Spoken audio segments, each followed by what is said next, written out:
Fang Zhao had already said aloud the answer in Fan Lin's heart.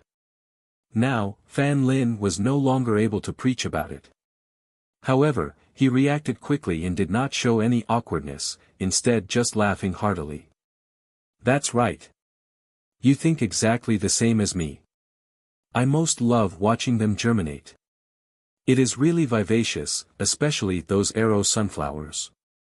Tomorrow morning, you guys will be able to see it. However, before that, Fan Lin made Fang Zhao and Kevin Lin follow them over to the experimental plots. Don't you people want to live stream? We can start. Fang Zhao, there is some equipment for hammering the ground over on that side. We have to do some work on the land. Kevin Lin stamped on the ground. The ground had been hammered before, and it was especially hard. It was difficult for Kevin Lin to imagine planting anything here. He found it hard to believe. Is there really stuff planted underneath? Of course. Otherwise, why would I have called you guys over? They have been planted for 2 months already. If it were other crops, the seeds might have rotted in the earth, but arrow sunflowers are different. Just wait and see, the monitored data underground is normal, and they will be able to germinate tomorrow.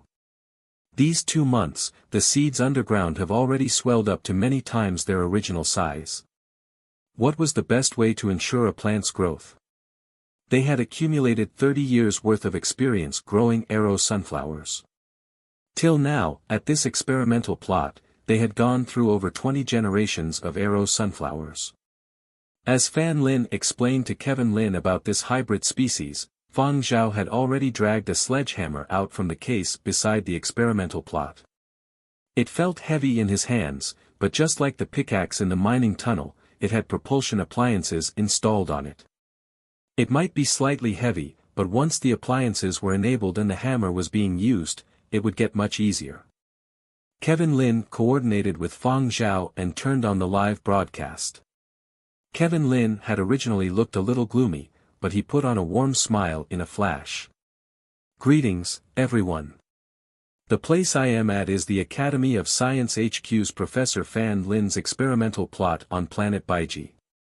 He gave a brief introduction of the surrounding terrain but did not mention which outpost it was, nor did he film anything else. All he filmed was the experimental plot's piece of land. Therefore, audiences did not know the location of this experimental plot on planet Baiji. But online audiences' main focus was not on the outpost. As they watched the scene displayed, they felt puzzled. What is going to be broadcast today? Why is it that all I see is a plot of flat land? Don't tell me they are going to broadcast people eating soil, someone joked. What can even grow in such hard ground? Do you think I have never planted flowers? Fan Lin. That name sounds familiar. You don't say. Of course he is familiar. Every one of us in Muzhou knows him. Upon hearing the name Fan Lin, audiences in Muzhou could not help but sit up straight and pay attention. Quick-witted people had already guessed that maybe some important new product was going to hit the markets. In the live broadcast, Fan Lin introduced a new species that had been cultivated in his laboratory, the arrow sunflower. This sort of herb has an annual life cycle. 30 years ago, my laboratory had already bred it. Half of its genes are from our home planet and the other half from Baiji. In these 30 years, we have been experimenting and improving it. Fan Lin also spoke about the benefits of this new species. It provided lots of multivitamins and could help in resisting illnesses. This species could be used as food in cooking, medicine, and even military affairs. Many online audiences were skeptical. Is that true? So many benefits. He's bragging, right? Don't they just love to brag about their own stuff and, after that, suck money from consumers? Nonsense. Take a look at who is talking. That is Fan Lin. Perhaps he might not be so reputable in other continents, but everybody in Muzhou knows him. In Muzhou, the name Fan Lin was a gold-plated signboard. The overwhelming majority of crops used by Muzhou farm owners all came from Fan Lin's laboratory. For example, a couple of years ago, there was a type of fruit that had become popular. When farm owners went to purchase seeds, they always looked at the laboratory that bred the seeds. There were certain names that nobody would doubt regarding safety issues, and Fan Lin's laboratory was one such name. Someone made a list of various fruits, vegetables, grains, and food products that had been produced by Fan Lin's laboratory. Even without this list, just doing a search online would show how awesome Fan Lin's laboratory was. However, although Fan Lin did not say much, those that understood could guess that once this product hit the markets, it would probably be a high-end one.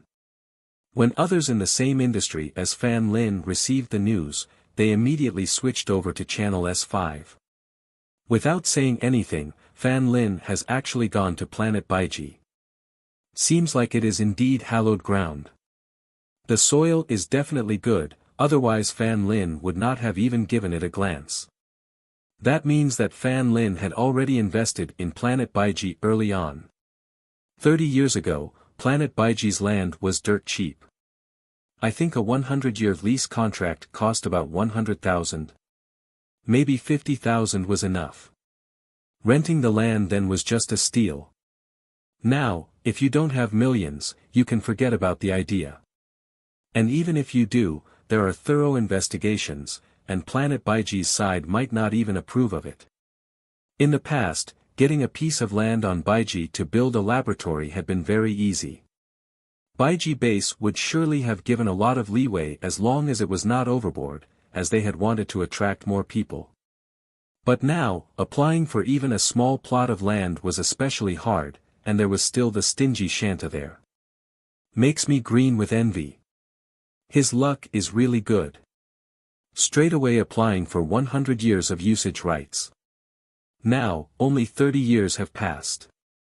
If we compare to the past, we would definitely be losing out, but if we want to apply for an experimental plot on planet Baiji, we still have to do it fast. If we wait till Baiji slowly becomes even more developed, at that time, even if we wish for it, it will be really hard to get land.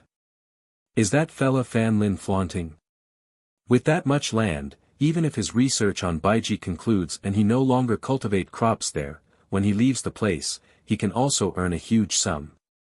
Fan Lin's live broadcast this time around indeed gave rise to much envy, admiration, and hatred from others within the same industry. It also made many people think about staking a claim on planet Baiji. To the contrary, Muzhou's other farm owners had started thinking how great it would be if they could grow this crop in Muzhou. Even if it could not be grown in Muzhou, the Muzhou people could take charge of exporting it. When it came to the processing of fruits, vegetables, and fresh produce, Muzhou was the best in the world, and they had many advantages. As the agricultural continent, for all Muzhou farm owners, this had an even bigger appeal than the discovery of grade A power ore. After all, they relied on the land for agricultural produce to make a living. Everyone could see that Fan Lin had borrowed Channel S5 to make an early announcement of the new product his own laboratory had created. In comparison, Channel S5's resident celebrity Fang Zhao had even less presence than Kevin Lin. At least Kevin Lin was beside Fan Lin, controlling the filming, and he could ask Fan Lin some questions. Fang Zhao just silently stood to the side, hammering away and not interrupting. Fan Lin walked around the plot and stopped. Stamping on the ground twice, he said, "Fang Zhao, here, this spot requires another 2 knocks." Fang Zhao did not say much, just lifting the sledgehammer and hammering twice on the spot Fan Lin had pointed out. Here, gently. Hey, that's too gentle. Fan Lin directed Fang Zhao to hammer at different spots. Noticing his enthusiasm in directing Fang Zhao, Kevin Lin could not help but ask, aren't there machines to do this job? Although Kevin Lin wished to tell the audience during this broadcast that even if Fang Zhao was not mining in the tunnels, he was hammering the ground in the experimental plots and was not slacking off, he still raised questions that answered the doubts of the audience. The reason why machines could not be used when mining was that many instruments would not be precise enough and were unusable. Therefore, manpower was needed. But why did the job of hammering the ground at the experimental plot require manpower to complete? As for this question, Fan Lin did not avoid it. Why use machines when there is manpower available? Kevin Lin. Why do you sound so self-confident? Those not in the know would even think that Fan Lin was deliberately making things difficult for Fang Zhao. Do you know how much force seeds exert when they germinate? Fan Lin suddenly asked. Kevin Lin's mind stopped wandering and replied, I read something related to this before. It said that when a seed germinates, it has the strength to split rocks. That saying is indeed correct. However, although it sounds strong, it is not something that can be done momentarily. It is a slow process. Arrow sunflowers are different, though. The process of their germination is compressed to within a very short period. During that brief moment, it produces an explosive force that is rather astonishing. Tomorrow at daybreak, you will get to see them germinate. When he talked about results that he himself had so painstakingly cultivated, Fan Lin's eyes were glowing. At the same time, he was telling online audiences that what he wanted to show everyone would happen tomorrow morning. Fang Zhao spent half the day busy at work in the experimental plot. Kevin Lin felt tired just watching him. The dull thuds that rang out were real as could be and were not just for show. Although the hammering equipment had propulsion applications on it, Fang Zhao still needed to use his own strength. And from the start of the live broadcast till after the broadcast ended, Fang Zhao's attitude was always the same. He did not just skive off just because the broadcast was turned off. Although Fan Lin kept instructing Fang Zhao on where to hammer, he knew that as long as the little fellow asked for a break, he would not object to it. He was very satisfied with Fang Zhao's performance, unlike certain little celebrities that had a completely different attitude on screen and off screen. Thus, Fan Lin did not say much. He just wanted to see how long Fang Zhao could persevere. On the contrary, as Fang Zhao continued hammering away at each experimental plot and was about to reaching the 8th plot, not only Kevin Lin, even Fan Lin was feeling tired. However, Fang Zhao still seemed to be rather relaxed. He was only covered in a layer of thin sweat, but he was not panting as he continued hammering away at the 8th plot effortlessly. Fan Lin looked at Fang Zhao, who was helping him hammer the land, and was pleased. It feels like this little fella has our Muzhou blood in him. Muzhou people's farm work was very impressive. On average, their constitutions were also stronger. Even many large farm owners that seemed to live like kings were stronger than people of other continents when it came to standing in their fields. There is no need for wishful thinking. I have seen Fang Zhao's file, his previous 3 generations are all Yanzhou people, Kevin Lin said. Fan Lin did not care about what Kevin Lin said. He was just lamenting and thinking to himself how he could go about talking to Shanta to get Fang Zhao to transfer over here for his military service. Although he had only wished to borrow Fang Zhao and Kevin Lin's live broadcast to publicize his own laboratory results, today he had witnessed Fang Zhao's character. If Fang Zhao had changed his attitude and slacked off after the live broadcast, Fan Lin would not have had any other thoughts and would have sent him back to base after the next day's objectives were met. But now, he had changed his mind. He wished to keep Fang Zhao at Outpost 23 and help this old man with his farm work. Although they all had their nutritional dose and some compressed food, the people of Outpost 23 treated Fan Lin, Fang Zhao, and Kevin Lin well. They brought out some of their stockpiled food from their hunts to receive their guests. The outpost was not as big as the base, and conditions were limited. Each room in the outpost was 10 square meters, and there were 2 people to a room. At night, Kevin Lin laid down in his bed, tired out from an entire day. He had covered a lot of ground today. When looking down at the experimental plots from the flying transport, they did not look very big. Only when walking around inside had he known how exhausting it was. Walking up and down and dealing with all sorts of questions from Fan Lin had been tiring indeed.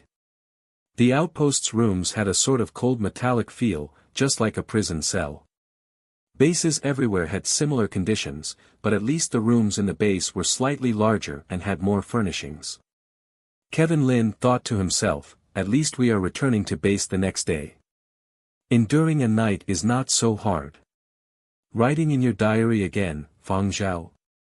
Kevin Lin asked as he noticed Fang Zhao jotting down stuff in that familiar notebook. He had gotten the hang of Fang Zhao's habits. Every day, Fang Zhao wrote down some stuff in that notebook.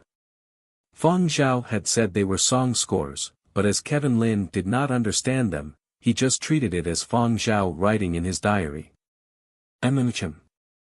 You head to sleep first, I still have some stuff to write down." Fang Zhao was writing down the inspiration he had gotten today from the scenery of this planet's mountains and forests en route to the base and the inspiration he had gotten when hammering the ground. These were just enough for a small portion, not an entire song, but as time passed, maybe on a certain day or at a certain juncture, he might create a completed song. Before Fang Zhao had enlisted for his military service, he had been called over by old Xue Jing for a chat. This year, the old artist would embark on another global lecture tour, but as Fang Zhao was undergoing military service, he wouldn't be able to participate this time around.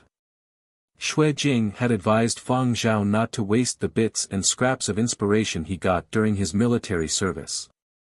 Although Fang Zhao was only 20+, he was considered rather young in the new era. In composition circles, he was also considered relatively young, but there were people in other continents that were even younger and had done their own concerts. Xue Jing hoped that Fang Zhao would not take it easy. To gain more recognition in the industry, you still have to go through some traditional methods and raise your artistic value. For example, according to old customs, do a concert. You can disagree with these old customs and feel that they are too rigid, but only those standing at the apex have the right to challenge these customs. For now, it's best to follow these old customs. Xue Jing had then advised Fang Zhao that it was best if Fang Zhao could organize his own concert within the next 10 years. This sort of concert could not be comparable to all those other commercial concerts, and he would need to provide his own quality works. Thus, Xue Jing hoped that even if Fang Zhao was undergoing his military service, he would not forget his own profession. Inspiration was a strange phenomenon. When one let inspiration slip by, it would be difficult to get another chance to grab it again. Fang Zhao took Xue Jing's advice to heart. Even if Xue Jing had not said so, Fang Zhao would have kept his old habits and recorded down any inspiration he got in his daily life. The conditions were tough during the period of destruction, but now that he had such great opportunities, he needed to grasp every single bit that passed by. Fang Zhao also wished to organize a concert, but he would need to painstakingly search for so-called art techniques, and he could only follow where his own inspiration took him. Kevin Lin had no way of knowing what Fang Zhao was thinking, but he was already tired. "All right, you continue writing, I'll sleep first. Wake me up tomorrow. Fan Lin says we have to get up early to watch the seeds germinate.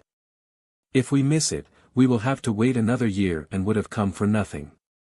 All right. Head to sleep first." Fang Zhao turned off the lights to the room and then picked up a piece of food, threw it into the water tank, and tapped the glass lightly. The light produced by the rabbit inside the tank was like a flashlight, it lit up the small room.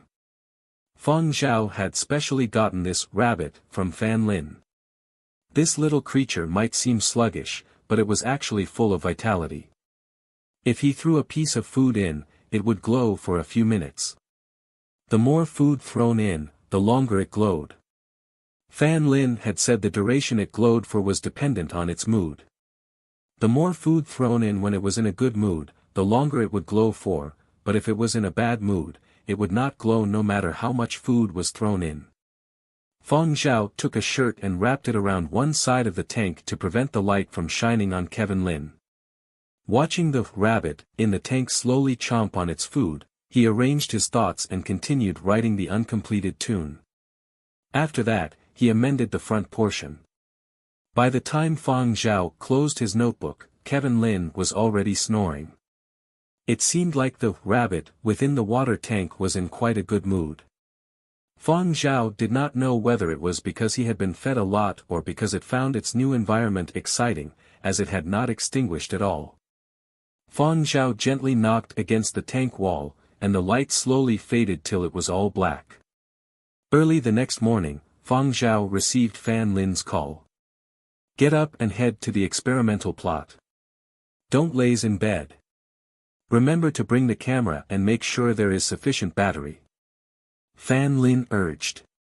Kevin Lin was slightly dazed when he was woken up by Fang Zhao, as if he did not know where he was. After a while, he got up and followed behind Fang Zhao while yawning as they walked toward the experimental plot. Kevin yawned again as he spoke. It's still dark. What are we going to do so early in the morning? Squat and wait for it to germinate? You wouldn't get to see anything if we waited till daylight. I'm not kidding. Fan Lin did not pay much attention to Kevin Lin. He was directing a few scientists that were running around both inside and outside, who were busy measuring something. All the soldiers at the outpost were also up, even if they were not on duty. How is my hairstyle today? You, wipe away your eye wax. *T, I forgot to shave. Should I head back to shave first? Forget it, what would I do if I missed it? I'm so nervous. I just shaved my head a few days ago, I wonder if my family can recognize me. The people at the outpost had all woken up early just to show their faces in the live broadcast. They had been unable to appear in the previous day's live broadcast. Today, Fan Lin had said they would be given a chance to appear in the background. However, the outpost's team leader, Yen Biao, had decided not to appear on screen. Given the restrictions of his rank and official position, to be safe, he could only stand outside the filming area. Fang Zhao glanced at the few outpost members. Their tough-as-nails manner was full of vigor. Even those that seemed smaller or skinny hid an extremely explosive strength. These were the troops garrisoned on bases on foreign planets. They were different from soldiers at the military districts of every continent who had never experienced battles. Fan Lin took a look at the underground readings, then looked at the weather before telling Kevin Lin, we can start the live broadcast. Wait a minute. I nearly forgot about the masks. Two scientists carried a box over and distributed the masks inside to everyone. Outpost members standing behind. Can we be recognized if we wear a mask? Do we have to put it on? An outpost member asked. You can choose not to wear it, but I'm not responsible if anything happens to you, Fan Lin replied. Everyone in the outpost was at a momentary loss, but they still put on the masks. At the side, Yen Biao, who could not appear on screen, had been feeling a little gloomy, but now he felt slightly better. Fang Zhao put on the mask and breathed in some of the filtered air. His eyes were also separated from the external air by a transparent shield.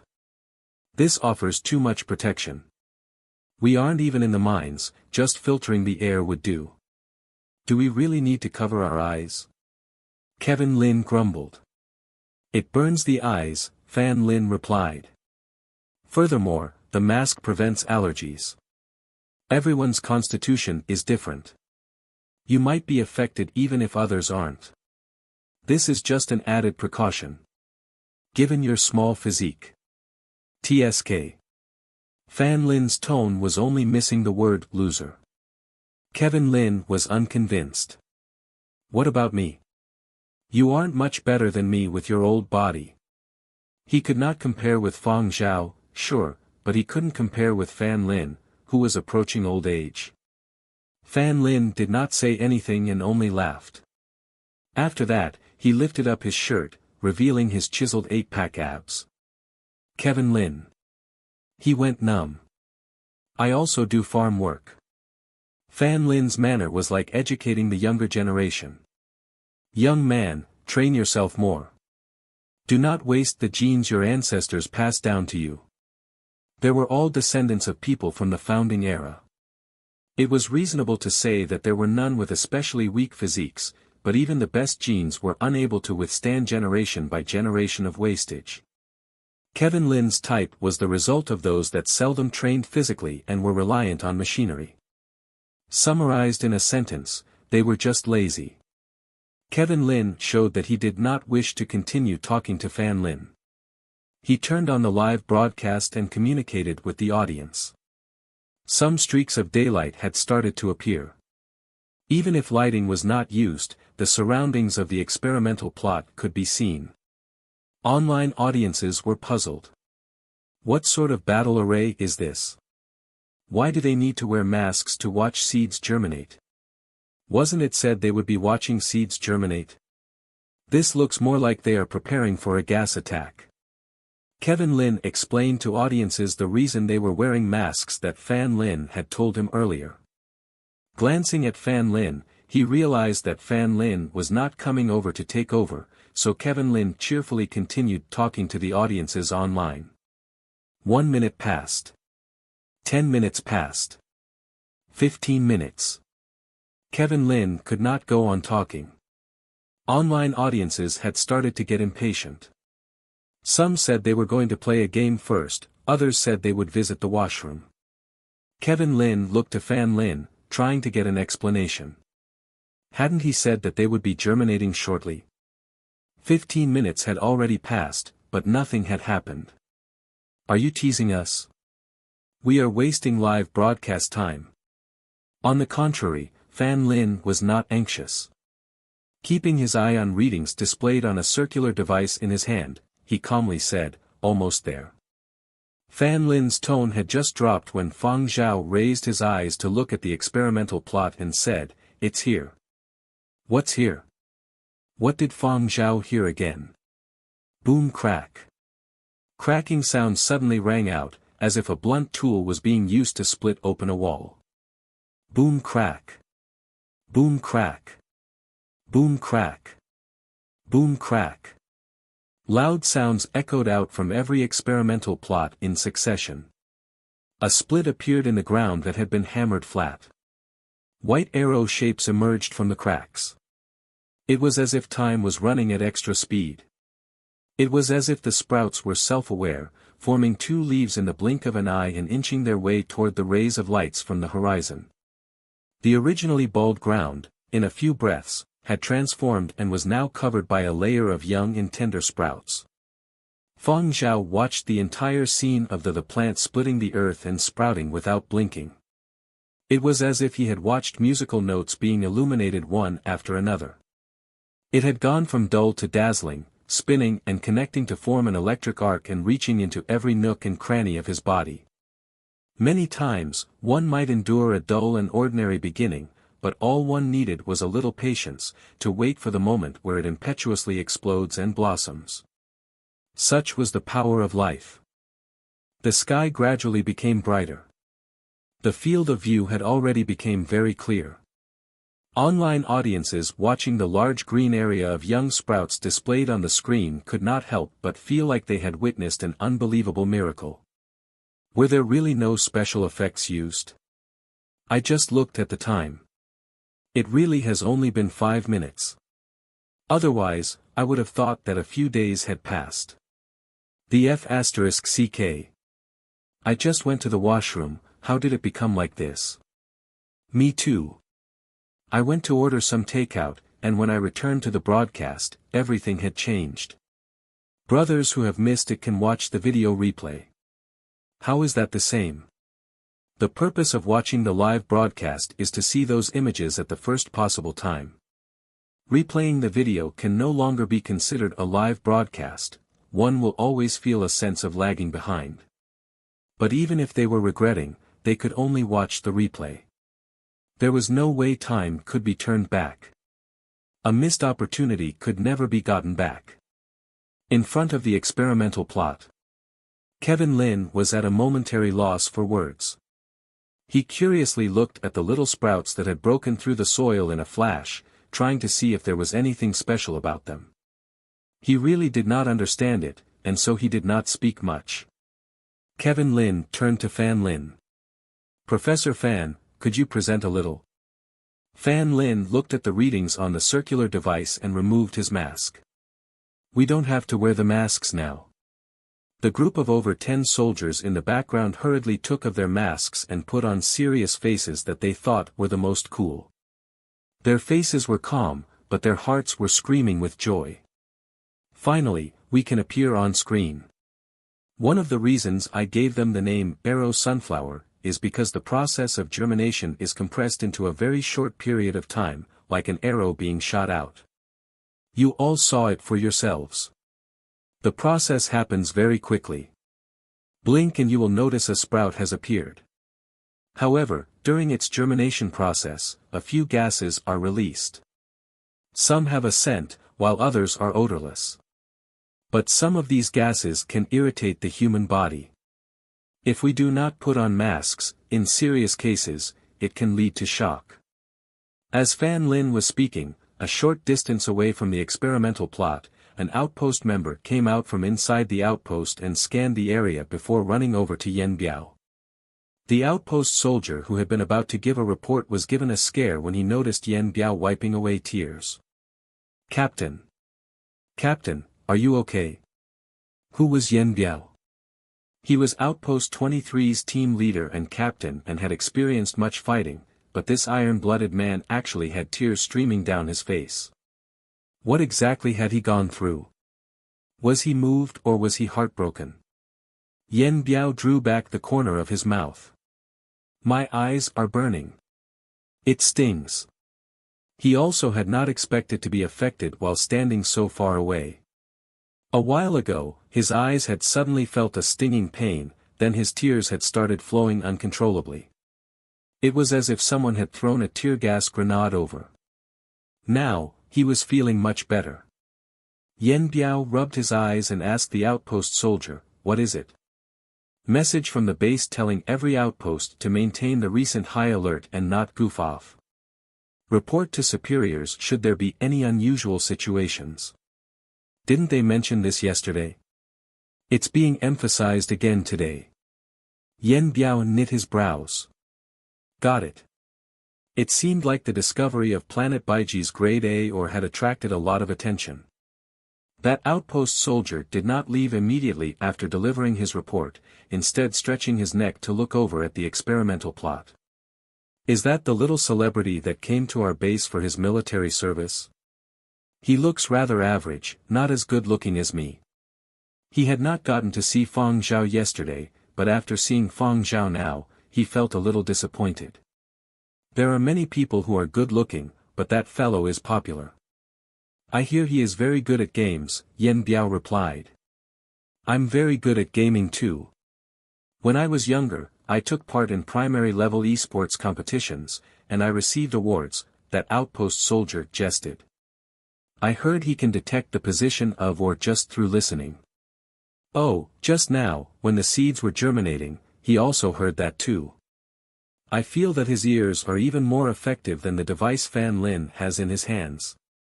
Yen Biao recalled the moment when Fang Zhao had called out just before the arrow sunflowers had sprouted and felt that it was really mystical. To think a person's hearing ability could achieve that sort of level. When he had been young, he had watched a variety program that had talked about people with supernatural powers, but they had been denounced afterward, as the news had exposed some dirty tricks. Only then had he known they had all been swindlers. Thus, when he had heard about Fang Zhao's situation, he had still maintained a skeptical attitude until just now. That awesome? The outpost soldier asked. I only believe what I see.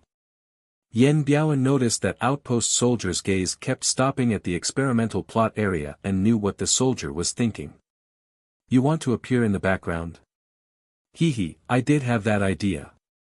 It's almost been 2 years since I last went home. The outpost soldier scratched his head, embarrassed.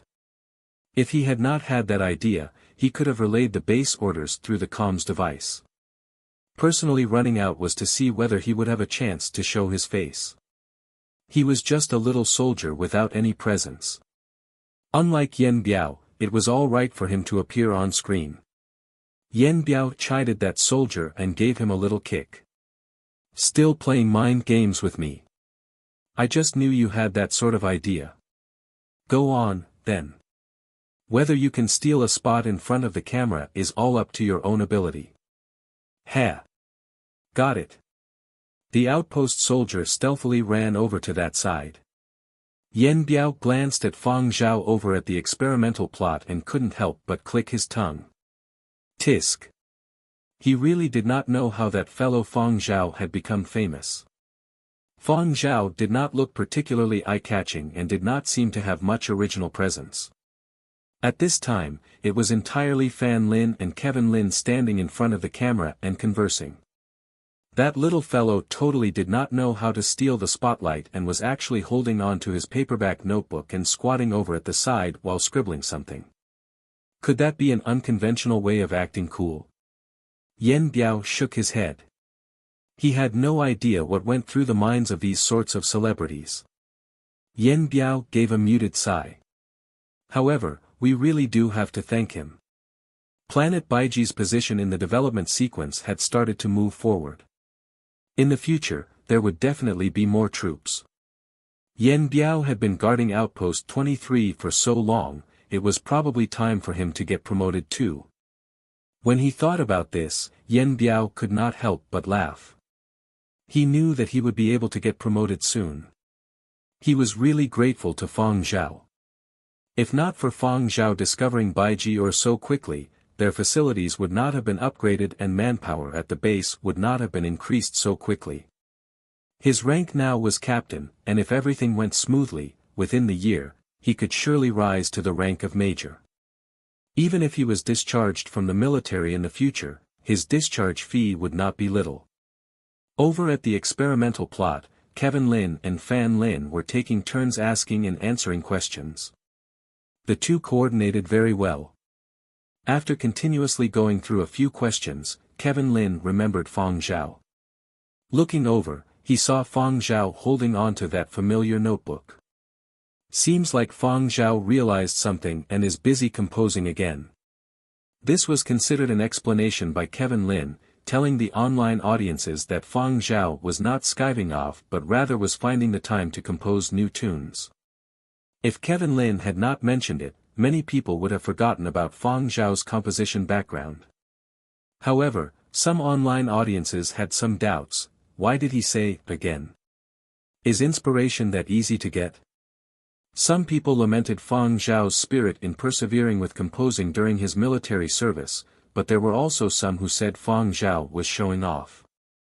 Whatever others said, Fang Zhao could not see or hear it. Even if he could hear it, he did not care at all.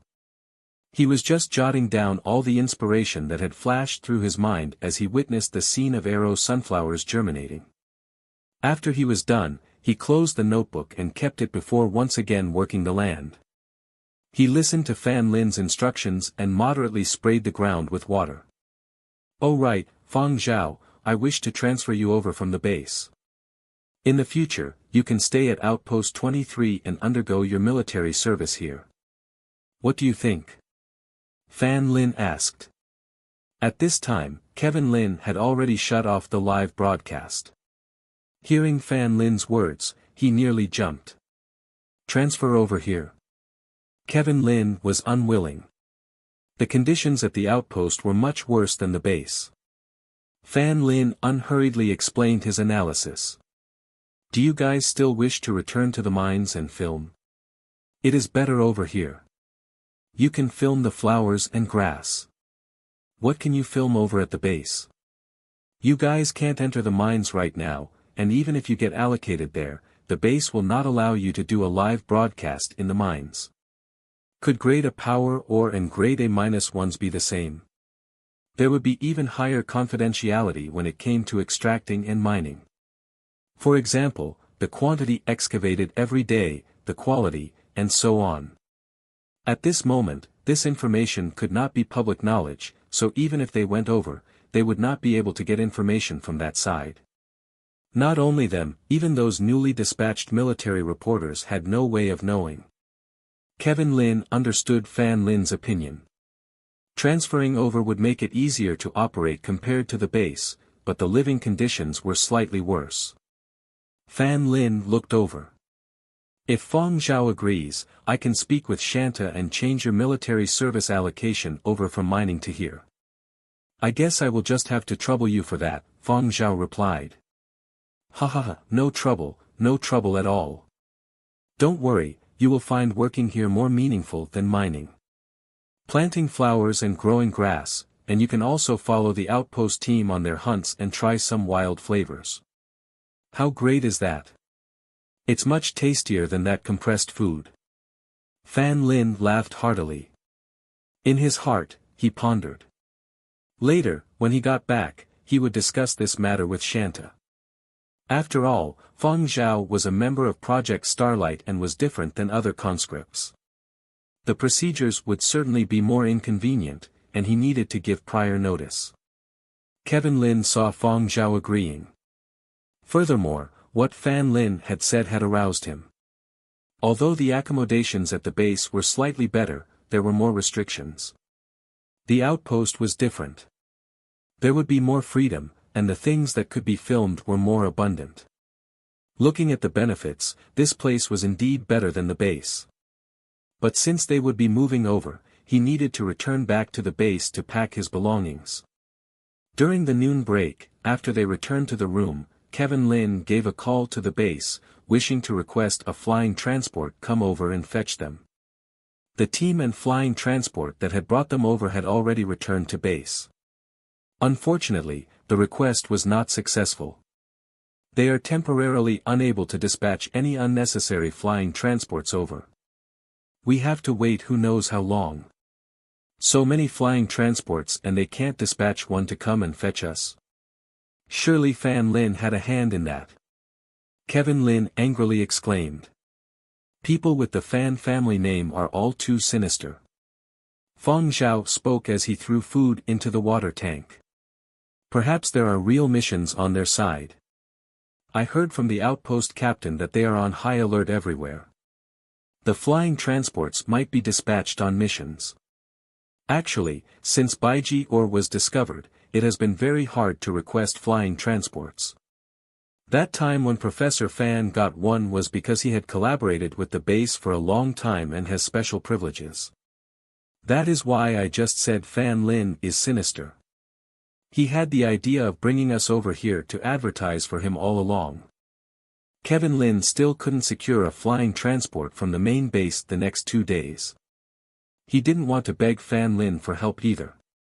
In any event, he did enjoy much more freedom at the outpost, and he was fed adequate food and drink. It felt nice to be pampered by the soldiers at the outpost.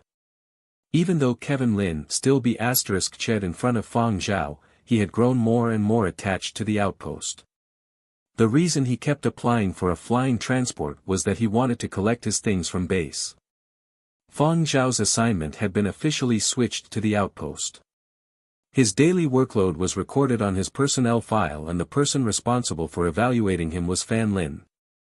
Digging up soil, dispensing fertilizer, setting up protective fencing, and so on, these tasks were handled by Fang Zhao and 2 other lab technicians.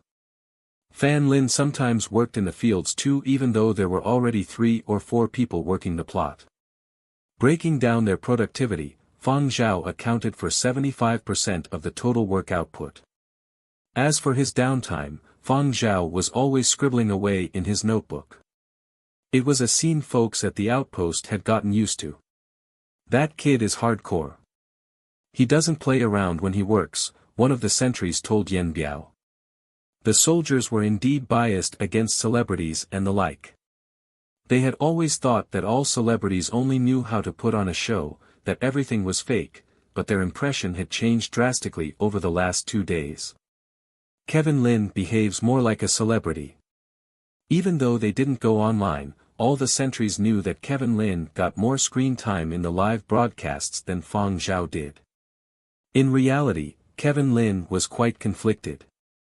In plain terms, Project Starlight was a poverty alleviation program that leveraged the popularity of celebrities. But now that Baiji was no longer poor, it had no use for Fang Zhao's name recognition. In that sense, Fang Zhao was dispensable, because Baiji no longer lacked a killer resource. It had no shortage of investors and business partners. Now it was the Baiji base's turn to be picky. Every drib and drab that was announced about the latest research on the new energy ore was enough to draw massive mainstream media attention and investor interest. Kevin Lin had gotten word from his editor-in-chief that his assignment had changed. All he needed to do now was report on novelties, anything that could grab viewer attention. As to whether or not Fang Zhao made an appearance in the live broadcast and for how long, that no longer mattered. The bottom line was that Fang Zhao was still performing his military service, so he enjoyed far less latitude than the other four celebrities. Balancing the pros and cons, First Frontline wanted Kevin Lin to find other more interesting things to broadcast instead of focusing on Fang Zhao's routine. What was so interesting about performing military service? It was the same boring job every day. But Kevin Lin was too embarrassed to tell Fang Zhao the truth. After all, S5's current viewership, whether they were intrigued by the power or something else, was all thanks to Fang Zhao. So in spite of his new marching orders, Kevin Lin always mentioned Fang Zhao in his broadcasts. If it were anyone else, any mention of their name by Kevin Lin would have prompted them to show up in the broadcast, but Kevin Lin realized that Fang Zhao genuinely didn't care about exposure, or to put it in different terms, Fang Zhao held himself to be a different kind of celebrity. Not to mention that, at the end of the day, Fang Zhao was there to perform his military service. His evaluation depended entirely on Fan Lin. These researcher types were so stubborn sometimes that it drove Kevin Lin mad. You couldn't count on them to stage a show. Fang Zhao had to carry out his daily duties in earnest. So Kevin Lin had been brainstorming how to freshen up the next broadcast. Viewers were probably already bored from 3 straight days of footage from the experimental plot. Kevin Lin glanced at Fang Zhao, who was toiling away in the experimental plot, before turning around and walked to the edge of the field. "Captain Yen, when are you guys going hunting again?" Alarm bells went off in Yen Biao's head immediately. He still flashed a friendly smile, but he responded, "We are only allowed to hunt a certain number of times every month. I don't want to break any rules." "You want to do a live hunting broadcast?" Back when the sentry post had had no visitors, when living conditions had been tough, Yen Biao would sneak his team out for a few additional hunting trips on the side so they would have better food. Every sentry post had done the same thing. They hadn't been an exception. But they would never let these reporters or scientists in on these secret expeditions. He was afraid they would make a big deal out of it. In that case, their superiors could no longer turn a blind eye. But Kevin Lin was no fool. There was no way he was buying Yen Biao's explanation, but he didn't want to call him out on the lie either. Instead, he negotiated. "I asked Professor Fan Lin. He said there isn't much work left to do at the experimental plot this afternoon. The weather is decent. It's not too hot and it's not raining. Why don't we go for a stroll? Even if we don't hunt, I can shoot something else. You guys have been stationed here for some time and know the area quite well. Is there any interesting stuff I can shoot?" "There's plenty, but it's rather dangerous out there. If you guys head out alone, you're bound to run into trouble. If you really want to go, I'll personally escort you with a team to guarantee your safety." Yen Biao sounded so chivalrous, but what was really going on was that he was itching to hunt and wanted to get some airtime as well. He wanted to give other members of his team some exposure too. Then apologies in advance for imposing on Captain Yen. After sorting out the details with Yen Biao, Kevin Lin went over to give Fang Zhao a heads up. Fang Zhao also wanted to check out the woods beyond the sentry post. It was his first time living on a foreign planet. He wanted to take in its unique features as much as possible. Yen Biao approached the two with a traditional hunting rifle. "Do you guys hunt?" "I do." Kevin Lin wanted to try hunting here. Restrictions were too tight on their home planet. You could never find a place like this. If you wanted to hunt freely, you had to do it on an undeveloped foreign planet like this. "Fang Zhao, wanna give it a try, then?" Kevin Lin asked. Fang Zhao nodded. "Sure. The group headed out in the afternoon. Yen Biao brought a team of about a dozen people to guard Kevin Lin and Fang Zhao. After leaving the outpost, they were removed from the safety of the protective fence. A raw, dangerous vibe emanated from their surroundings. The natural fragrance of the forest was mixed with a warm, bloody smell. There are a bunch of big carnivores feasting over there. Let's take a detour, Yen Biao whispered. As if to echo Lin Biao's warning, a huge roar erupted about 200 meters away. Kevin Lin felt as if every hair on his body was standing up. He had spent too much time in the city. It took his first foray into a virgin forest to realize that he had grossly underestimated the level of danger. He was too stiff to move, as if the slightest shiver would result in his immediate demise. It's okay. Yen Biao pointed to the shadows hovering in the sky. They're just scaring off the carrion-feeding birds. They won't attack us. Keep going. Kevin Lin's teeth were chattering. KK, keep going. Haven't we ventured too far? Not at all. Normally we don't hunt so close to the outpost. Yen Biao was speaking with a normal tone, but he was secretly snickering. Ha, you're terrified, aren't you? I knew these folks are too chickench *T. Yen Biao continued, we've got guns. There's nothing to fear even if the beasts attack us. The guns the sentry team had been allocated were different from the hunting rifles issued by the main base. The guns the sentries carried with them were more lethal, just in case. Taking into account the fact that this was Kevin Lin's and Fang Zhao's first trip into the forest, Yen Biao didn't go too deep into the woods. After finding a suitable spot, he turned around and told Kevin Lin, this is a safe area. There won't be any major threats, so you can start your live broadcast. Am I going to get a signal this far from the outpost? Kevin Lin grumbled. Yen Biao looked at Kevin Lin like he was an idiot. The whole point of the outpost was to build a global defense network, which counted a global communications grid as a major component. Apart from areas where signal strength was affected by a peculiar landscape or soil quality, coverage was universal within the network. Kevin Lin was a veteran journalist, but his question made him sound like an amateur. Not to mention that Yen Biao and team rarely ventured into areas where there was no coverage. Otherwise, even if they died, no one would know to fetch their corpses. They were brave, but they weren't death seekers. Kevin Lin calmed down. He realized the mistake he had just made and coughed in embarrassment. He was still stiff from his nerves, so he passed his rifle to Fang Zhao. Why don't you go ahead first? Fang Zhao accepted the rifle. Sure. The old-school hunting rifle from the new era was very similar to the hunting rifles Fang Zhao was familiar with. It was not foreign at all. Can we go live? Kevin Lin asked. Sure. Do you need to warm up? Kevin Lin was worried.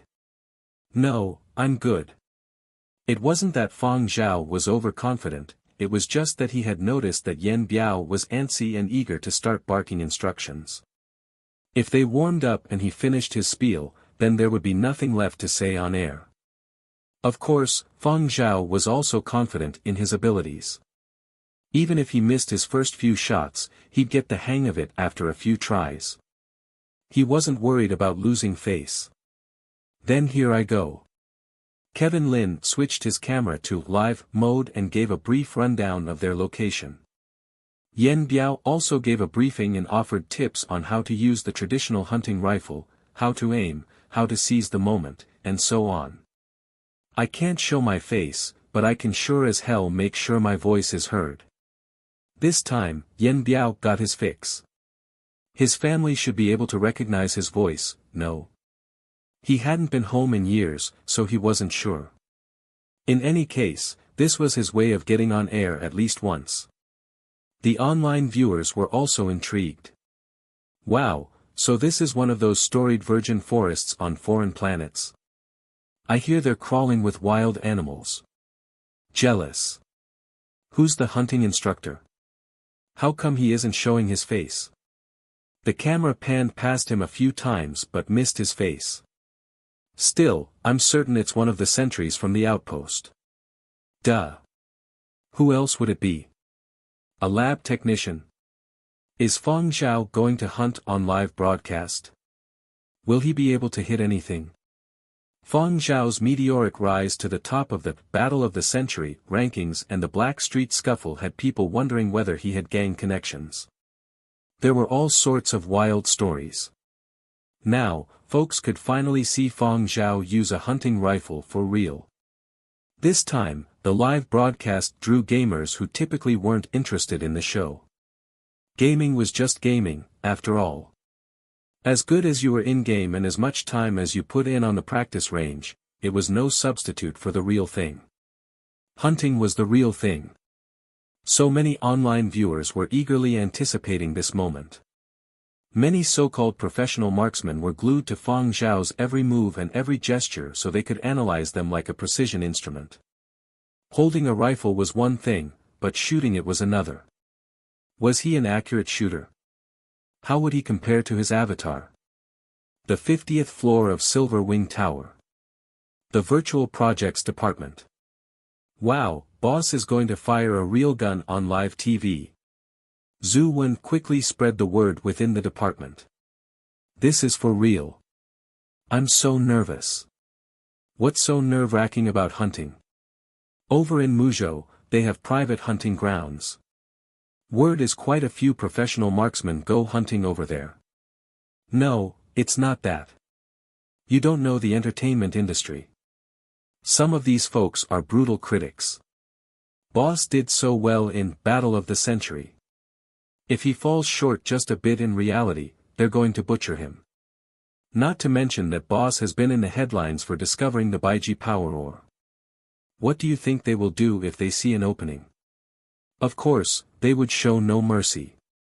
But Fang Zhao doesn't look like someone who would take on something he isn't sure about, Jinro said. That's true. If he weren't confident, he wouldn't have agreed to the live broadcast so quickly.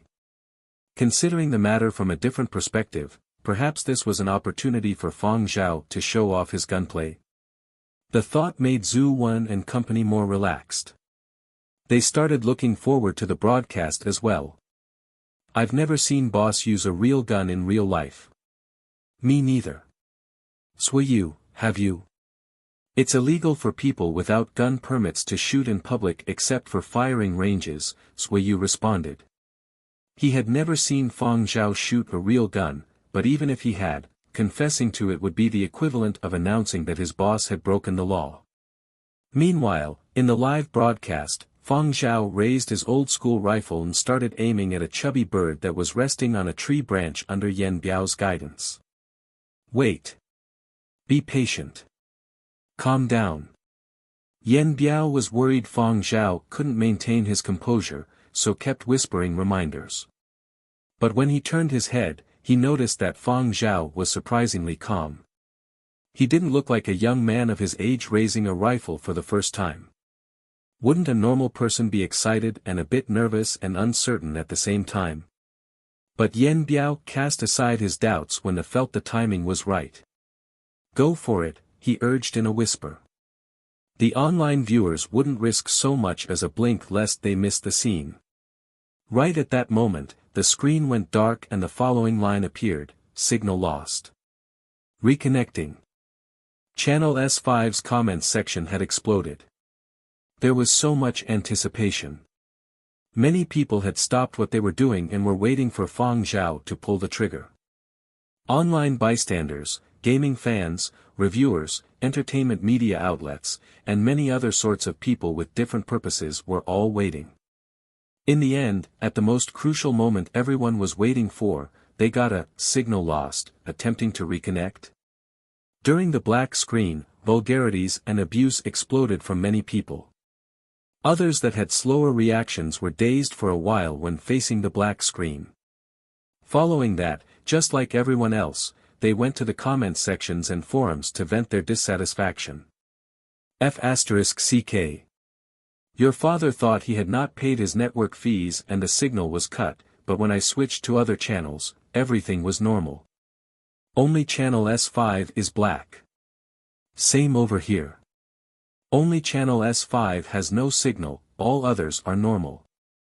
Seems like S5's live broadcast signal was cut. The problem does not lie with our internet.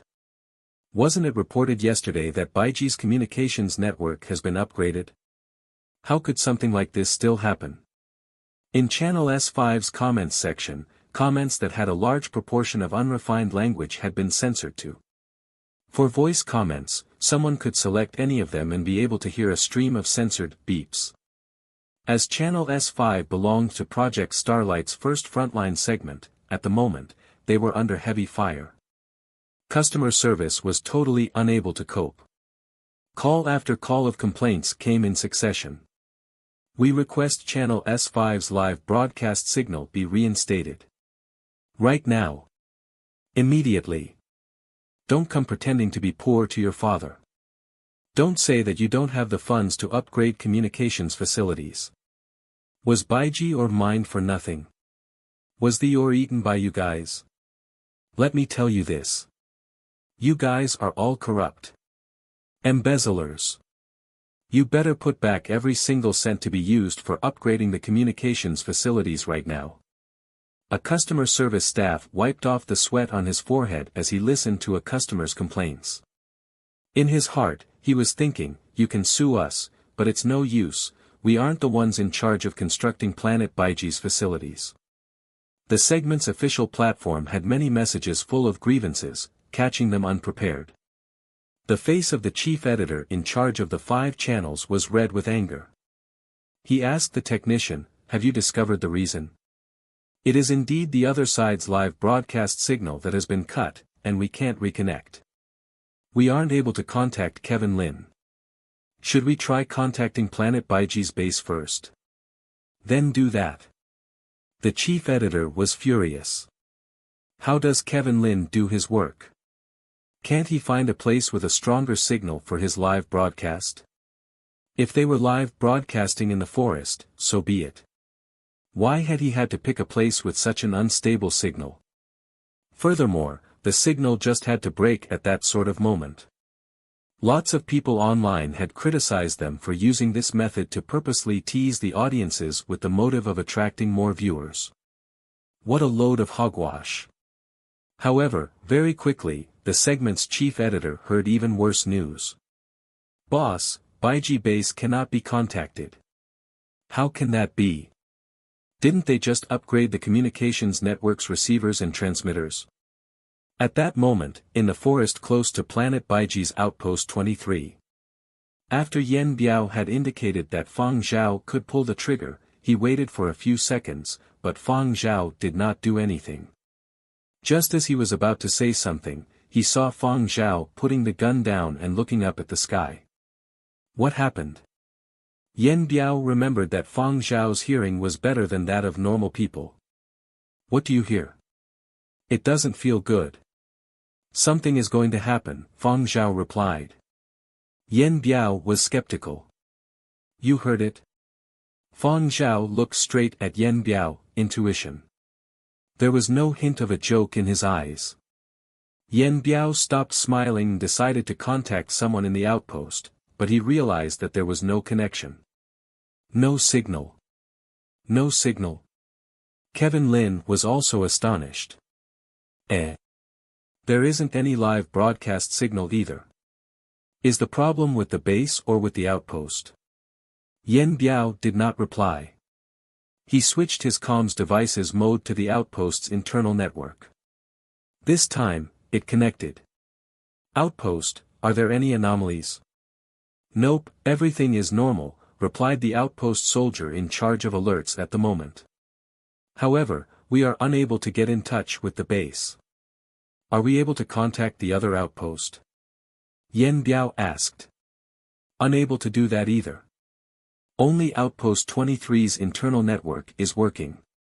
Then it's probably an issue with the base mainframe. Yen Biao pondered for a bit, then instructed the people in the outpost. Be alert. Look out for any suspicious things in the surroundings. Set the defense system to the highest level, and keep it running. I will be back within 30 minutes. After ending the communication, Yen Biao told Kevin Lin and Fang Zhao, let's head back to the outpost first. Kevin Lin was eager to head back immediately. Okay. Let's return. He did not feel safe in the forest. Although he was not too sure what had happened, he could feel the tense atmosphere of their surroundings and read the expressions of the others. Whether they were being overly sensitive or not, returning to the outpost to hide would always be safer. When leaving the outpost, they had not been rushing for time, so they had walked slower, but now that there were special circumstances, Yen Biao wished to hurry back. The outpost soldiers were no issue, and Fang Zhao was not a problem, but Kevin Lin was not in good shape. Yen Biao glanced at Kevin Lin, who was panting heavily after just a short while, and got the fittest soldier in his team, Ryode, to carry Kevin Lin on his shoulder and run. Leaving, they had taken over an hour. Their return journey only took 20 minutes. After entering the outpost, Yen Biao immediately rushed to the monitor room and checked whether there were any other unusual situations. Fang Zhao supported Kevin Lin into their room. Kevin Lin's complexion looked poor, getting carried by someone running was not exactly pleasant. Once he sat down, Kevin Lin started to think. Fang Zhao, what do you think happened? A malfunction with the transmitters and receivers at the base? Or is it an attack? With his profession, he tended to think about the worst that could happen. Definitely nothing good, Fang Zhao replied. Kevin Lin looked toward Fang Zhao, astonished. To actually hear you say such words is really rare. Why are you so sure? Did you really hear something? Intuition. Fang Zhao did not want to say any more. He had no way of knowing the situation over at the base, so he sat on his bed and pondered silently. His eyebrows furrowed tighter. The uneasy feeling was getting stronger. Fang Zhao caught a gleam of light from the corner of his eyes. It had not been fed, yet the normally sluggish rabbit in the water tank had actually started glowing at this moment. Its movements inside the water had also become more intense. Fang Zhao turned on the comms device, switched to the outpost's internal mode, and contacted Yen Biao. Yen Biao's voice sounded tense. What's wrong?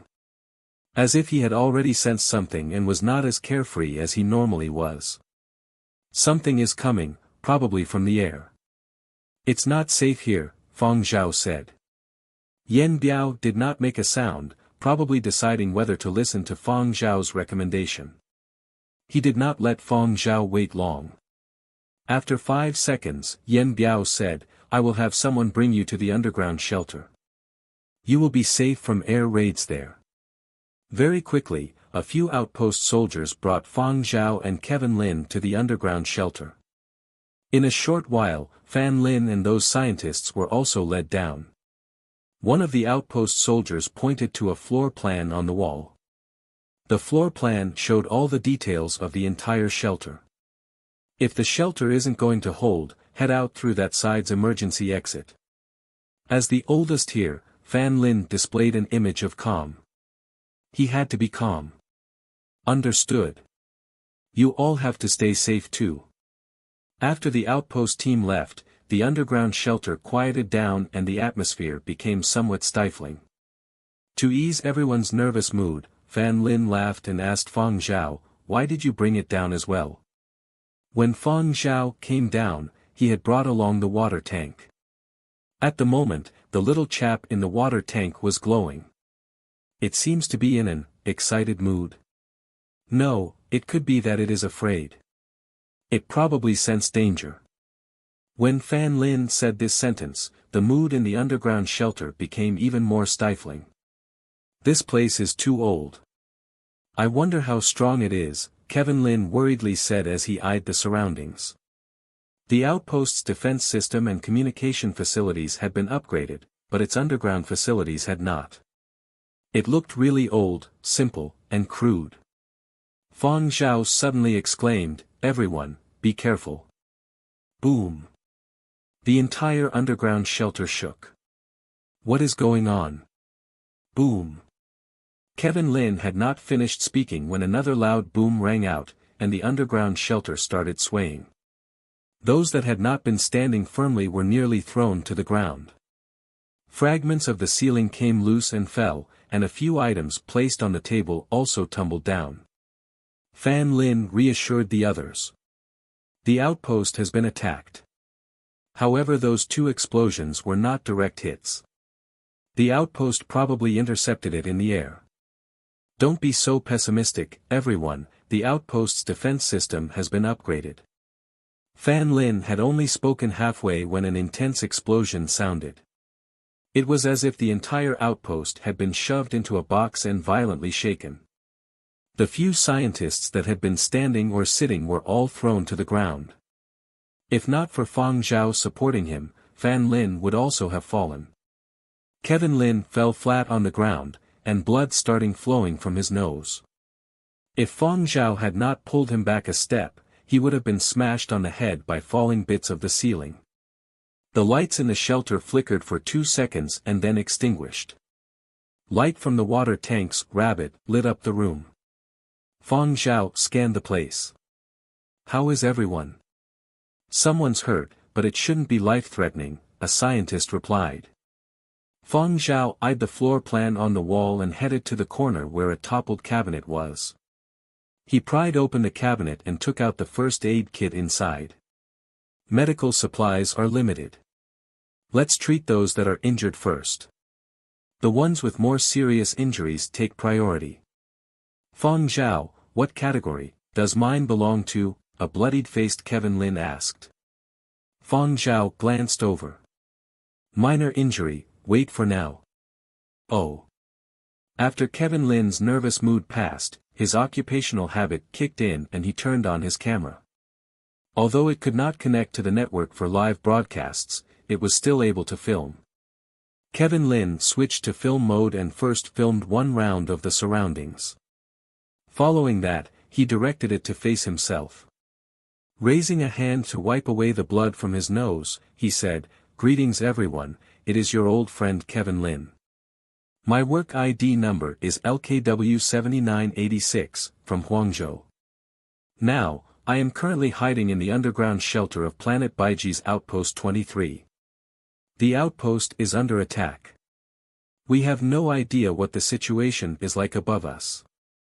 After facing the camera and saying a bit, Kevin Lin set the video he had just recorded to auto-transmit. The moment network was restored, it would automatically be transmitted to the news team. Fang Zhao, do you want to record one? Kevin Lin asked. Record what? Last words. Fang Zhao silently watched Kevin Lin for 2 seconds, then brushed away the camera Kevin Lin had pushed over. No need. Following that, Fang Zhao continued using the bottle of medicine and helped apply it to the wounds of the injured. The situation they had encountered today had happened practically every day during the period of destruction, suddenly suffering an attack and feeling that their lives were threatened. Back then, it had simply been a normal occurrence, and nobody had known what would happen to them in the next moment. But now, for people used to a peaceful life in the new era, this sort of attack was just like Judgment Day, and they had to bear an enormous mental pressure. Actually, according to period of destruction customs, Fang Zhao had written a will shortly after he had been reborn, and it was saved to his personal terminal, but he had made amendments every once in a while as his assets had changed. If he suddenly met with an unexpected accident and lost his life, once he was determined as deceased, the will saved in his personal terminal would automatically be made public. However, given the situation at hand, it was not actually so bad. According to Fang Zhao's own judgment, it was not like there was totally no chance of living. At least now they were taking refuge in the underground shelter. Listening to the sound of activity, it did not seem like there were a lot of attackers. But for Kevin Lin, it was totally different. This was the first time he had personally experienced this sort of situation. Although he had encountered some dangerous situations before, the stress he felt this time round was incomparable. During the explosion, he had even thought that he would really kick the bucket this time. However, as a reporter, Kevin Lin knew how to weigh the pros and cons. After considering, he became determined. Although he did not know whether they could safely survive through this crisis, this was also an opportunity. Since they were stuck in this predicament, he had to grasp this chance tightly. He needed to record the true events of this situation, just like those outstanding older generations of First Frontline that had reported on the real events at battlefields. However, unlike them, he was not utterly fearless. His mental state was somewhere around the level of extremely scared but without any choice. If he did not survive, perhaps all that he filmed could let him become a famous person in reporting circles. His portrait would also be revered, and his recorded videos could become real excerpts for educational videos. And if he could safely survive this crisis, he would prosper. Although it was not formally stipulated, in the circles, there were those that reported on entertainment programs and those that reported on war situations. The latter was generally regarded better. Even political news reporters could not compete against the gold mine that was battlefield reporting. But many professional war journalists never revealed their faces. No normal reporter would be willing to experience a real war zone, where it was easy to lose one's life. But when they encountered one, no reporter was willing to let such a chance slip by. Taking deep breaths, Kevin Lin tried his best to allay the fear in his heart. With a wobbly hand, he once again controlled the camera and continued to record. I can still hear many loud and soft sounds. There is shooting going on above. We suffered a total of 3 bombardments. The previous 2 were shielded by the defense system, but the third one was unable to be completely blocked off, and we suffered some injuries. Kevin Lin had originally wanted to film Fang Zhao first, but when he scanned the room, he realized that Fang Zhao was the only one who could be considered completely unharmed. Not wishing to make himself seem weak, Kevin Lin controlled the camera and turned and filmed Fan Lin and the other scientists. With some skill, he only filmed the back of Fang Zhao. Although this was the first time he had filmed under these sorts of circumstances, as a reporter with many years of work experience, Kevin Lin was really skilled at controlling the images captured by the camera. The images captured could embellish the atmosphere and show the disorder within the shelter as well as the dreadful state of the wounded. He was not overly concerned with detail and form, just using the images to show the situation. His words were only supplementary. Simple words that would make the scene captured by the camera easier to understand. I am guessing that there is a high possibility the aggressors are terrorists, and they have probably been planning this scheme for some time. When his brain started working, Kevin Lin's thought processes were much clearer, unlike the start when he had been totally shell-shocked. Kevin Lin analyzed this matter, from the signal being cut off, to them losing all contact with the base, all the way to this current situation. Fang Zhao listened to Kevin Lin's analysis of the aggressor's identity as he helped tend to the wounded. Having been reborn for so long, Fang Zhao had not experienced any wars. Life in New Era cities were very tranquil. Even the incident with Su Ho in Muzhou could still have been considered rather peaceful. After all, the entire world had been unified, and every continent had cooperated with each other. But in unseen places, there were still disputes. There were internal struggles within the alliance hierarchy, but outside, it was not so harmonious. It just did not affect the lives of normal people. Fang Zhao did not feel that it was strange.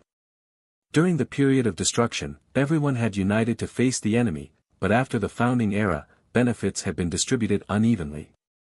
When rapacious people were not controlled properly, there would be lots of internal strife. Yanzhou was the best example. All those years ago, when great General Wu Yan of the founding era had passed away, the Wu family's internal wars had caused Yanzhou to undergo a wide-scale change of leadership. For a long period after that, the Wu family had had a rather awkward position. Even though they had since flourished, they were unable to go back to being the absolute political authority. As for these extreme terrorists, Fang Zhao had heard a few people mention them before. Before he had enlisted, when great-grandfather and great-grandmother Fang had talked about their experiences, they had also mentioned these people who were at odds with the alliance. Great-grandfather Fang's assessment had been this: those people are lunatics. Regardless of what they say, it's all excuses. Everything they do is just to satisfy their own desires. There were many groups that the alliance of governments was unable to control. Actually, there were such groups in every period, regardless of whether it was in the new era or the old era, but not every group endangered society. Only those that caused a high degree of harm were classified as terrorists. At this moment, Planet Baiji Base. Shanta was in a furious state. He had just raged angrily at his subordinates in the command post. Now, he had calmed down a little, but he had a fiery look in his eyes that made a few military reporters swallow the questions they wished to ask about the situation at hand. Shanta did not even care about those few reporters. He slammed the door to the command post, preventing others from seeing or hearing anything inside. 40 minutes ago, the base's communications network had been crippled, which had caught Shanta unprepared. How many times have I emphasized the need to be cautious and alert when upgrading the communications network? They just can't King remember. So what if they are engineers from the Academy of Science HQ? They are careless and complacent, everyone holds them in such high regard that they forget their own worth. Shanta's suppressed rage returned once more. Another high-ranking base officer said, "Nevertheless, they are still capable." This time, though, they did not do a proper job, and they allowed people to find a loophole. This time, it is clear that somebody had this well planned out for a long time, possibly even before the discovery of Baiji Or. They even have an understanding of our military deployments. This wasn't an impromptu decision. When Shanta thought about what had happened in these 40 minutes, he could not contain his anger. Those engineers deserved to be scolded. If they had been more prudent, would this sort of situation have occurred? Even if the communications network were crippled, it wouldn't result in such a big problem, and they would be able to restore it. But now. 40 minutes. You don't need me to tell you what can happen in 40 minutes. The room quieted down in an instant. Everyone in the room was an experienced hand. The base had no way of knowing or controlling what was happening elsewhere on planet Baiji. In these 40 minutes, nobody knew how many losses they would incur. Now, they could only communicate within the base's range via the internal comms network. Shanta slammed the table. Who do you think it is this time? The people within the room all had the same answer. Who else but T?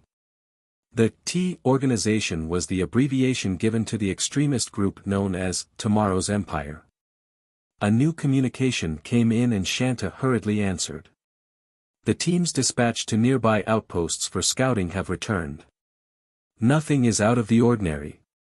Men from the mining area reporting, the mines were attacked, but the situation has been controlled. 7 terrorists shot dead and 31 conscripts injured. At the moment, there are no casualties. This information let those in the command post breathe a little more easily. Shanta had personally seen to the defensive deployments of the mining area. Shanta had also constantly reminded the team guarding the mines not to let anything suspicious slip by. Now it seemed like that had been effective. These few pieces of good news were hard to come by, but Shanta still felt uneasy. Picking up his comms device, he contacted the engineers who were restoring the communications network. Is it done? Just 3 words, yet each word carried a fearsome intent. The tone of the engineer replying was somewhat timid as he stiffly replied, "Not yet." 20 minutes. If it is not restored in 20 minutes, the whole lot of you can scram back to wherever you came crawling out from. Without waiting for a reply from the engineers, Shanta ended the communication. He would wait for an hour at most. 40 minutes had already passed, and after they waited for another 20 minutes, if the communication network were not restored, he would execute another plan. The engineers that faced the wrath of Shanta were red in the face, but they had no choice but to bear with it. They had painstakingly managed to grab a spot to come over and upgrade Planet Baiji's communications network, yet problems had arisen shortly after they had arrived. Indeed, it had been their negligence that had resulted in the chance to be attacked. If the communications were not restored within 20 minutes and they were chased back by Shanta, they would have no face to continue staying with the Academy of Sciences HQ. Most importantly, being forced to return would be considered a black mark in their profession, and there might be no more chances for promotion in the future. Luckily, under heavy pressure, they were finally able to restore the network in the 19th minute. Although it was still unstable, at least they had salvaged some face. In another 15 minutes at most, it would definitely be completely stable. At practically the same moment the communications network was restored, Shanta received information from every outpost. Other outposts were fine, but outposts 8, 23, 61, 85, and 97 had suffered attacks. The communications network had not been completely restored and the signal was still unstable. Shanta wanted to contact these 5 outposts, but the connection kept breaking. At least he was able to get a rough report of the situations at those outposts. Fortunately, every outpost's defensive systems had been upgraded after the discovery of Baiji or they would surely have lost all contact with those 5 outposts, or perhaps those outposts would have been obliterated off the face of planet Baiji. This also let Shanta confirm the fact that this attack had been planned for quite some time. It seemed that planet Baiji had been targeted even before the discovery of Baiji, and now these people had initiated an attack because they were worried that Baiji's forces stationed on the planet in the future would be even greater and so it would not be as favorable to attack when their defenses were tighter. Not wishing to miss the chance to attack, they had hurriedly gone ahead with this surprise attack. Suddenly remembering something, Shanta violently turned his head and asked the others in the command post. Which outpost did Fan Lin transfer Fang Zhao to?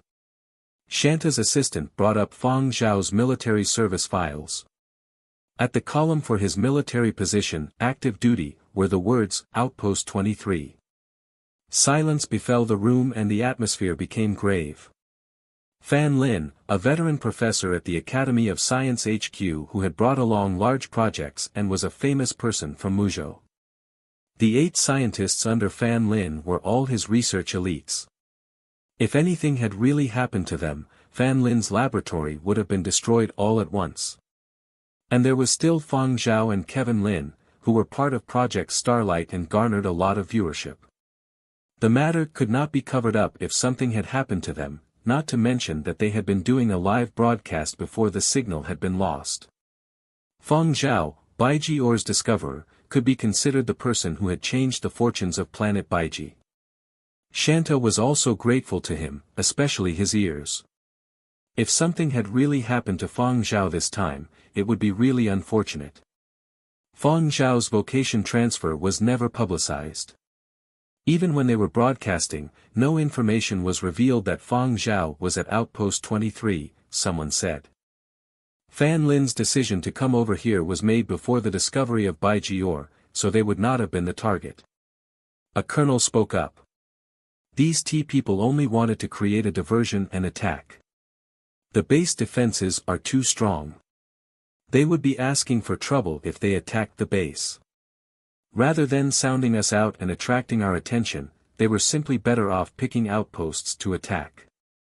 As for why Outpost 23 was selected, all I can say is that Fan Lin and Fang Zhao are unlucky. Shanta also did not waste any more time and immediately dispatched men to provide backup for the 5 outposts that were under attack. Online, people a long way from the fighting could not know the present situation on planet Baiji. All they had now were complaints. People from Frontline first, stop playing dead. Where is the live broadcast? Why hasn't it been fixed yet? Complaint, we want to make a complaint. At the start, many other media firms had taken this opportunity to attack First Frontline, especially companies that had similar natures as First Frontline. Previously, they had only been able to covet the overflowing popularity First Frontline got from Project Starlight, but then they'd had an opportunity to call them out. Other than these people, there were others that had seized the opportunity to defame Fang Zhao. After all, Fang Zhao had risen too quickly and had hindered the paths of quite a few people. As for those entertainment magazines, at the moment, they were beyond excited. These magazines love to take advantage of the situation and dish out dirt. Anyway, if they joined in with the abuse, they would not get caught and could still use this opportunity to attract site traffic. Perhaps if the tempo was raised, there would be people who would give them money to shut up. How could they face themselves if this chance to line their own pockets was missed? Therefore, in the short half an hour where the live broadcast was offline, the internet was filled with curses and abuse, but as time went by and the broadcast wasn't restored, First Frontline continued to play dead and did not give an official reply. Also, quick-witted people realized that the original criticism from popular and mainstream media outlets was slowly dying down. The ones still making a fuss were those fools still blinded by benefits. A certain Guangzhou news company's social platform operations department received instructions from the top to delete the article denouncing First Frontline that they had posted on social platforms. An operations staff was puzzled. Why is it being deleted? Many people are sharing it. All this counts as traffic, and traffic means money. Another person made a guess. Could it be someone threw money for it to be deleted? Whatever the reason, since the top asked us to delete it, then we just have to do so. Yenzhou, Silver Wing Tower. After Duan Xianji received a call from her husband Hong Lu, she instructed the public relations department to temporarily not issue any statements. As before, there were still lots of people who were spurred on to abuse Fang Zhao online. Whether they were purely picking a quarrel or they were really filled with grievances, after scolding, they still arrogantly copied what others said.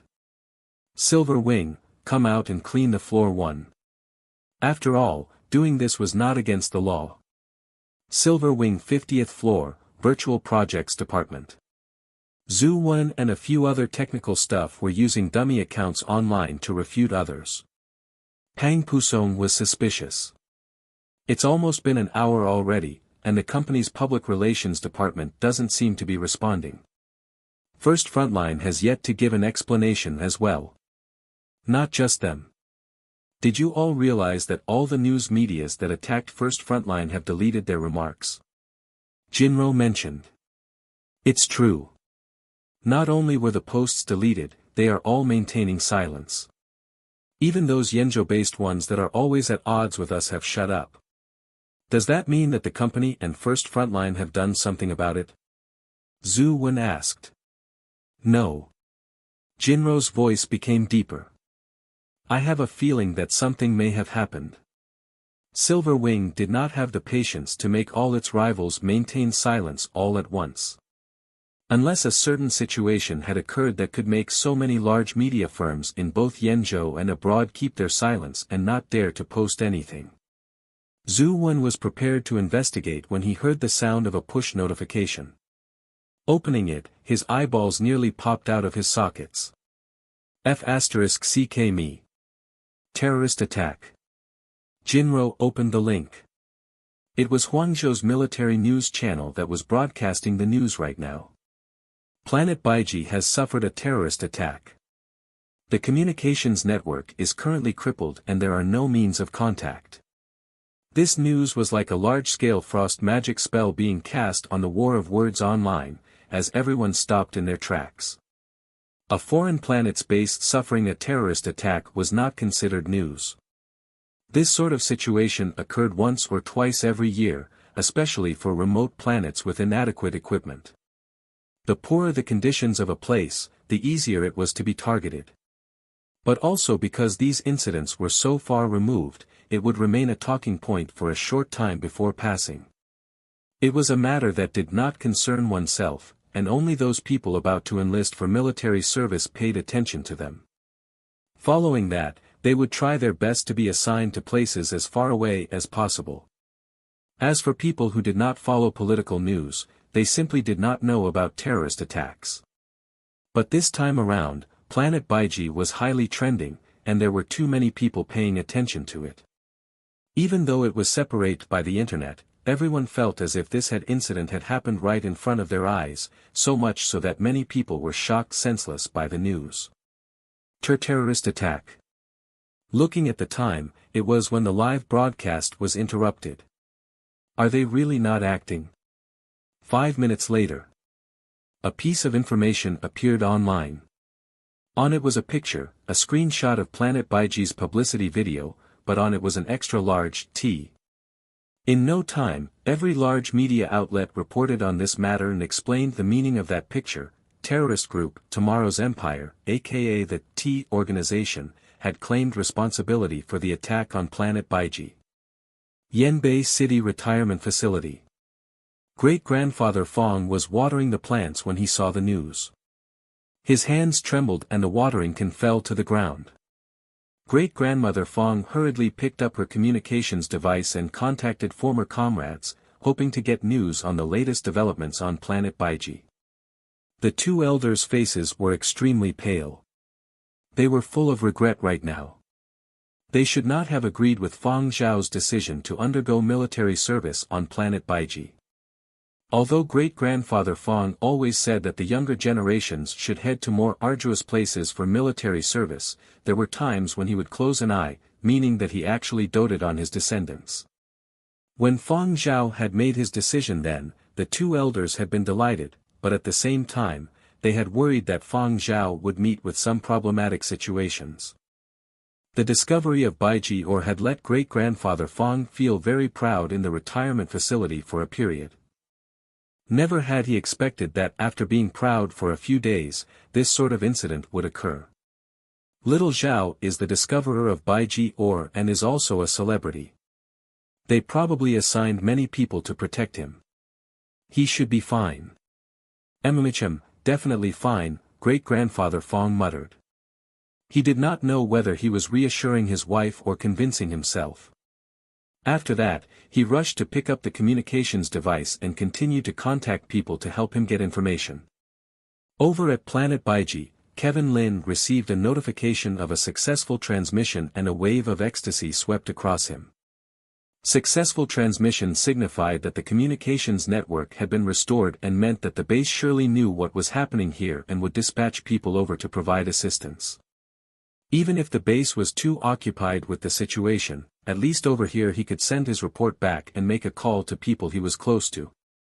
However, when he saw the transmitting status, he felt as if he had been doused with ice-cold water. He had recorded so many videos, but only the first one had been successfully transmitted, and he did not know how long it had taken for it to be transmitted successfully. The second video was stuck at 19%, and progress was slow. Live broadcasting was even more out of the question. They could not contact the base either for some unknown reason.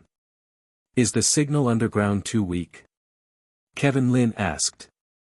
Professor Fan, have you managed to get in touch? Fan Lin shook his head. He felt that he had let down Fang Zhao and Kevin Lin. After all, he had pulled some tricks to transfer Fang Zhao over. Who could have known that this sort of situation would happen? Fan Lin sighed. Fang Zhao, this time it's my fault. I should not have transferred you two over. He paused for a moment, but Fang Zhao did not reply. Fan Lin looked over and saw that Fang Zhao, who had been tending to the wounded, had stood up at that moment and was looking at the door of the underground shelter. The shelter suddenly became slightly brighter. The rabbit inside the water tank was now glowing even more brightly than before. Its original soft-looking fur had straightened out and swelled up, and each strand had its own bright spot. It looked very beautiful, but Fan Lin had a sort of dangerous feeling. Whoever touched it at this moment would be very unlucky. Many animals could sense danger much better than humans. The people in the underground right now were not idiots, and because of this, they all tensed up. What is Oyuyu outside? Kevin Lin's previous excitement had totally vanished, and when it quieted down, he listened carefully to all the sounds of activity outside and could hear an indistinct and strange howl that made the hairs on his body stand up. Fang Zhao did not reply, instead walking over to the doorway and pressing a button on the wall beside it. A screen appeared displaying the scene outside this underground shelter. Because it hadn't been used in a long time or maintained, the equipment was rather old, and the image twitched from time to time. There were no lights outside. The surveillance camera was in night vision mode, so the colors were not very distinct, but it could still be considered rather clear as it transmitted the situation behind the door. A slender four-limbed beast walked past the underground shelter's door. It had hook-like claws and was covered with lumpy fur. As for the portions that were exposed skin, ripped muscles were bulging. Its face appeared malevolent, and some form of liquid dripped from its canines, perhaps its saliva or blood. One look at this abomination and one would know that this was not a native wild animal of Baiji. Bang! The sound of something breaking rang out suddenly in the quiet underground shelter, shocking everyone. Everyone looked at the source of the sound, but they only saw that the metal piece Fang Zhao held in his hand, which had been removed from one of the wounded, had been forcibly snapped. Fang Zhao's back was facing them. His normally gentle and calm eyes had an ominous glint at the moment, like a sharpened knife. It appeared that Fang Zhao was standing there calmly, but at the moment, a raging fire had started burning inside him. Those beasts from the period of destruction were no longer considered a big threat to the people of the new era, so much so that some rich folks had voiced out about wanting to keep a period of destruction beast as a pet, though it was against the law. Experiments regarding period of destruction beasts had stringent regulations and needed to be declared and go through many rounds of investigation and auditing. If anyone were caught breaking these laws, the punishment was death. There were some who did these illegal experiments for the sake of money, such as hoarding specimens and bones of beasts from the period of destruction, and there's some who had other motives, such as using these beasts as biological weapons. There surely wouldn't be just one inside the outpost. The aggressors had intentionally let these beasts out to attack the people of the outpost. People in the new era might only just be disgusted with this sort of actions by the terrorist, but what Fang Zhao felt was fury. Struggling through almost 100 years of war and chaos and having suffered so many sacrifices, was it to watch you let these things loose? Revolt? A bunch of absolutely disgraceful things. The temperature of the entire underground shelter seemed to drop suddenly, and some uncontrollably shivered. As if there was a faint hint of a murderous aura here. Kevin Lin thought to himself that perhaps it was his body subconsciously creating a shocked and afraid reaction after watching the images on the screen. But then again, that didn't seem right. Following that, Kevin Lin turned his gaze toward Fang Zhao. Kevin Lin looked at the metal piece in Fang Zhao's hand. Although the things in the underground shelter were quite old, it was still unknown what this metal piece was made of, probably some cheaply priced material used when the place had first been built. Although it could not compete with newer materials, it really wasn't something that could be easily snapped. However, when considering Fang Zhao's manner while doing farm work, it was not that surprising. Fang Zhao. What's wrong with you? Kevin Lin asked. Fang Zhao retracted his gaze from the screen and threw away the few pieces of metal in his hand. He replied, I'll be heading out for a bit. The way Fang Zhao spoke was different from before. When he spoke, Kevin Lin nearly jumped. No way. Kevin Lin vehemently rejected. Are you trying to court death by going out? Didn't you see those things outside?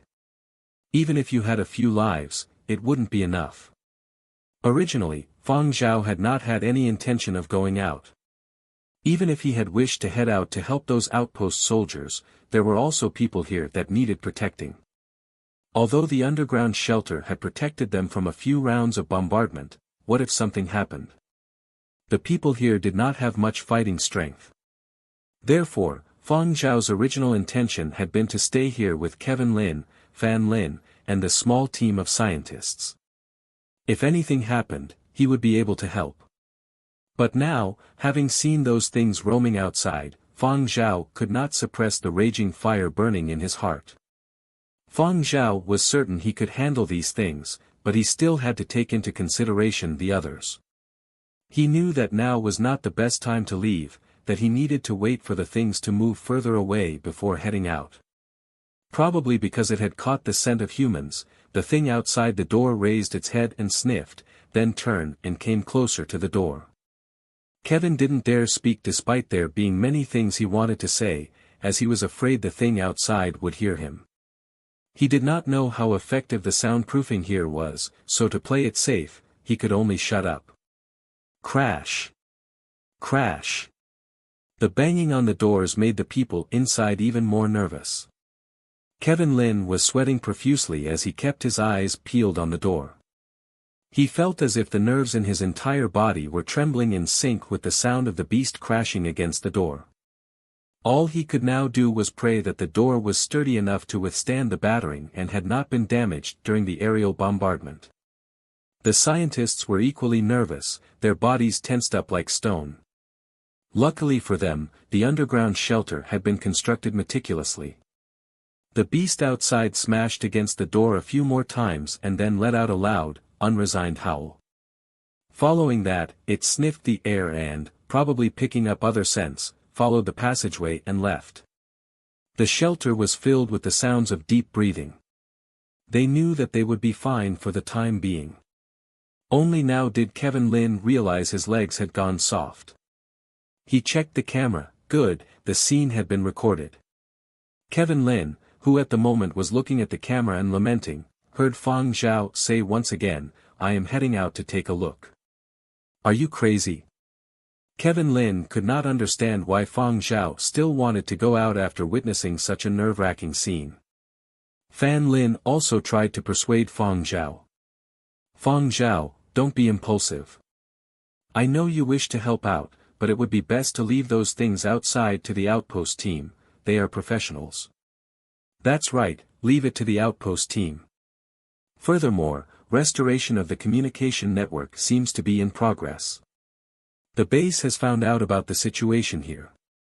We just have to stay here and wait for the base to send people over. Besides, what can you do if you go outside? You don't even have a gun." Midway through his words, Kevin Lin saw Fang Zhao produce a gun from some unknown place. "Where did you get that gun from?" Originally Kevin Lin had been leaning against the wall, but at the moment, he had leapt forward, his eyeballs bulging, unable to believe the shocking scene in front of him. Kevin Lin bombarded Fang Zhao with questions.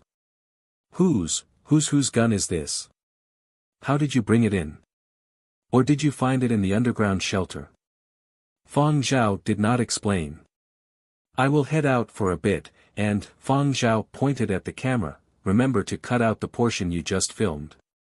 There were indeed no longer any suspicious figures in the passageway outside. Fang Zhao listened attentively, then picked up a pole from the table before opening the door and speedily heading out after instructing Kevin Lin to hurry up and close the door and lock it. From the incident where the beast had smashed itself against the door, it could be seen that this place was still secure, so he could head out without worrying. Kevin Lin was both angry and worried, but Fang Zhao simply had not listened to him. Fang Zhao had already gone out, and all he could do now was shut the door and observe the surveillance footage on the screen. The passageway was murky, the majority of lights had been destroyed by the earlier bombardments. Sight was limited here, but hearing was even more acute in this darkness.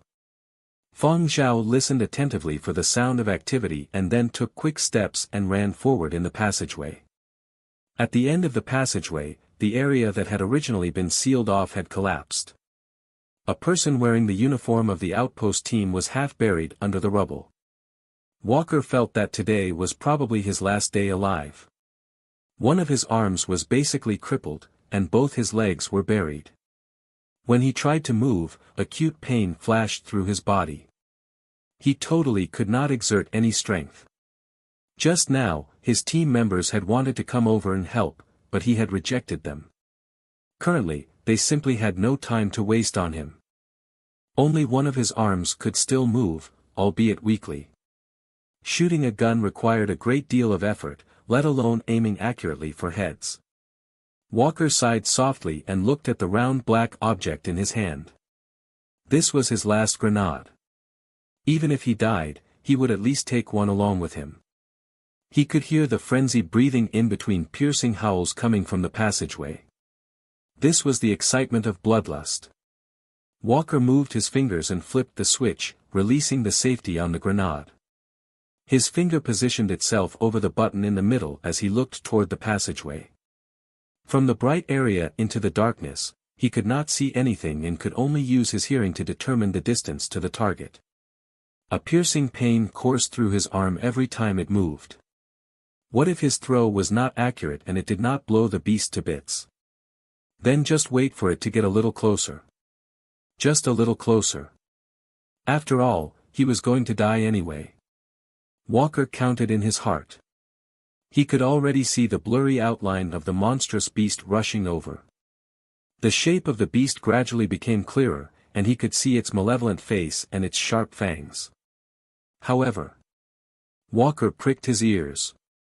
Why did it sound like someone was behind the beast? Was it friend or foe? As he thought about this, Walker heard a bang. The monstrous beast that had been running at high speed fell to the ground and slid forward a short distance. Walker could see the bullet hole in its head. He tilted the head to see the bullet hole in the wall.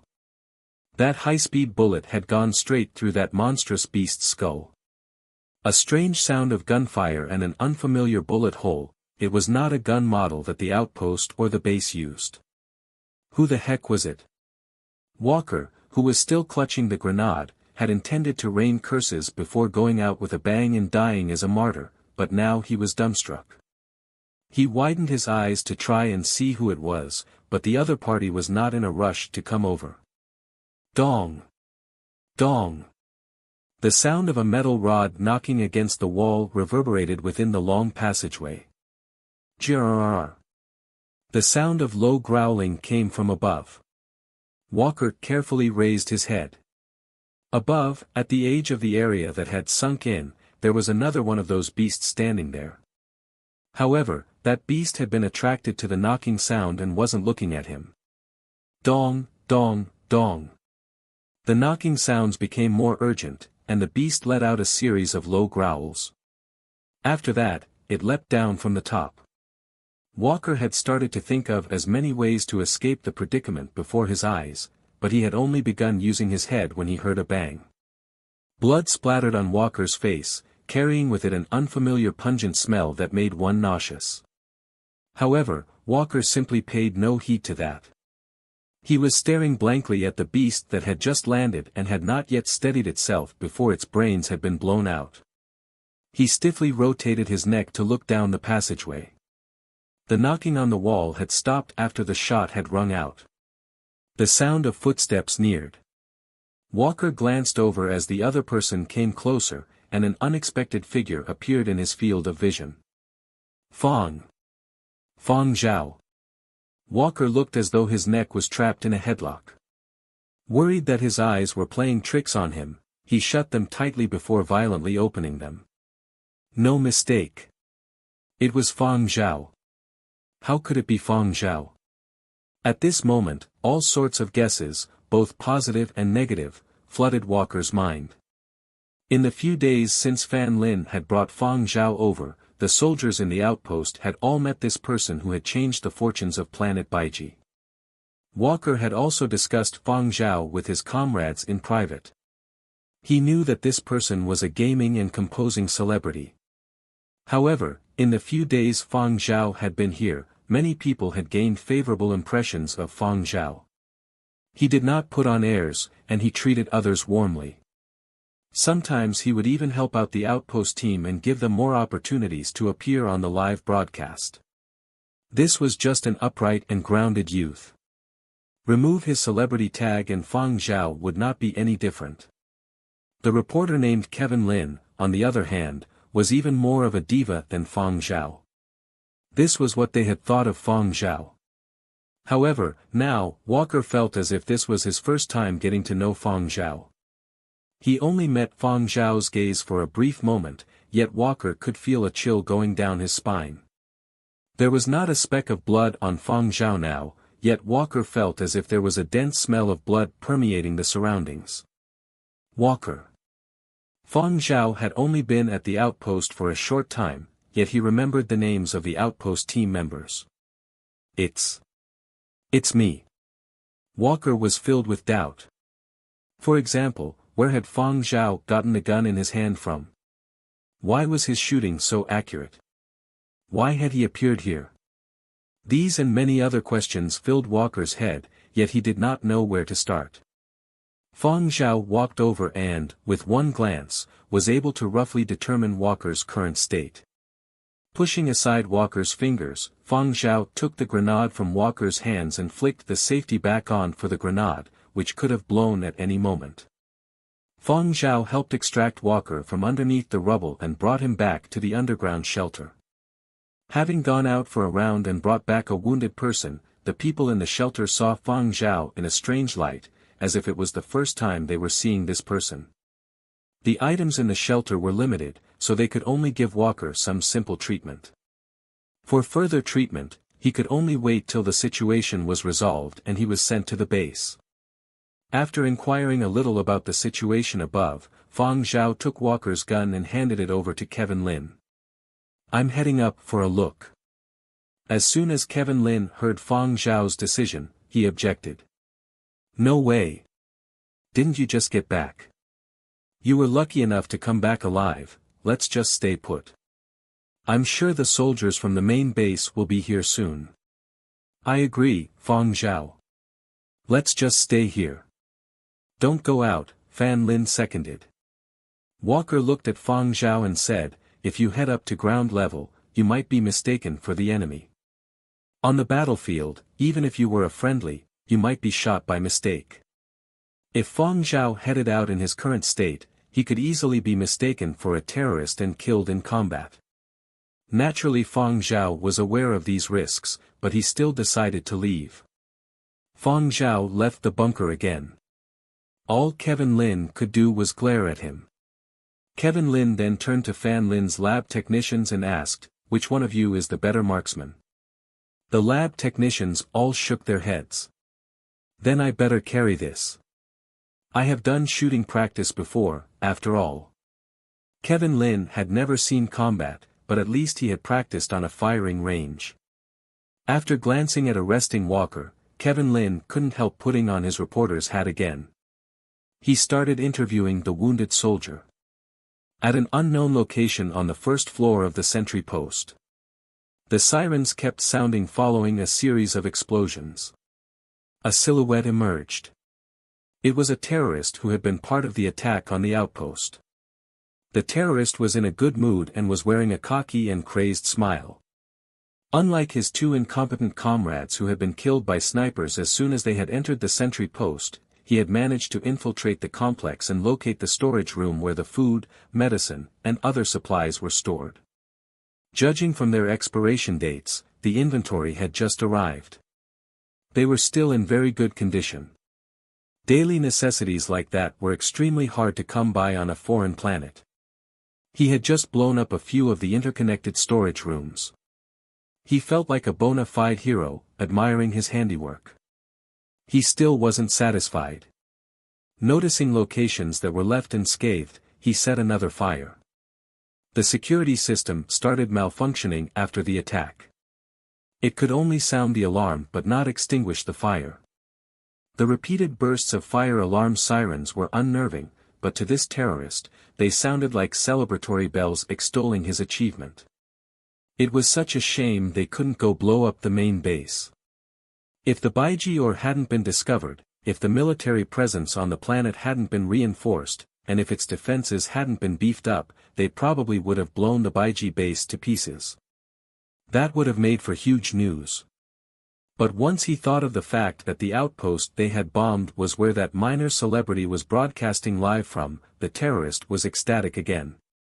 They had only realized that Fang Zhao was around when they had arrived and scouted the experimental plot. The attack on Baiji had been in the works for some time. They were aware of everything that was happening on Baiji. They watched the live broadcasts every day. Naturally, they recognized Fang Zhao's face. If he could track down that minor celebrity and broadcast his beheading live, then he would be the top story of the day. This was big news. Everyone would know who he was. After gloating, he would commit suicide. Sounds like a plan. Then, it's decided. He licked his dry lips and tasted blood. The more he thought about his plan, the more excited he became. He was going to track down the minor celebrity stashed away by the sentries. Where in the world had the sentries hidden the celebrity? As he was pondering the matter, the flash of an arm showed up in his pupils and grew bigger rapidly. Before he knew it, his whole body plunged backward and landed on a wall. The subtle sound of his bones cracking could be heard, as if they had been crushed. Ah! The lone wail was quickly drowned out by the ongoing sirens. His two arms flopped to the ground and his gun dropped to the ground. His comms unit was removed and stomped to pieces. Someone grabbed his collar and dragged him forward away from the storage units, a bit like he was a garbage bag. "You're from tomorrow's empire?" a cold voice asked. The terrorist lifted his head toward the voice for the first time since his whole body had been picked up. The first thing he saw was the dark barrel of a gun. The temperature was hot because of the bombing and the fire he had started. He felt a warm breeze mixed with the smell of burnt toast. If someone stuck around long enough, they would be covered in sweat, but staring at the dark barrel and the cold glimmer of the gun, all he did was shiver. The terrorist took a gulp. He had noticed his captor wasn't wearing the sentry uniform. He didn't know offhand who his captor was, but now he took in the face behind the gun and froze. "Fang Zhao. You're Fang Zhao." Ecstasy replaced fear. He even ignored the metallic sensation of the gun barrel pressed against his face. He had just been about to track down that minor celebrity. Lo and behold, the celebrity had showed up in front of him. It was divine intervention. But he never would have guessed the minor celebrity had a few moves of his own. Several thoughts flashed through his head. A light bulb lit up when he recalled Fang Zhao's question. He had a brilliant idea. "That's right. I'm a member of tomorrow's empire. I would do anything for the empire." "The empire?" Fang Zhao asked. "That's right. We want to build an empire of our own. A brand new world. Why do the descendants of the martyrs that founded the new era have a monopoly on the best resources while we are discriminated against?" the man said in a righteous tone. "You're a descendant of the founding fathers?" Fang Zhao pressed. The man was about to answer in the affirmative, but he paused. "No, I'm not a descendant of the founding fathers. I'm a descendant of a period of destruction martyr." The founding martyrs and the period of destruction martyrs were two distinct groups. The former referred to those who had made major contributions to mankind during the founding of the new era, while the latter referred to heroes who had sacrificed themselves during the period of destruction. Any mention of period of destruction martyrs inspires a sense of awe and mixed emotions. Fang Zhao frowned. A descendant of a period of destruction martyr. The man was delighted by Fang Zhao's shift in tone. "That's correct," he blurted out. In reality, he had no idea if any of his ancestors were martyrs. Regardless of the facts, it was his word against Fang Zhao's. This was his lifeline, or perhaps at some point he had brainwashed himself into believing that he was indeed the descendant of a martyr wholeheartedly, that everything he had done had been in the name of correcting injustices committed against his ancestors, that his work would bring him the utmost glory. It had all been for tomorrow's empire. Freedom fighters like him shared the spirit of the founding fathers who had battled for a new future. Yes, that's right. All that killing had been for a better tomorrow. Bring on another period of destruction war. Let's set aside the issue of the martyrs' descendants who were forced to go down my path first. Do you remember the martyr Fang Zhao? You know, your namesake, the really famous one, the great man ranked only second to Wu Yan in the core area of the Yenzhou Cemetery for Martyrs. You're from Yenzhou. You must know about him, no? It's a shame that he died in the 99th year of the period of destruction and Wu Yan stole the limelight. Look at how much prestige the Wu family enjoys these days. What about Fang Zhao's descendants? They've long been shoved into the gutter. Fang Zhao watched as the man blabbered on passionately and self-righteously, seemingly emboldened by the noble cause of exposing the indignities suffered by a giant of history. Little did he know that the man standing before him was the real Fang Zhao. Fang Zhao had seen pitiful performances like this during the period of destruction a countless number of times. He could tell his prisoner was lying. His claim of being a descendant of a martyr was bullshit. All this talk of correcting injustices committed against martyrs was simply a pretty excuse to advance his own interests and satisfy his greed. Taking a step back, even if this person was telling the truth, even if this extremist organization counted the descendants of martyrs among its members, just look at what they had done. Fang Zhao thought to himself, if his fallen comrades who hadn't lived to see the new era knew their descendants had stooped this low, they'd be furious enough to crawl out from their plots in the martyrs' cemeteries. They wouldn't be able to rest in peace. The terrorist kept observing Fang Zhao's facial expressions as he talked. He swelled with delight when he noticed a subtle change in Fang Zhao's gaze. If he could convert Fang Zhao, that would be a major accomplishment. If he couldn't. The man bent his limp fingers, his fingernails piercing the center of his palms. He couldn't raise his arms anymore, but he could move his fingers. Think about the luxurious lifestyle that the Wu family enjoys now, then think about poor martyr Fang Zhao, resting alone underground, unable to protect the livelihoods of his descendants. If he were still alive, he'd be upset too. He'd definitely approve of our. Bang! A bullet penetrated the man's head between his eyebrows, ejecting into the wall behind him. Fang Zhao glanced at the slumped body and mumbled, "I disagree." Fang Zhao didn't like extremist organizations like Tomorrow's Empire. The death of the parents of the original owner of his body had the fingerprints of an extremist organization all over it. Accidents like that were not unheard of, but many of them were covered up to prevent mass panic. The government had been heavy-handed in its recent anti-terrorism campaign, dealing the extremists some major blows. Otherwise they wouldn't have been so desperate as to target Baiji. Not too long ago, Baiji had been an impoverished planet, which had made it a vulnerable target. If they had truly had the guts, why hadn't they targeted the planets at the top of the development order? If they were genuinely so ambitious, if they actually harbored such lofty aspirations, why had been they so fixated on blowing up Baiji, endangering innocent civilians in the process? If they wanted to build their own empire, why not colonize a planet that hadn't been discovered by the Global Alliance and truly break new ground? To expend all this energy to come up with evil plots instead of channeling it toward righteous causes, calling for the overthrow of the existing order, even recreating the beasts from the period of destruction, such bastards. They deserve to be crushed. On the verge of his death back in the day, Fang Zhao had had his grievances all right. He had witnessed the emergence of all sorts of royalty on the different continents and read an online commentary that he was the one with the worst luck among the period of destruction leadership.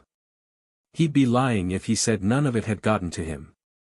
But as he had admired the beautiful blue home planet from space, he had felt that all his sacrifices had been worth it. He had put all those injustices behind him. Then Fang Zhao had wondered if, one day, some B***starred posing as his descendant would pop up and stir up trouble. If the occasion actually arrived, he would deliver a bullet to the impostor's head, Fang Zhao had thought to himself. There was still continuous gunfire all over the outpost. Yan Biao's face was pale and covered with beads of sweat. He took a look at his blood-soaked pants and winced at the pain. The protruding veins on his face twitched with every movement he made, but his two eyes were still scanning the surroundings like radar for any sign of activity.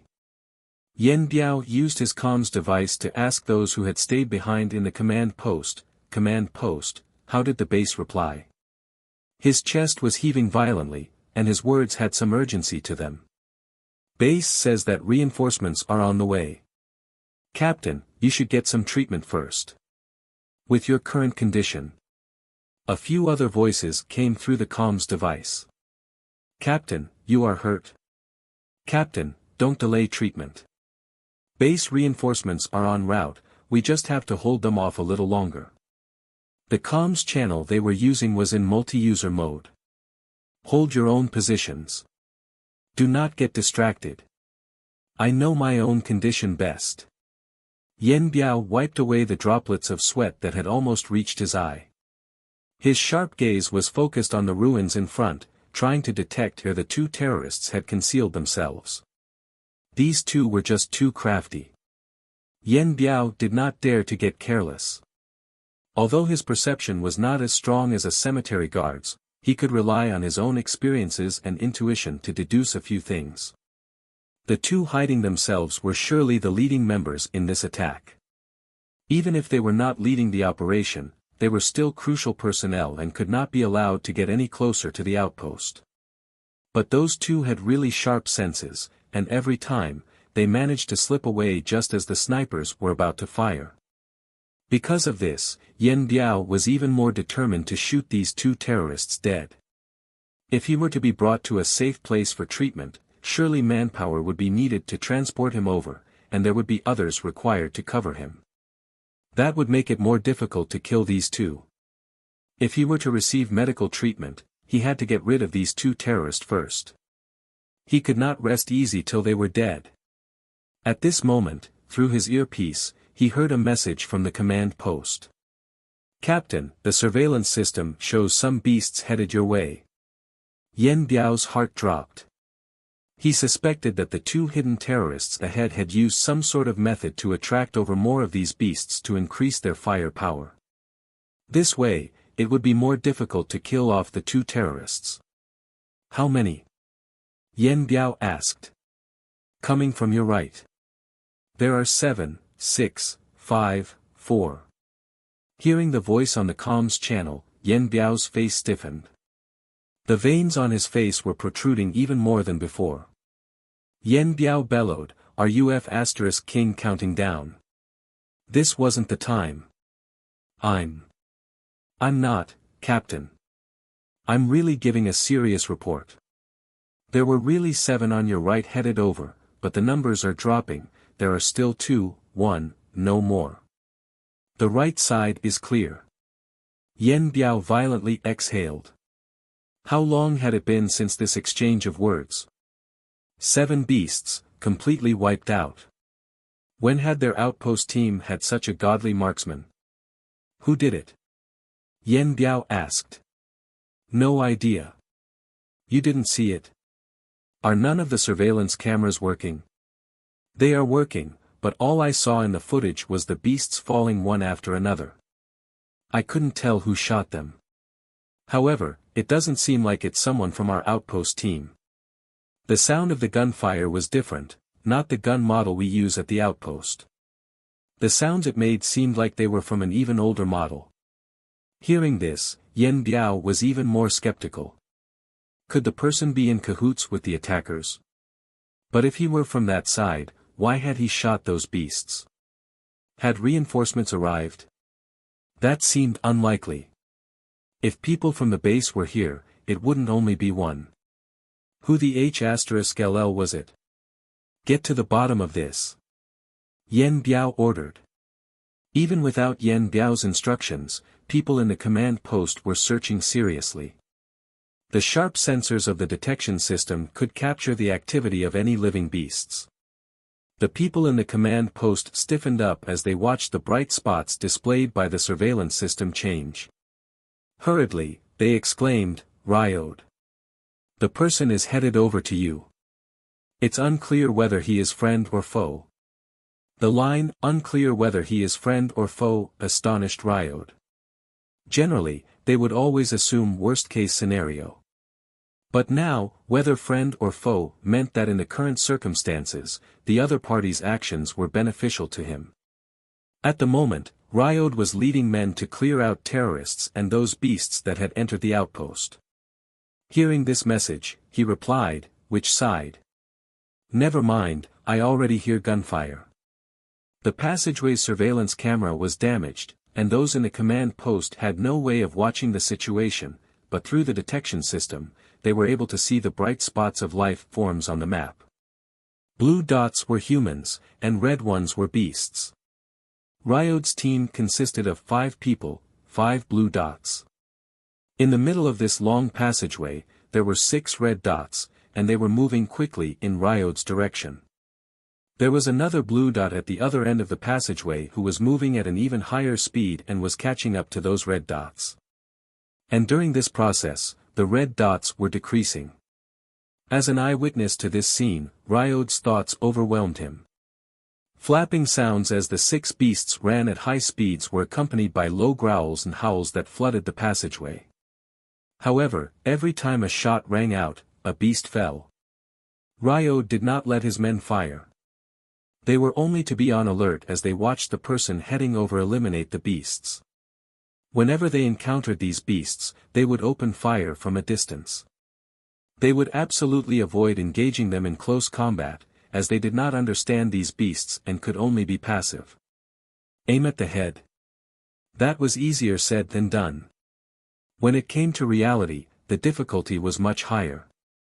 In the last hour, they had experienced it for themselves. But now, apparently every beast was being killed in one shot. Not considering marksmanship, Ryode swore he had never ever seen such a crazy person before. That's right, from what Ryode saw, this was a crazy person. Not only was it one shot one kill, after the person had caught up to the beasts with his extremely quick speed, he did not slow down at all, instead fearlessly continuing to rush forward. Ryode scrunched his eyebrows together. Close quarters combat. When the steel rod struck the beast's taut, rock-like muscles, it created a thumping sound. The thumping sound had not yet dissipated when the second strike accurately struck the beast in its neck like a violent gale. A torrential barrage of attacks created an accompaniment of bones cracking and flesh being slapped. Ryode's furrowed expression turned to one of astonishment. Beast after beast fell to the ground and did not budge. Bang! Gunfire. The last beast collapsed to the ground heavily. The inertia from its rushing caused it to slide some distance after it fell, leaving a trail of brown blood from the bullet hole in its head. The whirlwind-like attack had only lasted a few blinks. Before Ryode had even regained his train of thought, the entire thing was over. Those aggressive howls a few moments ago had been silenced for the rest of eternity. Ryode was still standing in his original spot. The muscles around his eyes were twitching. Even more so when he saw the other party's face, his eyeballs nearly fell out of their sockets.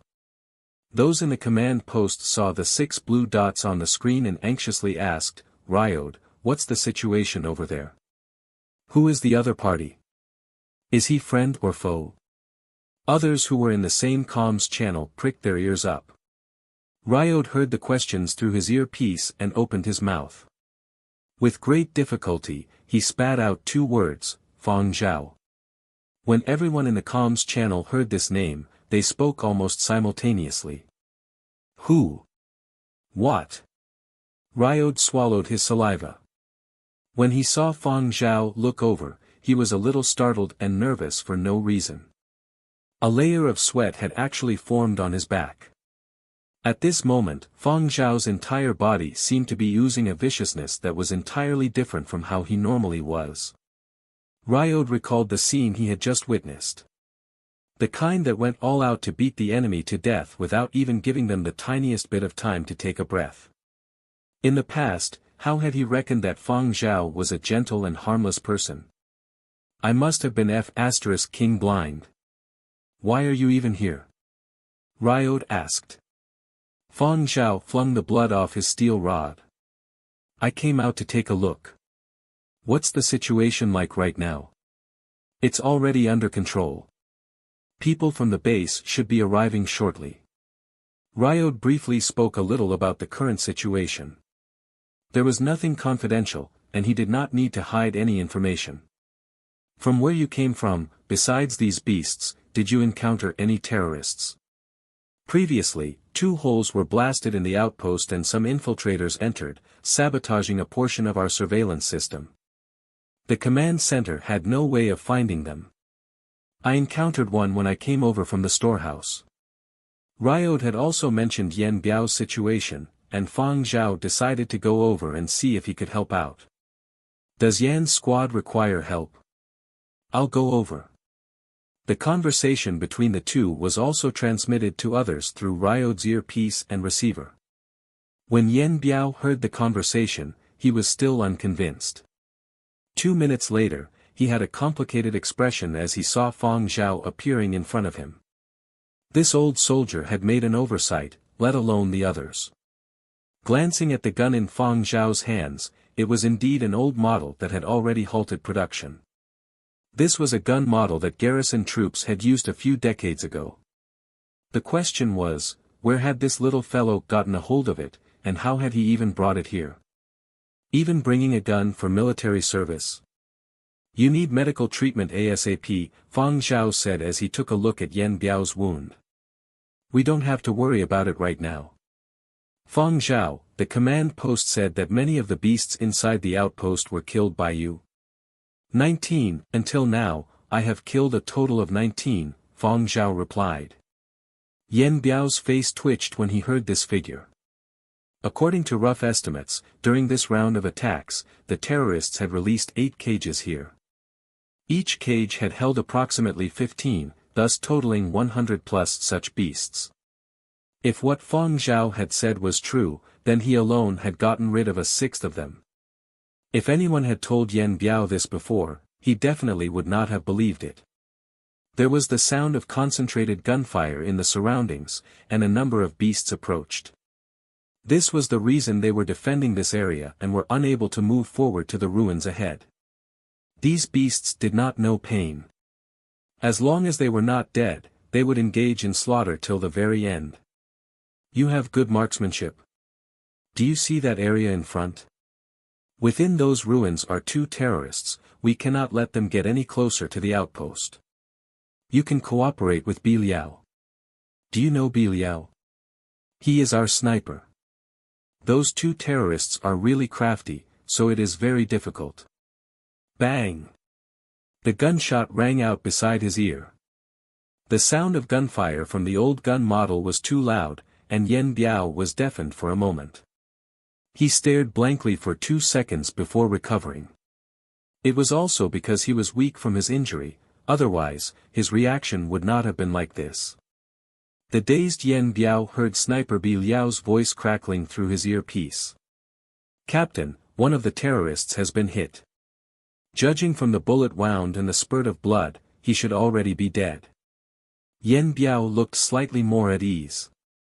Good job. It wasn't me, the sniper mumbled. He had been just about to fire when he had seen the target's head tilt back and blood spurt out. The terrorist that had been shot dead probably had not known whether he had been hit by a stray bullet or targeted and eliminated, as the bullet had not been shot from the sniper's position. The terrorist might have been guarded against the outpost team sniper, but he was not guarded against shots from other positions. It wasn't you. Yan Biao was suspicious. Inclining his head toward Fang Zhao, he opened his mouth to ask. Bang! Another shot rang out beside his ear. Sniper Bi Liao's voice came through the earpiece. Captain, the other terrorist has also been shot dead. Was it you this time? Yan Biao asked. It wasn't me this round either, Bi Liao said grudgingly. He was the outpost's best sniper, and he normally called himself the ace marksman, but this time around, he had really suffered a blow. He had totally been unable to lock the 2 crafty terrorists in place, and he had not gotten a single one after guarding for so long. In the end, they had been killed by somebody else. But in any case, those 2 have finally been settled. Bi Liao sighed. The remaining beasts are not a threat. Captain, you should hurry and get treated, or you will die from blood loss. Tell everyone at your side that nobody is allowed to go any closer. They might have bombs on their bodies. I know. Ending the comms, Yan Biao looked at Fang Zhao, who had already put away his gun. Were those 2 shot by you? Aminchim. The calm tone Fang Zhao used was as though he had just slaughtered some chickens. Yan Biao could not clearly see the situation ahead of him, but since Bi Liao had seen it through his sniper scope and confirmed that the 2 terrorists had already been killed, Yan Biao could rest easy and receive treatment. However, if what Fang Zhao had said was true, examining the wounds on the bodies would verify his words. The gun used by Fang Zhao was different from the ones used by the outpost team. The gunshot wounds would be different, so it would be easy to distinguish. Yen Biao was a little puzzled when he saw Fang Zhao keeping his gun away. Aren't you going to continue? There are a few more beasts over there. The others can handle it. Besides, I'm out of ammo, Fang Zhao replied. The situation was already under control. There weren't many threats remaining, and he had no need to snatch military glory away from the outpost team. Yen Biao did not question how Fang Zhao had managed to smuggle the gun into planet Baiji. Instead he asked, these types of old gun models have very little ammo. How many bullets are there? You ran out of ammo so quickly. There were only 20 bullets when I brought it over. Fang Zhao did not hide this bit. Yen Biao and the others did not think highly of these sorts of decades-old guns. If a gun from the old era were placed in front of them, they would surely treat it as an antique. Bi Liao had just arrived and had a shocked look on his face.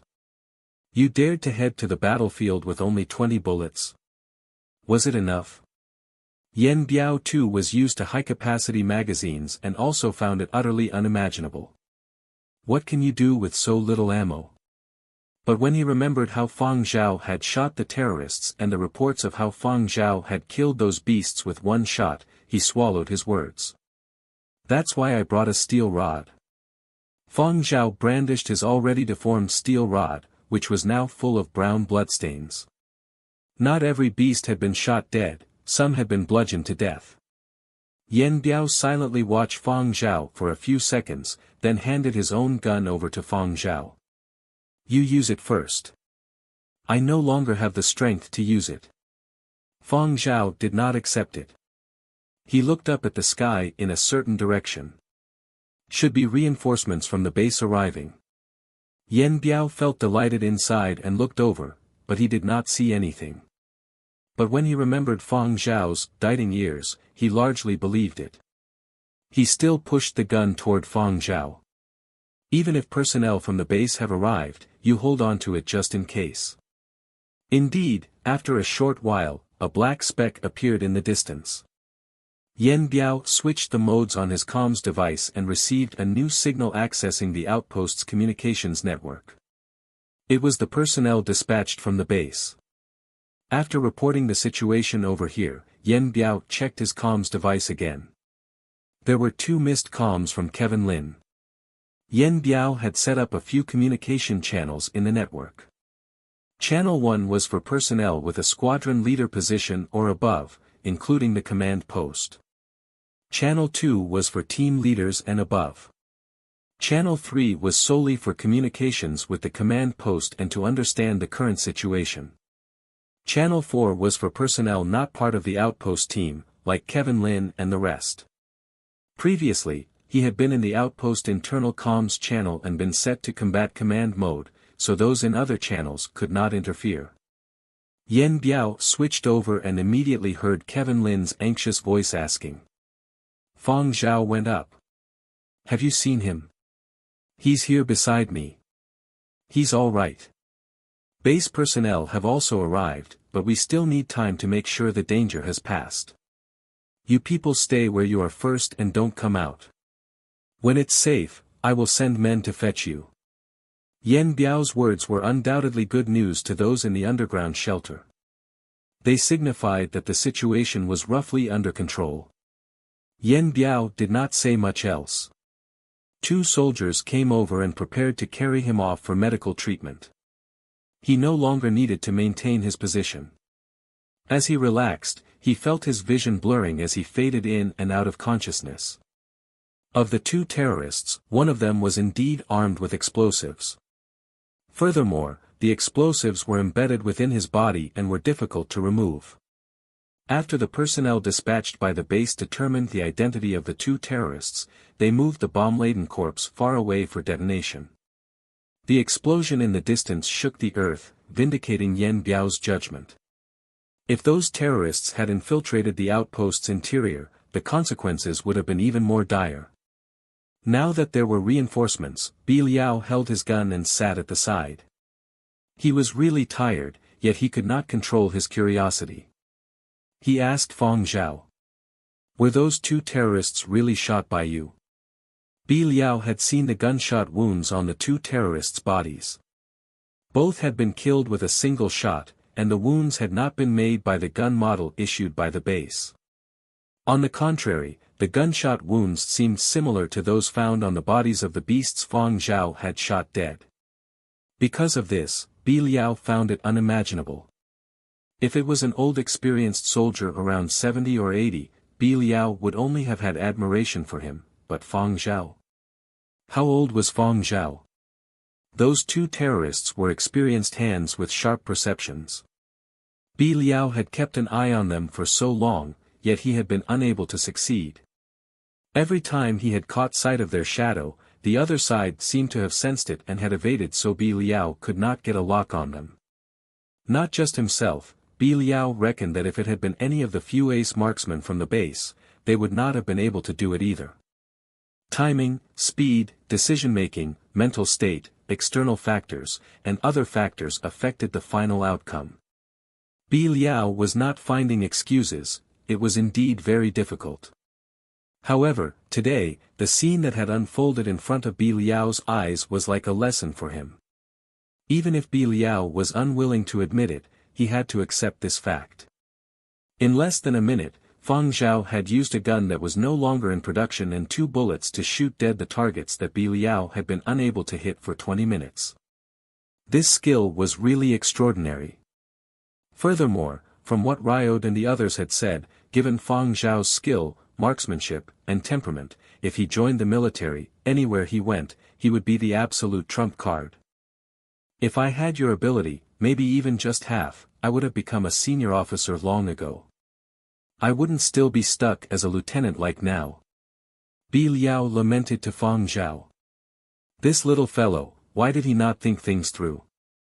Why did he decide to be a celebrity? Bi Liao was especially curious about one thing. How long have you been practicing with a gun? Fang Zhao thought for a bit before replying, very long. Definitely not as long as me. From what Bi Liao saw, he was older than Fang Zhao by a few decades. He'd had access to firearms from a young age. Bi Liao had certainly held guns longer than Fang Zhao, but his skill could not be compared. This Bi Liao acknowledged. Bi Liao had an envious look in his eyes. Your talent is really good. This sort of thing known as talent was not something anyone could have.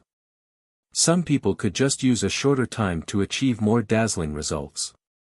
When Fang Zhao heard this, he gave a faint smile. Talent?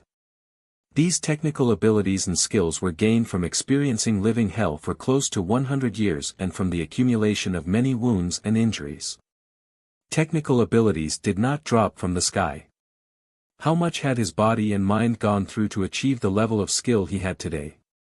In his previous life, the reason Fang Zhao had not survived was largely due to his accumulated injuries and illnesses coupled together with the immense pressure on him from the war.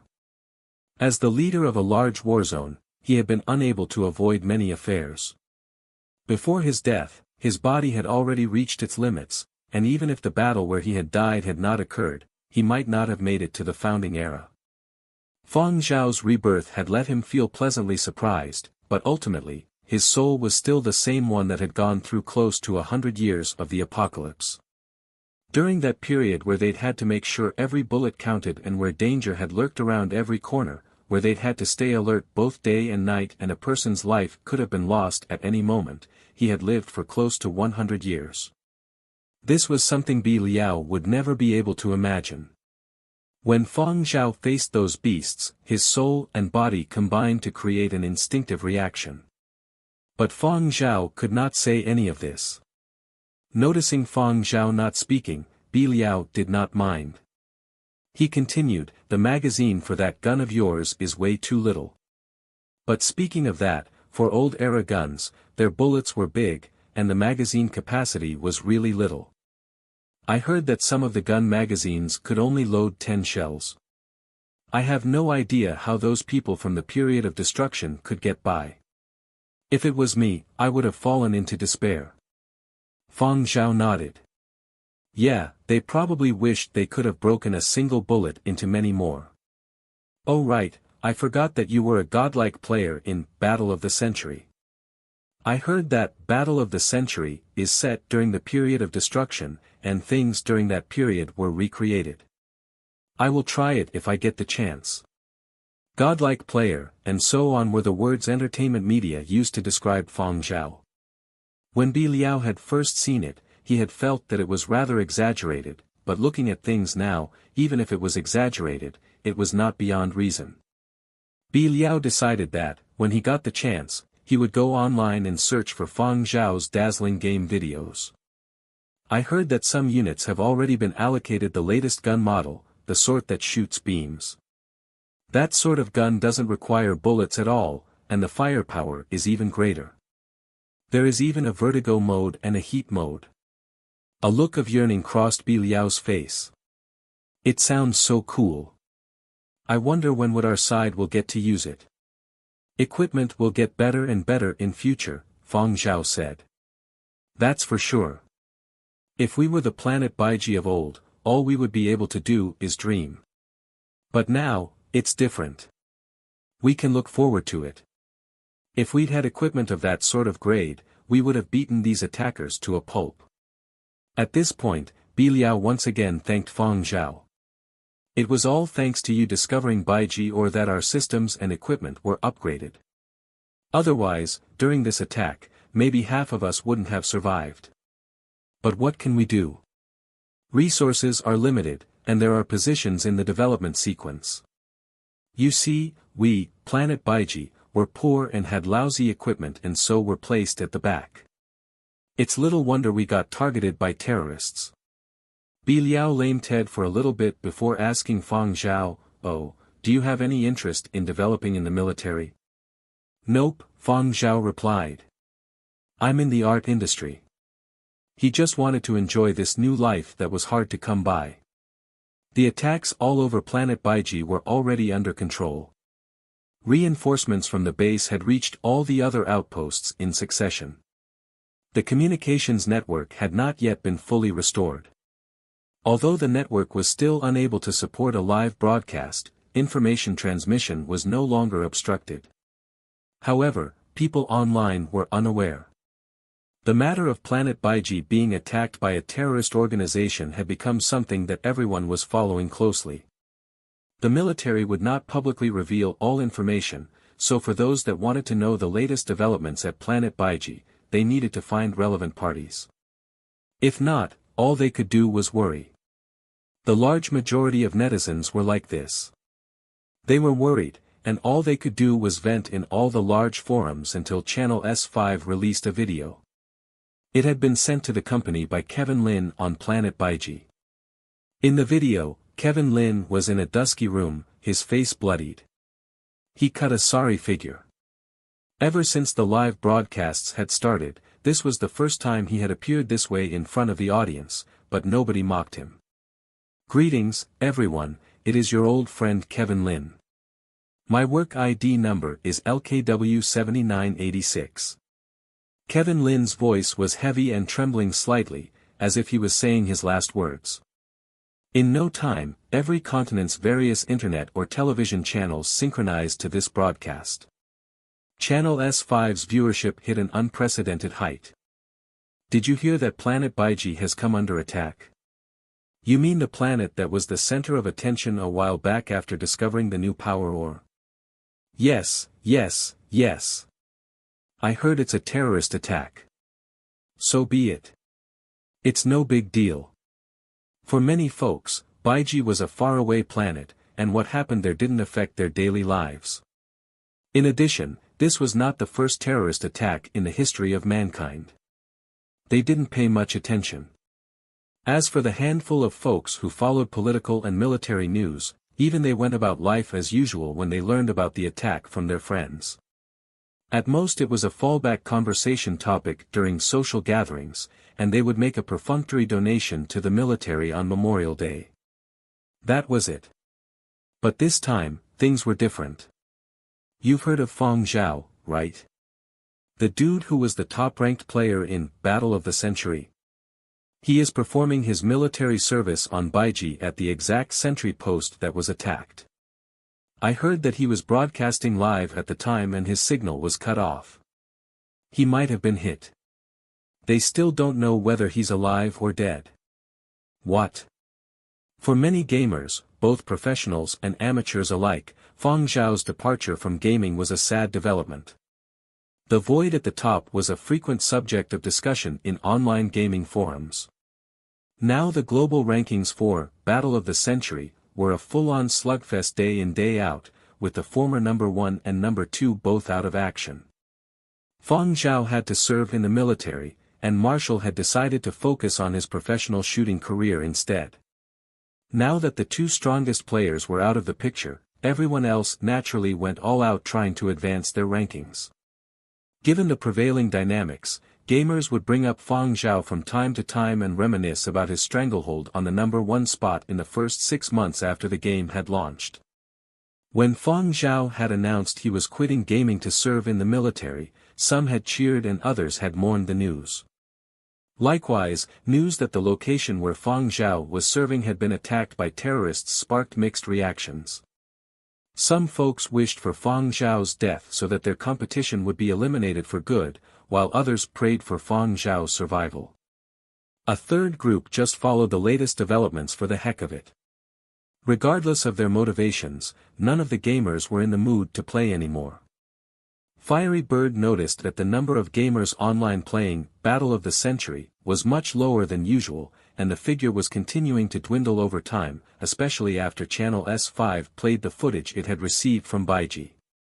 Everyone had gone offline to watch the video. The Project Starlight team of First Frontline and the rest of the editorial team were hard at work. All their phone lines were busy. Meanwhile, Kevin Lin slowly transmitted a few text, sound, and video files back to headquarters. After watching the first video Kevin Lin sent, they knew this was a prime opportunity for their publication. Indeed, for any profit-making organization, their business interests came first. Naturally, they were concerned about the situation on Baiji and whether there were any survivors, but they cared more about how the incident could benefit the publication. The second video has been edited. We've received 98% of the third video. Boss. Another internet TV channel from Muzhou wants to buy our footage. The third video has been downloaded in full. I'll start editing. The editors at HQ considered some of the footage that Kevin Lin sent redundant, so they took it out and made other edits before airing the final cut on S5. Kevin Lin's gonna become a star, one of Kevin Lin's colleagues said as he observed S5's viewership numbers skyrocketing. He's already a star, another colleague said while pointing at his computer screen and wearing an astonished expression. On his screen was Kevin Lin's social media account. His last status update had been posted before he had taken off for Baiji, about to take off. The post included a photo that also showed Fang Zhao and other fellow passengers. The number of comments on the post had already exceeded 1 million. Concerned viewers noticed Kevin Lin's account displayed in the S5 videos. Kevin Lin had interviewed celebrities and politicians in the past, but no matter how much he had self-promoted and embellished, he had never gotten anywhere. Now, a disaster had turned into a blessing in disguise. His follower numbers had reached a level that made many fellow journalists jealous. Even if it was a temporary bump, people were still jealous. The military chose not to disclose the latest updates it had received. All they said was that the situation on Baiji was under control and that the military base was secure. That was all. So if viewers wanted to find out more details, they had to tune into S5 or regional internet TV channels that took the S5 feed. The first video S5 aired explained what had happened. Not just Kevin Lin, but Fang Zhao, Fan Lin, and the other researchers also appeared in the video. The second video showed the appearance of a monster. The beast was no stranger to gamers who were playing Battle of the Century, even if it belonged to a species they weren't familiar with. The monster's savage face bore a striking resemblance to the beasts in the game. The banging on the door not only unnerved the people in the bunker, it also spooked the viewers watching the video. This wasn't a movie. It was cinema verite, real footage from the planet of Baiji. They didn't know what they would see next, which gave their nerves a roller coaster ride. Good thing the door was firm enough. The beast was also distracted by other noise, so the online viewers could finally breathe a sigh of relief. The third video was also edited, but not by First Frontline's editors. Kevin Lin had cut a portion of the film before he had sent it. He had edited out the footage of Fang Zhao pulling out his gun. Conscripts were not allowed to carry arms without permission. The footage would reflect poorly on Fang Zhao. Kevin Lin knew Fang Zhao had pulled out his gun as a last resort. As a brother from the trenches, Kevin Lin was a loyal comrade. Even if Fang Zhao hadn't said anything, Kevin Lin never would have aired the footage. So the third video started with a close-up of Kevin Lin's bloody and dusty face. He sat in a corner, sighing repeatedly and rubbing his face before going on camera. His eyes were bloodshot, weary with concern and fear. Fang Zhao.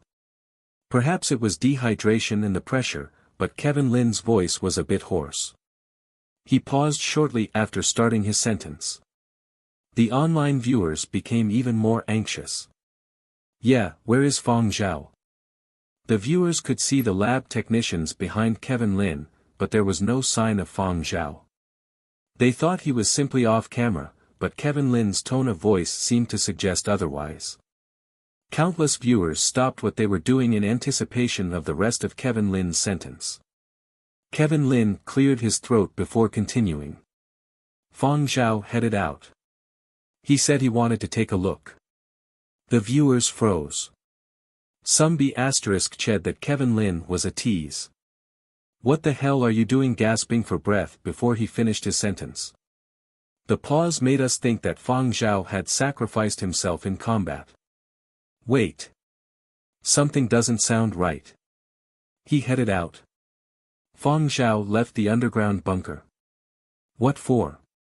To kill a few monsters. Does he think this is **King game? Also watching the footage was great-grandfather Fang, who was so startled he got out of his chair. Nonsense. What can a young conscript who's never seen real combat do? Does he have a death wish? Great-grandfather and great-grandmother were angry and anxious. None of their old comrades had any concrete word on Fang Zhao's status. All they could offer were updates on the base.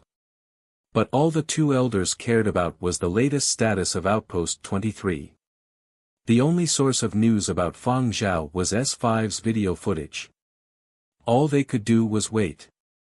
They actually tried contacting First Frontline directly for their full footage, but they couldn't get through. First Frontline wasn't based in Yenzhou, after all. While great-grandfather Fang had connections in Yenzhou, his influence didn't extend to Huangzhou. They didn't have a direct line to First Frontline on short notice, and the publication's customer service hotline was overwhelmed with calls.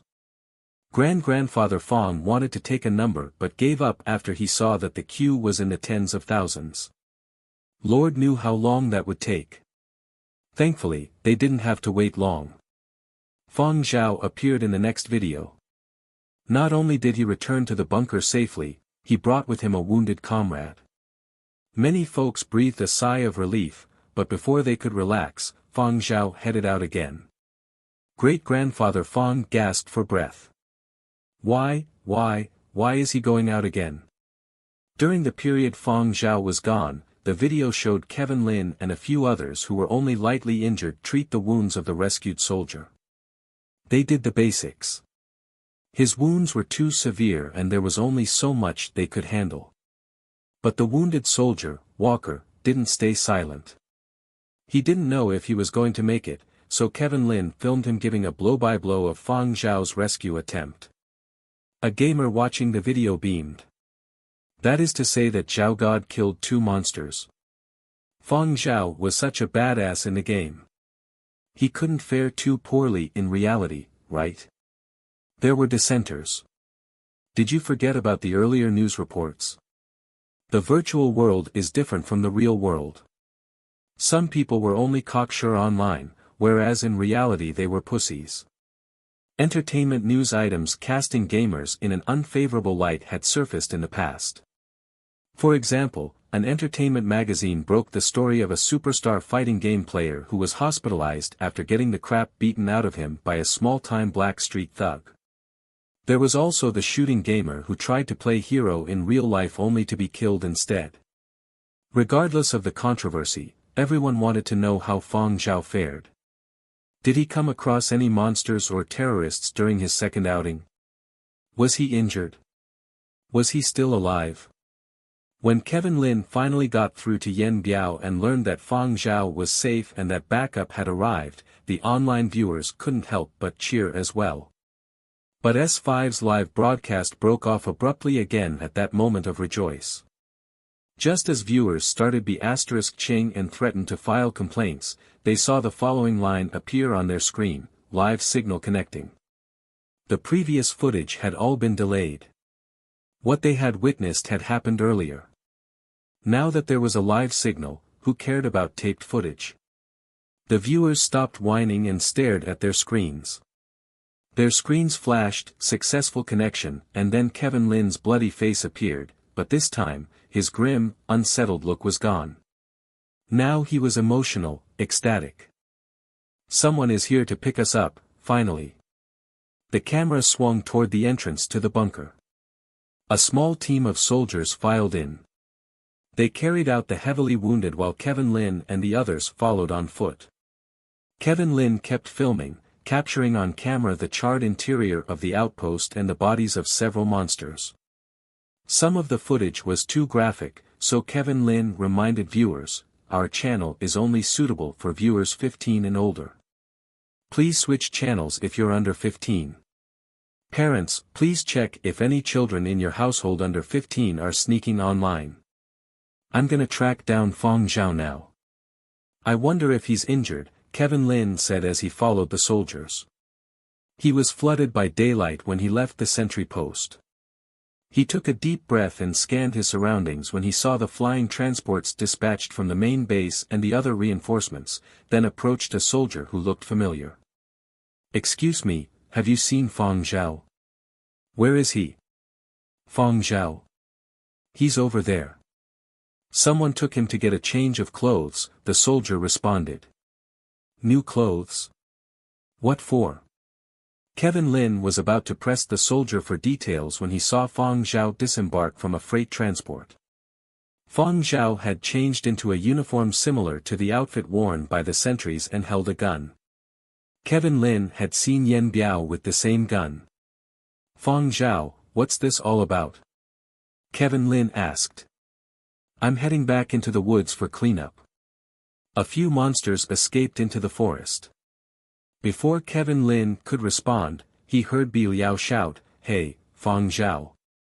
Time to go." Fang Zhao cut the conversation short, signaled to Kevin Lin that he was heading out, and dashed toward Bi Liao and his team. Fresh from a hard-fought battle, the sentries still gave out a subtle killer's vibe. They met onlookers with icy stares. There were only about a dozen of them, but they projected a formidable presence. Kevin Lin found himself stopping to admire the soldiers unconsciously. These soldiers are the real deal. Fang Zhao didn't stand out in Bi Liao's team at all. Instead, he blended in perfectly, as if he had always been one of them. The camera kept following Fang Zhao. Viewers could see him in uniform, boarding a flying transport with the other soldiers. The flying transport took off toward the forest. Kevin Lin stayed focused on the aircraft until it was reduced to a blip. Shortly after that scene appeared on S5, the world-famous gaming publication Rising Dragon put out a news item about the elusive Fang Zhao. The headline was "Virtual versus Reality." The accompanying graphic was a combination of two pictures. To the left was Fang Zhao's avatar in Battle of the Century, alive after 500 years. To the right was a screen capture of Fang Zhao standing with a few other soldiers during the live broadcast. Fang Zhao was wearing combat fatigues and carrying a firearm in both pictures, but these were two different contexts. The outfits and gun models were also different, but the subject was the same. The backdrop on the left was the period of destruction some 500 years ago. The backdrop on the right was present day. One was a made-up world, the other real. The contrast of the two contexts gave readers a big kick. It also sparked inexplicable feelings of worship among many gamers. The brilliant juxtaposition was soon reposted by many other gaming publications. Quite a few professional gaming clubs bemoaned the fact that Fang Zhao was in the headlines yet again. Didn't this guy retire? How come he's an overnight sensation in gaming circles again? This incident gave rise to a round of passionate discussions in gaming circles. The photo of Fang Zhao's virtual versus reality was bookmarked by a lot of people. I suddenly feel like I can stand taller. In the future, if anyone tells me that playing games can only allow you to go savage in the virtual world, I will take this photo and wave it in front of their faces, some gamers said excitedly. Of course, there were voices of disapproval. Don't praise it to the high heavens. We don't even know the full truth. It might not even be as you are imagining it. Maybe it's just the Outpost team helping him show off. All of these fans of Fang Zhao are blind and praise him so much. Be careful, reality doesn't smack you in the face. After this sentence was posted, a heated discussion started. *T, wasn't the terrorist attack real? The military even announced it, as did many authoritative television channels. These are not lies. Fang Zhao already did well. Do you think anyone can stand out under these sorts of circumstances? After all, Fang Zhao is just a gamer. Making such a rash decision to come out, it's a miracle that he managed to stay alive. That is why surviving is already really not too bad. If he'd had a little less luck, he could have taken a stray bullet and lost his life. It's best to stop while you are ahead. Since the situation is already under control, it's best to wait at one side. Why follow them into the woods? Don't get yourself killed in the end. Certain people's own abilities are unable to match up to their ambitions, so they can only hope for others to fail as well. How sour. I feel that he is not showing off.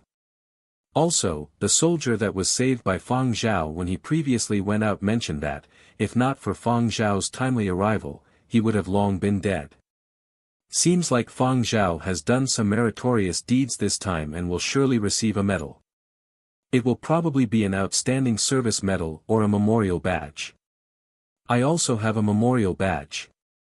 Isn't it something that every conscript gets? There are also different grades for badges.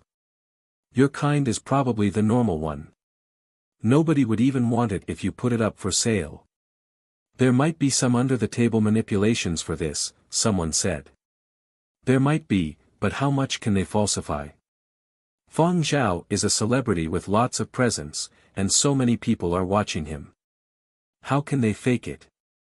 That's right, Planet Baiji does not have the final say on a lot of things. Baiji is only in charge of evaluations and reporting. There are many things that require their superiors to audit.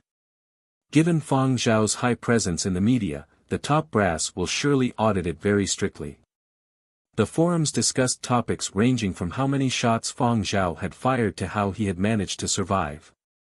They talk about whether he had accomplished any meritorious deeds and what sort of military medals Fang Zhao would be awarded. Now, many gamers idolized Fang Zhao.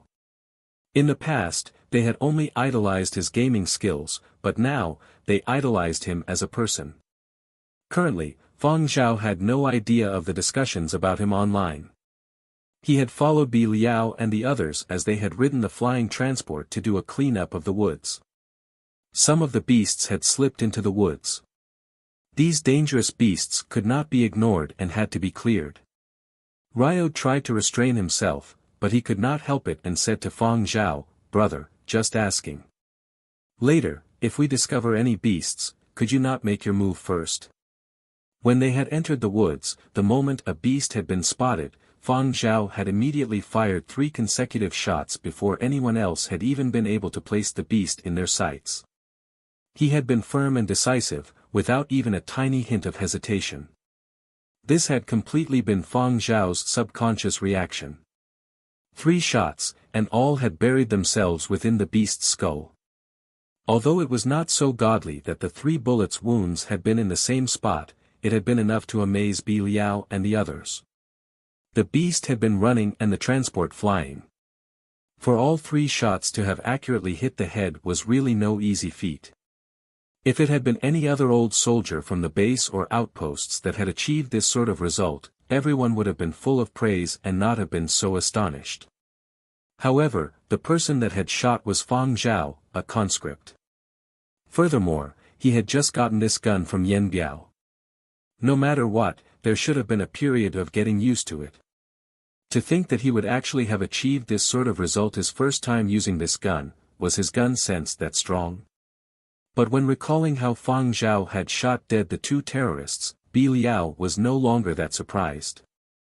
Ryode could not help but speak out when he remembered how Fang Zhao had settled that beast. Actually, Ryode had not wanted to bring Fang Zhao on this operation, as Fang Zhao would fight with them for meritorious deeds, but Fang Zhao's hearing was good, and he was just a contingency.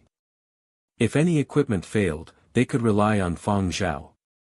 But now, Ryode and the others were feeling some regret. If the whole process of cleaning up was like this, would they even get the chance to act?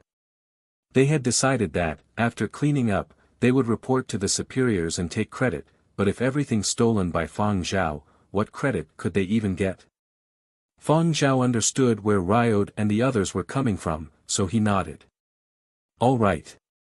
He also had not intended to snatch glory from them. What had happened previously had been a subconscious reaction. After that, when any beasts were found in the woods, Fang Zhao would only stand aside and watch. Given Fang Zhao's result of shooting dead a target with 3 shots, Ryode and the others took over 10 shots before downing one and were too embarrassed to find an excuse. Luckily, this was Fang Zhao's first time using this sort of gun. If he were given the time to practice with it, would 1 shot have been enough? Fang Zhao, how did you get so accurate? Is this really your first time using this sort of gun model? Bi Liao asked curiously. Not really. I came across it before when I played Ultimate King of Guns. Ultimate King of Guns? Everyone in the flying transport looked toward Fang Zhao, puzzled. A shooting game that was really popular last year, Fang Zhao explained. The interior of the flying transport fell into a weird silence. They searched in the wooded area outside the outpost for a day, followed by another 2 days of joint searching with people from other outposts. Only when they did not find any more escaped beasts did they return back to the outpost. Even if they did not discover any beasts, during routine patrols, they would still be able to notice any that slipped their grasp. The outpost had suffered severe damage. Half of the stockpiled resources in the storehouse had been destroyed, but for the outpost and the troops stationed on Baiji, these were no longer that important. Baiji's rise was imminent. In the future there would be no shortage of resources. After returning to the outpost, Fang Zhao, together with Kevin Lin, Fan Lin, and the others, were sent to the base. Troops with serious injuries were transported to the base for treatment as well. Arriving at the base, Fang Zhao went to pay a visit to Yan Biao. Yan Biao had just completed an operation on his legs, and a portion of his lower legs had been amputated. Fang Zhao asked around. Yan Biao had gotten injured while saving 2 brash outpost soldiers. Even the medical procedures of the new era had been unable to save Yan Biao's legs. His legs had been seriously injured, and there had been complications. Because Yan Biao had endured for so long during the attack, when he had been transported from the outpost to base, he had been fading in and out of consciousness. During this terrorist attack, the 5 outposts had lost a total of 29 people. Of the 29, 3 were from Outpost 23. Although this was the least compared to the other 4 outposts, comrades from the same outpost had still lost their lives. Those close to them had already hidden themselves away to cry. If the security systems and equipment had not been upgraded, the number of sacrifices would have been greater for this premeditated bombing and suicide attack. It was not the first time that this sort of thing had happened, and sacrifices were inevitable. Baiji Base conducted a memorial service for the 29 soldiers who had lost their lives in this attack. Yen Biao, who had just undergone an operation and was in bad shape, also participated. Returning to his room, Yen Biao had mixed feelings.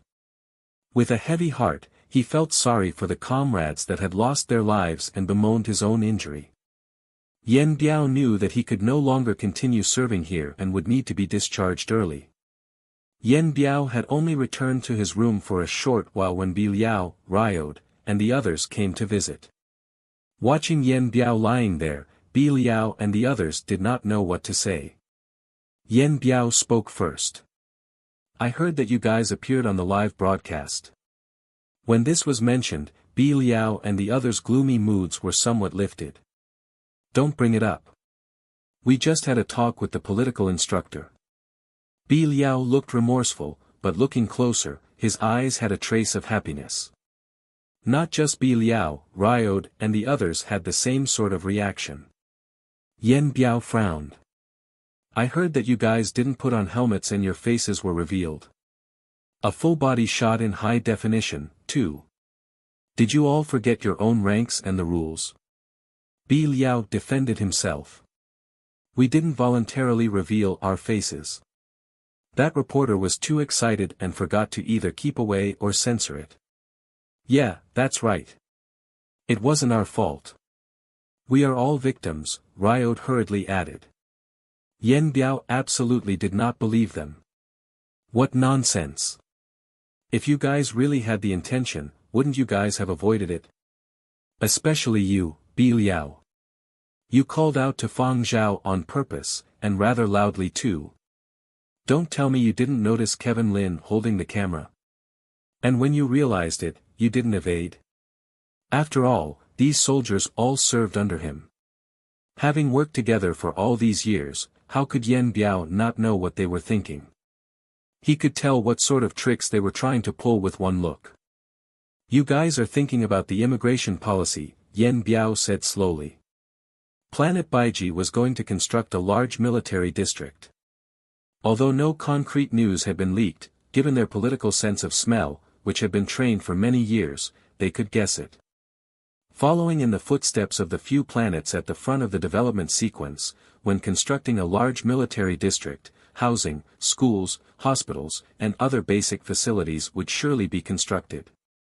When family members moved in, these soldiers would not pine for their home planet that much. This was the place where they would achieve their aspirations and ambitions. Garrison soldiers like them were considered the first batch of immigrants.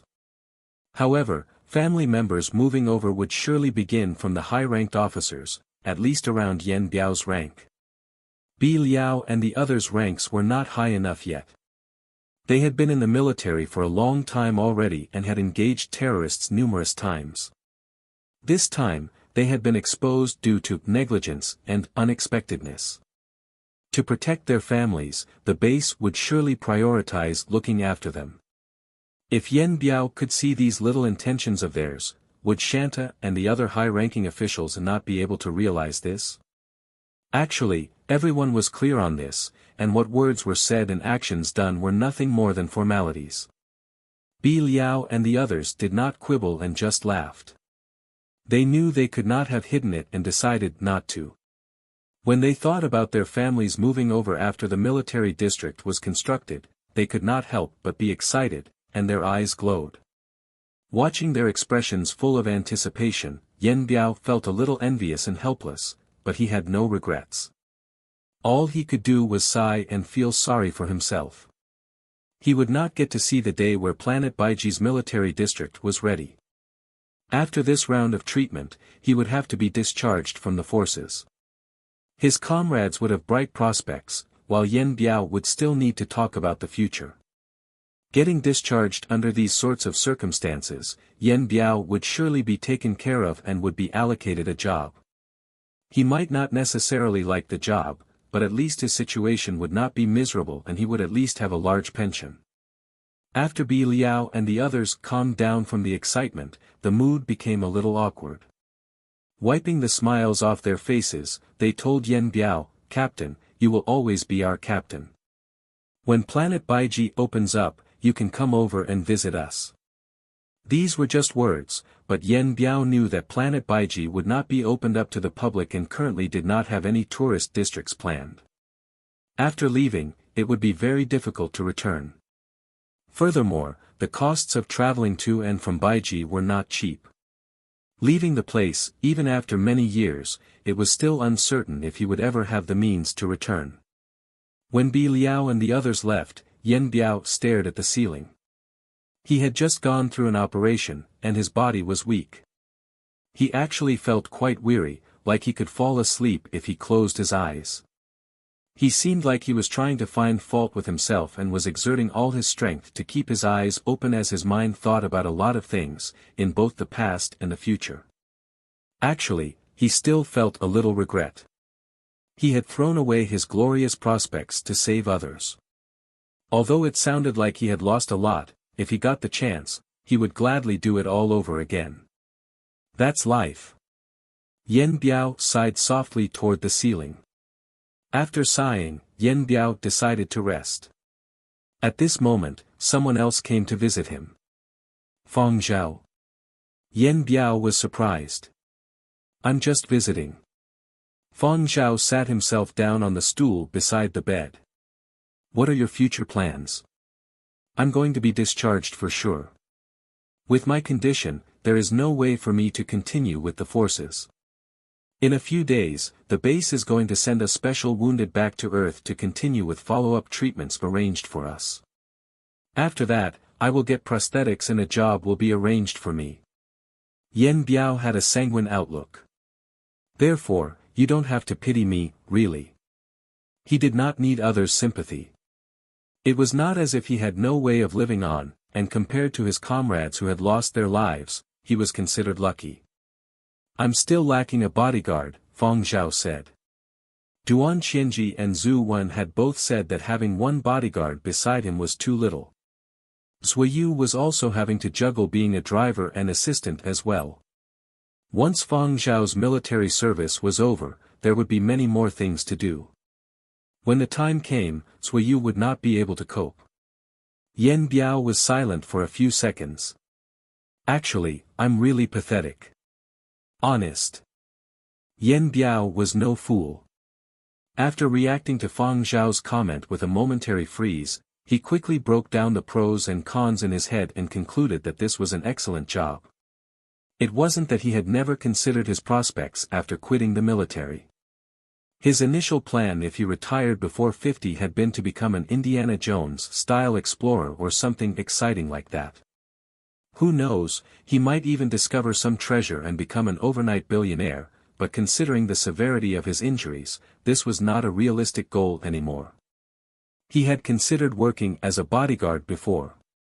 Bodyguards for celebrities were paid well. Yen Biao had gotten the lowdown from former comrades who had already retired from the military, but doing bodyguard work for celebrities wasn't a walk in the park either, especially if your employer had a foul temper. They were a major hassle, and celebrities who behaved differently in public and in private were major headaches. Yen Biao wasn't even 40 yet. By new era standards, he was just beginning his golden years. He was also restless. The government would naturally find more relaxing work for him. The pay wouldn't be great, but it wouldn't be too low either. He would be able to cover his basic expenses, and the benefits would be great. Still, Yen Biao wasn't content to become a retiree so soon. From what he had observed so far, Fang Zhao seemed like a reliable fellow. He wouldn't fare too poorly under Fang Zhao's wing. Having been through the outpost attack, Yen Biao knew Fang Zhao was a competent fighter himself, but at the end of the day, celebrities were constrained in what they could do, especially in public. That was where their bodyguards came in. Yen Biao switched gears quickly and started tooting his own horn. "As far as bodyguard work is concerned, you can't go wrong with me. In terms of solo fighting skills and professional ethics, I'm definitely one of the elite if not one of the very best. I know when to turn a blind eye and when to shut up. Where else are you going to find such a great bodyguard? Don't judge me by my condition now. Not to brag, but when I recover and get fitted for better prosthetics, taking on 5 guys alone will be a piece of cake. After finishing his spiel, Yen Biao stared at Fang Zhao, who was sitting next to him silently. He couldn't read his potential employer's expression and started wondering, was that a bit over the top? When can you start? Fang Zhao asked. Yen Biao knew he was in play. He continued, in most cases like mine, after returning to the home planet, I'll need to receive treatment at the military hospital. I'll get fitted for prosthetics and undergo rehab. A conservative time frame would be half a year, but I haven't been on the home planet for a long time. I won't need to spend that much time with family, but I do need time to catch up on the latest developments on the home planet. I'll need a transition period. But boss, I'm thinking by the time you complete your military service, I'll be in tip-top shape and ready to go. The term boss had come out naturally. Yen Biao was quick on his feet. He didn't feel embarrassed at all. Fang Zhao nodded. Yen Biao's response was pretty much what he had expected. He had thought the matter through before making the offer. Someone who had served as a checkpoint leader was a rigorous thinker. Even though Yen Biao was a bit too smooth, he had his moral standards. Get some rest first. I'll send over your contract later. It will list all the job requirements. Fang Zhao didn't want to say too much. He got up and prepared to leave. Yen Biao wasn't in the best shape, after all, his energy level was low after surgery and he needed rest. Wait. Boss, has the base command reached out to you? Yen Biao asked. Not yet. Fang Zhao could tell that Yen Biao had something to say. He retracted his steps so Yen Biao could finish his thought. Then they should be reaching out to you soon. Considering Fang Zhao was likely to become his future boss, Yen Biao seized the moment to make a good impression. The identities of the 2 terrorists who were killed have been confirmed. They are ranked very high on the most wanted list, very dangerous folks. You killed those 2 terrorists. Add to that the beasts you killed before that, boss, and you should expect a promotion. You might even get a 3rd-class merit logged on your records. Don't downplay a 3rd-class merit, boss. They're not easy to come by. Fang Zhao didn't seem especially excited. He waited for what came next. But Yen Biao gave Fang Zhao a glance. Odds are they're going to investigate your gun. If the base command reaches out to you, that's what they're going to ask you about. This was a reminder to Fang Zhao. Whether Fang Zhao would be promoted, whether he would be awarded a merit, it all rode on the gun. If he didn't handle the matter properly, nothing would come to fruition. Got it. Fang Zhao didn't seem worried, nor did he press Yen Biao for more detail. Instead, he asked, what about you? Should I mention you? Me? Yen Biao gave out a relaxed laugh. The sense of doom in his gaze seemed to dissipate as well. In cases like mine, I'll probably end up getting bumped 1 rank and become a retired major. I'll get a bigger pension. Yen Biao had performed well as well. Out of the 5 sentry posts that had been attacked, outpost number 23 had been the best protected. It had also sustained the fewest casualties.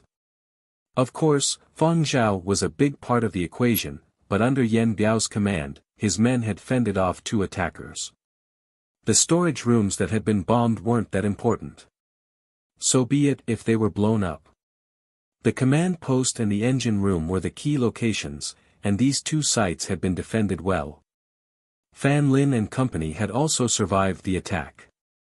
This in itself was a job well done as far as the base leadership was concerned, not to mention that Yen Biao had suffered serious injuries while rescuing a comrade. A 1-rank promotion was a given. Having said what needed to be said, Fang Zhao left Yen Biao's hospital room. Even though he was quite tired, Yen Biao was on a bit of a high. He turned and tossed in bed, trying to think of which former comrades had gone into bodyguard work. He could ask them for advice. Not long after Fang Zhao left, a clinical psychologist showed up. The psychologists looked up experienced soldiers like Yen Biao from time to time. Retiring soldiers were also subject to exit interviews. Their job was to assess if the soldier's psychological state was appropriate for their new civilian post and whether they showed any sociopathic tendencies. After reading Yen Biao's work and patient history, the psychologist had been brainstorming for ways to console Yen Biao, but the conversation took a completely different turn than what he had expected. Yen Biao had his regrets, but he was clearly not depressed. Yen Biao's mental state was probably the best out of all the wounded soldiers. The psychologist was a bit baffled when he left Yen Biao's hospital room, even doubting his own professional judgment, so he asked a colleague to drop in on Yen Biao as well. The prognosis was the same. He seems quite upbeat, the colleague marveled as he jotted down notes from the interview.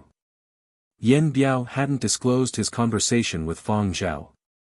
He hadn't signed a contract yet, after all, and he hadn't officially retired from the military, so he had decided not to tell anyone about his next move.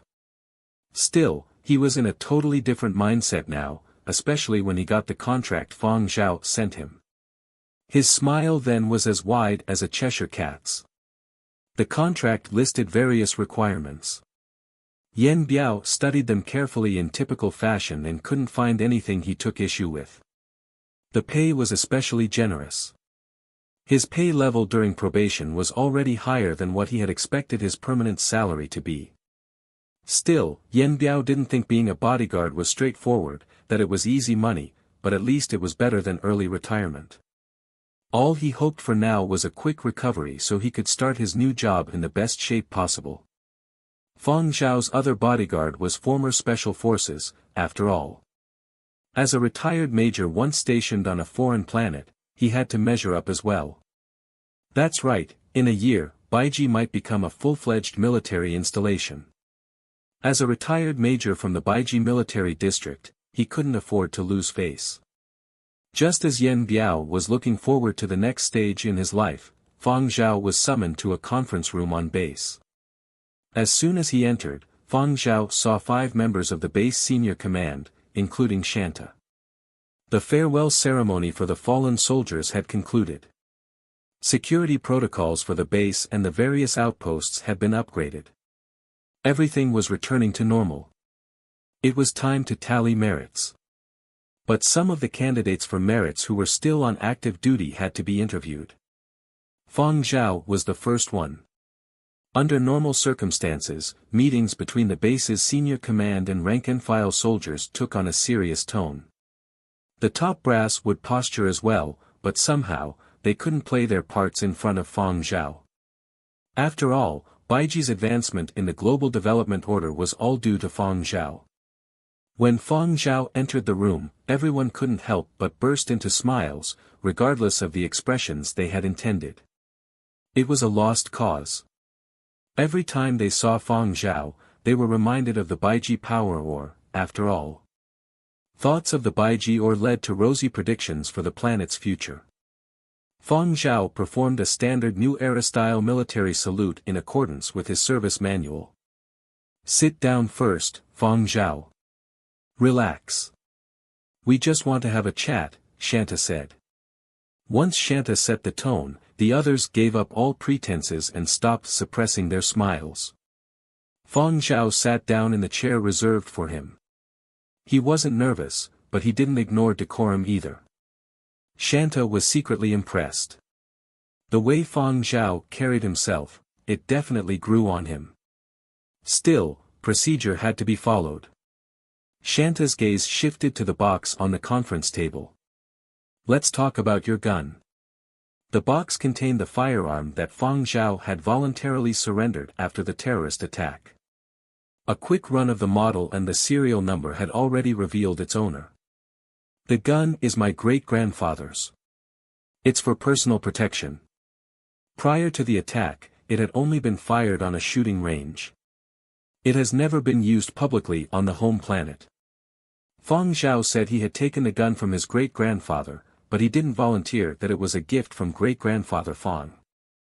The interview was recorded and would be considered along with written material Fang Zhao submitted. Shanta and company knew very well that even their own kids and grandkids played with their guns before they were licensed to carry. They turned a blind eye as long as nothing serious went down. If they went by the book, the barracks of every military district on every continent would be filled with offenders. Once they ascertained the identity of the gun's owner, the senior command had a sense of how to proceed. They wouldn't press Fang Zhao for details. The severity of the offense was up to them. It all depended on the attitude of these senior commanders. If they treaded lightly, then it wasn't a big deal. Not to mention that Fang Zhao had offered a full explanation. Every bullet the gun had ever fired had been accounted for. The logs of the firing range where it had been used could be easily traced. The other bullets had been retrieved from the bodies of the beasts and terrorists that Fang Zhao had shot. The evidence backed up Fang Zhao's story. But a minor refraction was still a refraction. It was impossible to cover up. However, the senior commanders could play it down when applying for a merit on his behalf. Shanta released Fang Zhao after a brief conversation of about 10 minutes. He then took out the paperwork he had prepared ahead of time and ticked the box next to the item, third-class merit. Someone beside Shanta spoke out. Third-class merits. They won't be approved even if we recommend it to the top.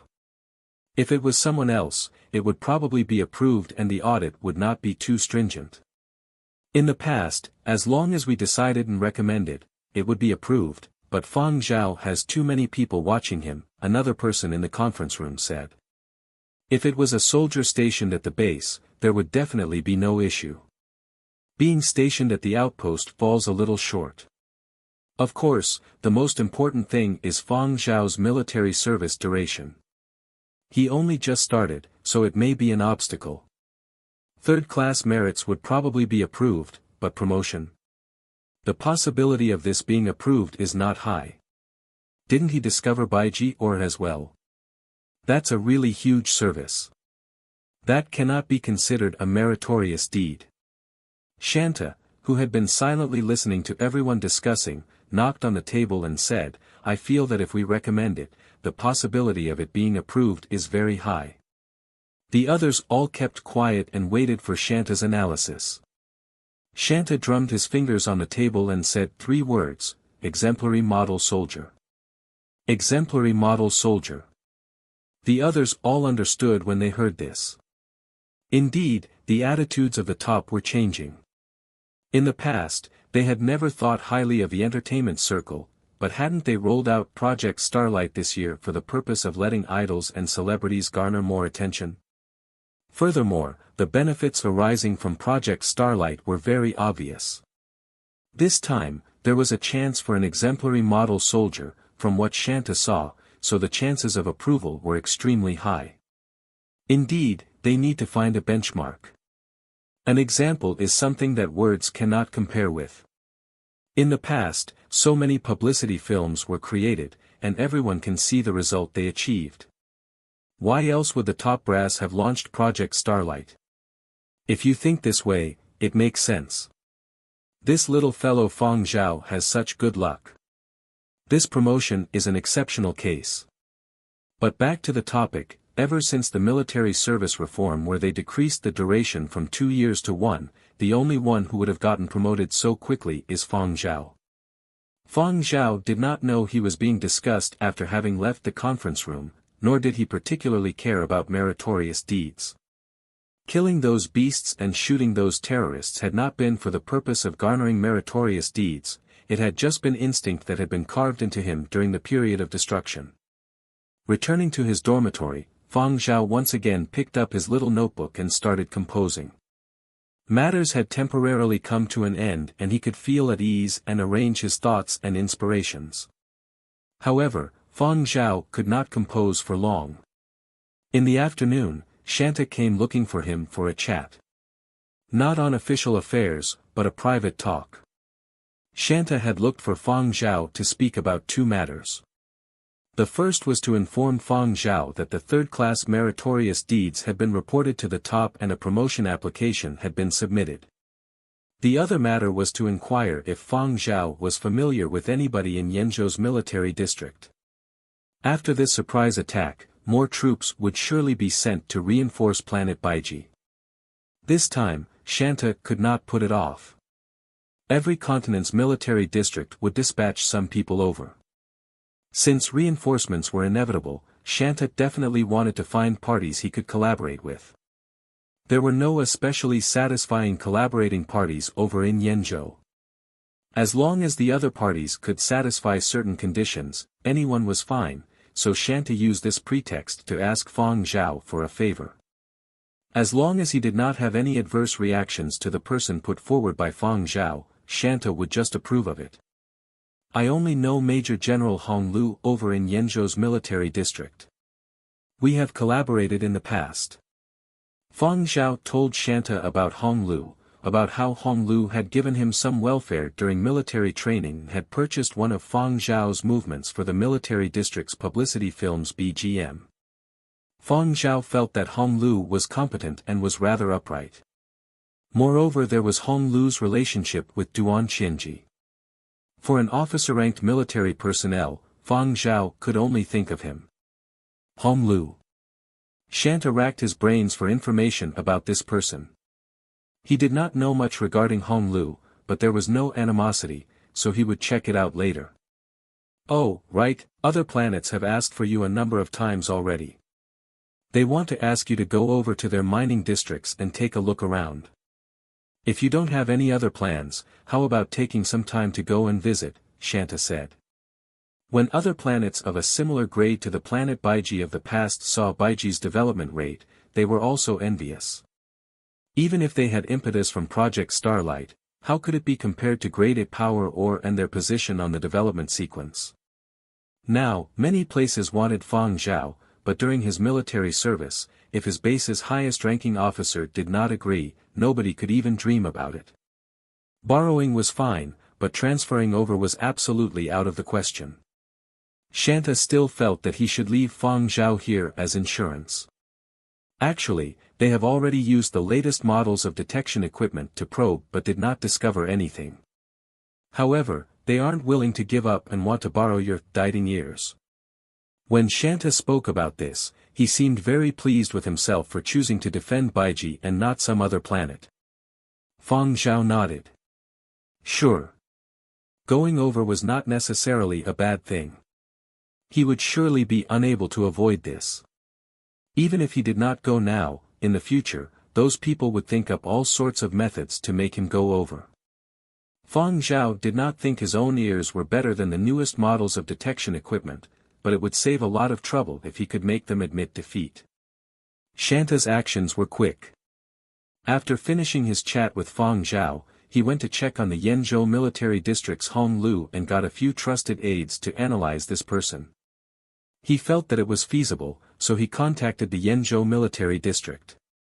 Hong Lu felt as if a weight had been taken off his mind when he found out that the Yanzhou military district would dispatch him to planet Baiji. Although his wife had told him that Fang Zhao would surely lend a hand, nobody had known if Shanta would actually believe that. Now it seemed that that little fellow Fang Zhao was rather reliable. Over at the Yanzhou military district, besides Hong Lu, there were many other people of the same rank and who were just as capable and had similar backings and connections. Planet Baiji's reply became the deciding factor. When he received the notification from the top, Hong Lu excitedly called Duan Qianji. Wifey, you were right, that little fella did good.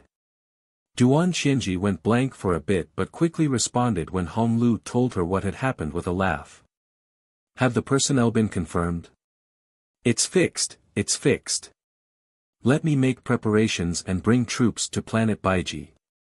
Hong Lu's voice was filled with excitement that could not be suppressed.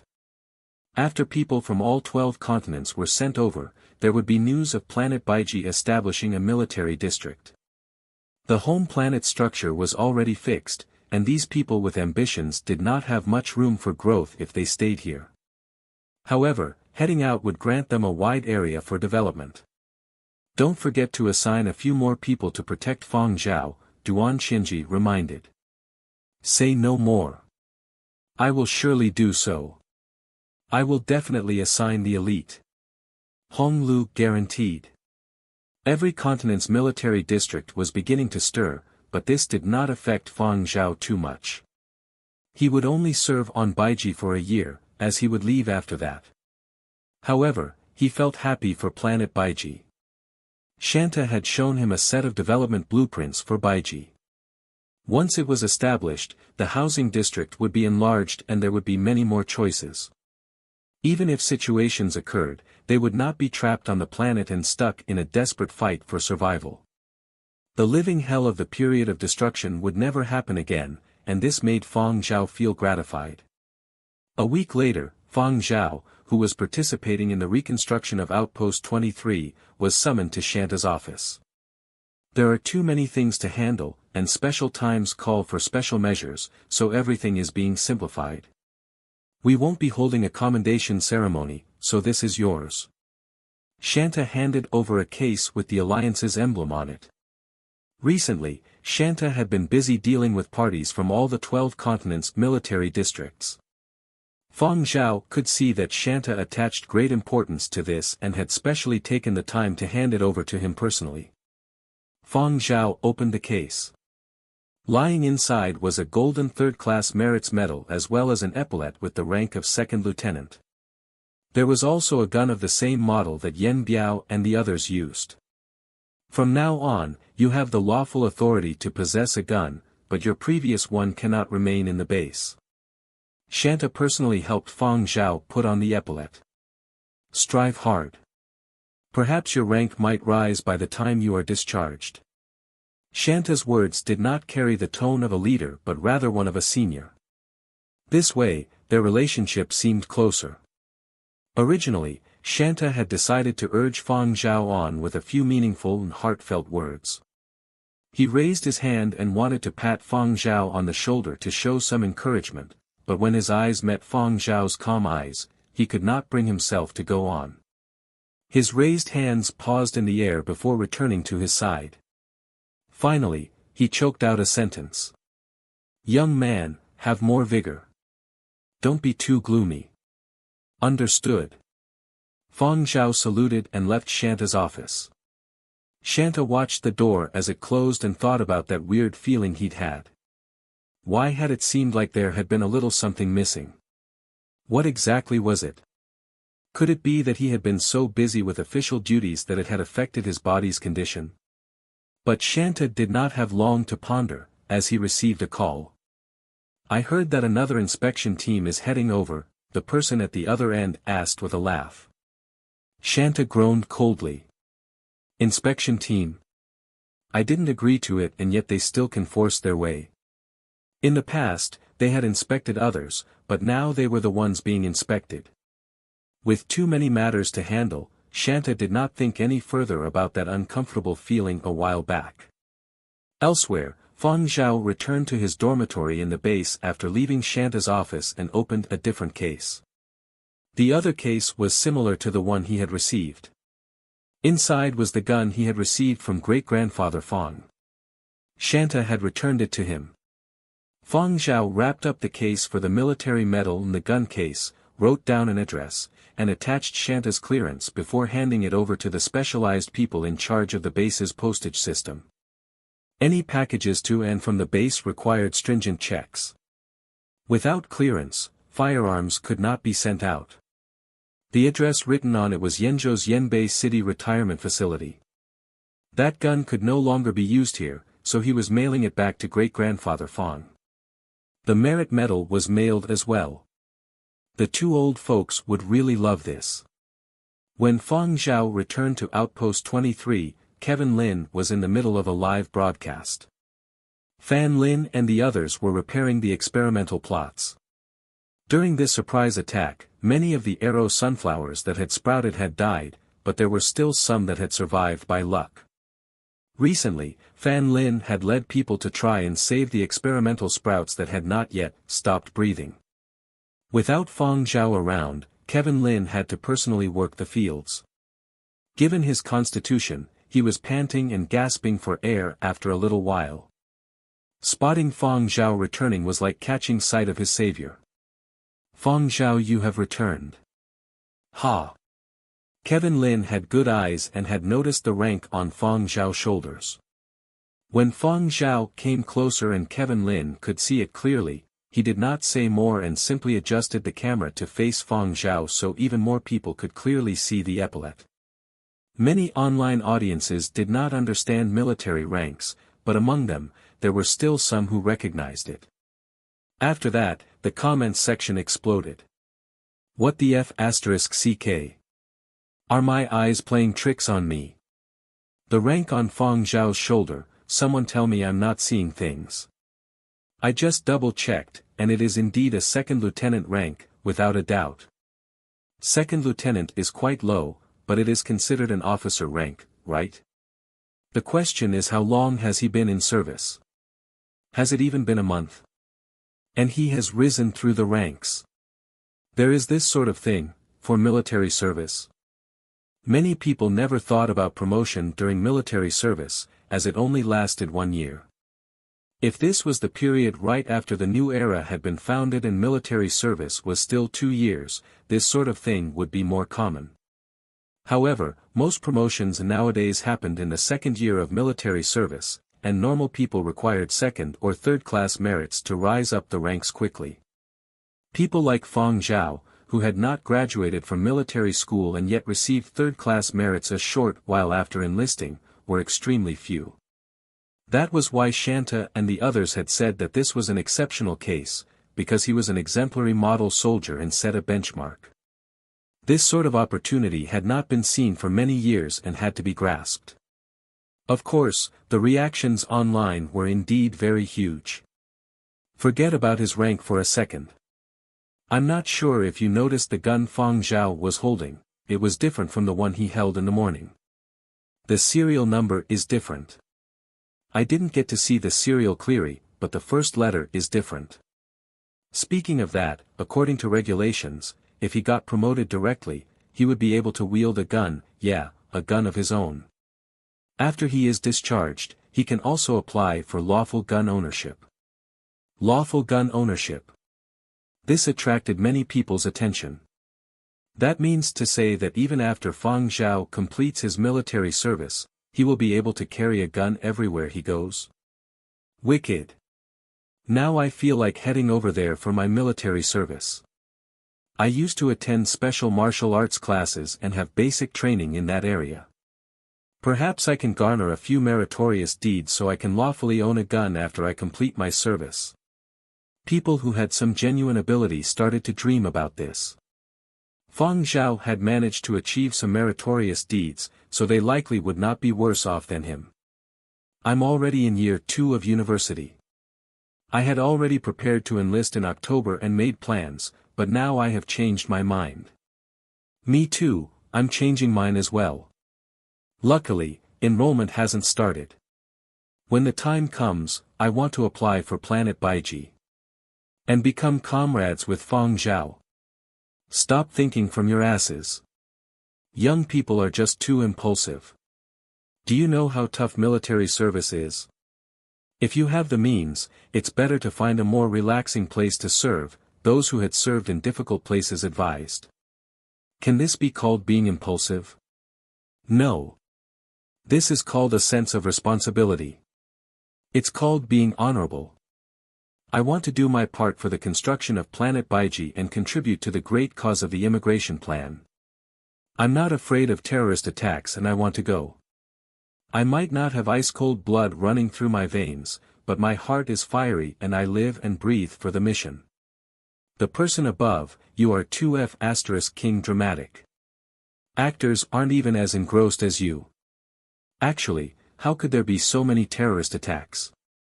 As long as there is some contribution and excellent behavior, after 1 year of military service, you could probably gain some substantial benefits. Planet Baiji is about to enter a construction phase and is short of people, this is a rare opportunity. That's right. Furthermore, one doesn't need to be strong in terms of military might, technical skills will do. Now that Planet Baiji will be undergoing construction, when it comes to fighting for merits, people with technical talents can also go over and try their hand. I specialize in communications technology and come from a famous school in Huangzhou. I feel that I can go over and fight for some merit. Regardless of how frequently recruitment videos were shown or how many outstanding examples were brought up, there was not enough attention and viewership. Nowadays, young people of the new era did not care much about such things. When they mentioned military service, very little were willing to take risks or suffer. But after news of Fang Zhao was released, they felt as if it had happened right beside them. It had a profound impact. Many people did not necessarily have a military complex or want to serve for the good of humankind. Suddenly being fired up was partly due to adoration for the strong and partly a yearning for power. Fang Zhao's example only ignited the fires in their hearts. This had a profound impact, especially on people in the gaming circles. They could now stand a little taller and rebut when facing people from outside the gaming circles. There was a sense of pride and, at the same time, a sort of yearning. The virtual world and the real world were always at odds.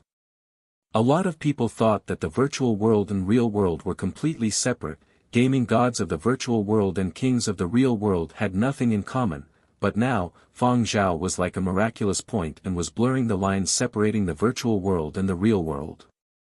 Very quickly, Fang Zhao's new photograph was published and circulated by many large and popular media outlets. This was not the action of an entertainment company or netizens gossiping. Rather, it was the government's promotion. The thought process of the top brass was this: don't you all love to chase stars? We won't obstruct you this time, so chase to your heart's content. If you are able to chase all the way, you will be rewarded. Regional television channels, internet television channels, major entertainment news channels, and even non-entertainment news channels were reporting on this. A reviewer used Fang Zhao as an example in his newly posted article analyzing the power of idols. In the article, he jokingly wrote a line, "I'm afraid that the October applications for military service on planet Baiji are going to explode." As for people within the entertainment industry that disliked Fang Zhao, they did not feel so good. They had discovered that, just a week after the terrorist attack, Fang Zhao had made the headlines again.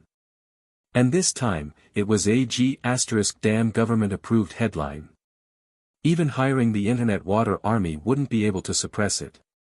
At the Silver Wing Tower, 50th floor. As the others were having a passionate discussion, Suiyu received a new message. He was informed that he would have a new colleague. Suiyu sighed. There will be a newcomer. Zhu Wen was puzzled when he heard Suiyu. Our department is hiring. How did I not know about this? The department had developed and was bigger now. Zhu Wen's position had also risen. Generally, when new personnel were hired, he should receive the news first, but this time around, he had not been informed. Suiyu looked up and explained, "Not yours.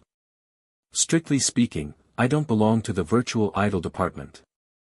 I only have one boss who pays my wages, Fang Zhao." Zhu Wen and the others were curious. Boss hired someone new. Isn't he undergoing military service? Him. He hasn't even been serving for long and he has already accepted a new bodyguard. Suiyu felt a sudden pressure. He decided to chat up a few old comrades later. When the time came, what would happen if he could not beat his new colleague? Wouldn't that be a disgrace to the special forces? A few days later, at the Yanbei City Retirement Facility, great-grandfather Fang received a package. The sender's address was Planet Baiji. When great-grandfather Fang saw it, he did not brag to his old companions. He hurriedly called his wife and the two impatiently returned to their apartment to unwrap it. They unwrapped the case with the military medal first. When they saw the golden third-class merit medal, the two old Fangs beamed. Third-class merits. Actually, when they had received news from Fang Zhao, the two old Fangs had guessed that he would have gotten such a medal, but they had never expected Fang Zhao to send it over immediately. The two old Fangs had a number of third-class merits between them. Compared to second-class and first-class awards, it wasn't that conspicuous, but the significance wasn't the same. Never in their wildest dreams had they thought that a descendant of theirs would receive a third-class merit medal or that it would actually be their celebrity great-grandson. Great-grandmother Fang urged her husband on from the side. What about the other one? What could it be? What's the rush, am I not unwrapping it now? Great-grandfather Fang might have been grumbling, but his hands did not slow down. When the second case was opened, the familiar jet-black gun left them with blank looks. After a short while, great-grandfather Fang reached down and picked up the black gun. There were some hints of smoke and blood on the gun. For these two elders, it was the same old smell of a battlefield that they had been so familiar with a long time ago. The bullets have all been used up, great-grandfather Fang said hoarsely as his voice trembled slightly. The two elders knew very well what sort of circumstances would have resulted in all the ammo being used up. Because they knew this, they felt proud, yet their hearts ached a little when they saw the military medal. Having experienced it personally, they knew that third-class merits were achieved by staking one's own life. When they thought about their artistic great-grandson, the two old Fangs had mixed feelings. They laughed, yet they felt like crying. Oh, how they loved their little great-grandson. After finally calming down, great-grandfather Fang could not help but want to look for people to share the news with, but when he noticed the time, he realized it had gotten dark. It was not appropriate to disturb others at this time.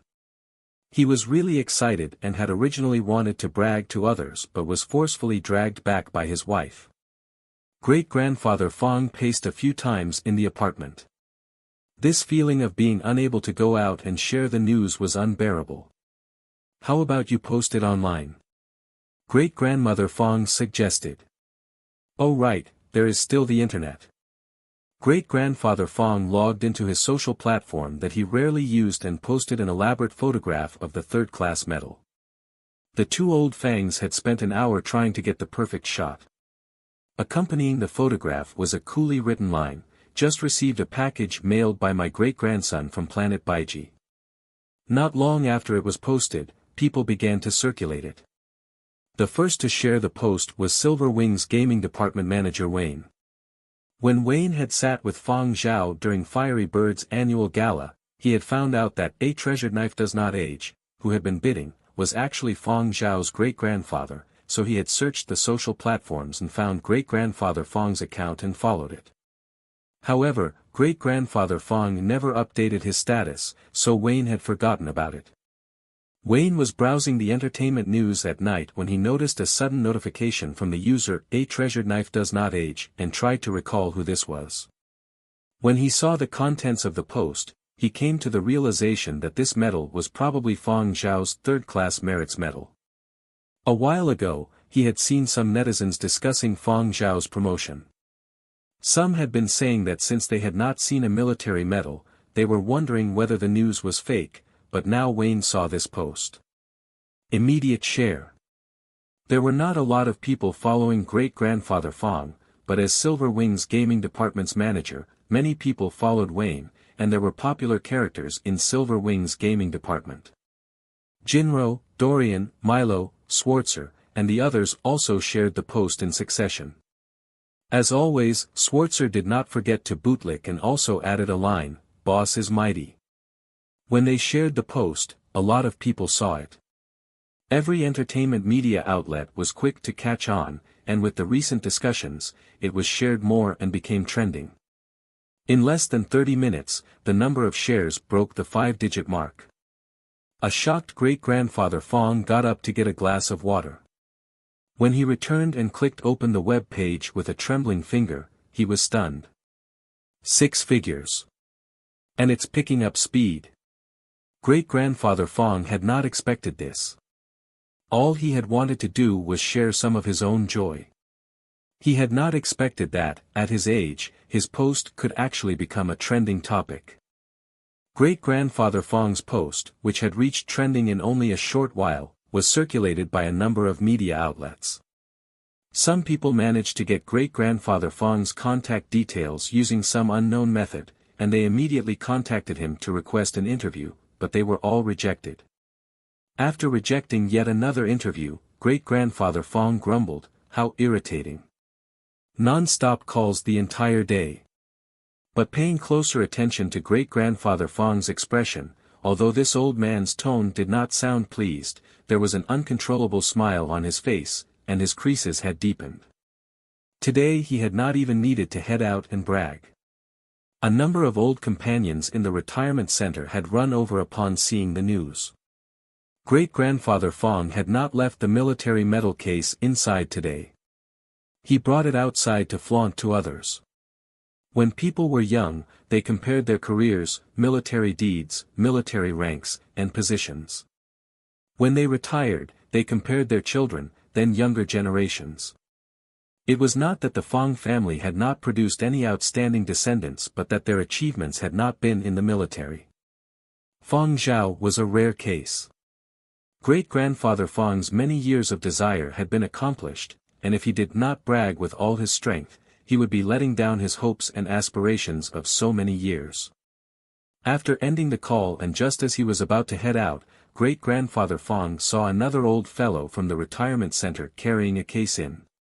He knew that the other party had a descendant currently in the military who was doing rather well. The descendant had also rendered some meritorious services and had more than one third-class merit. This was a challenge, heh.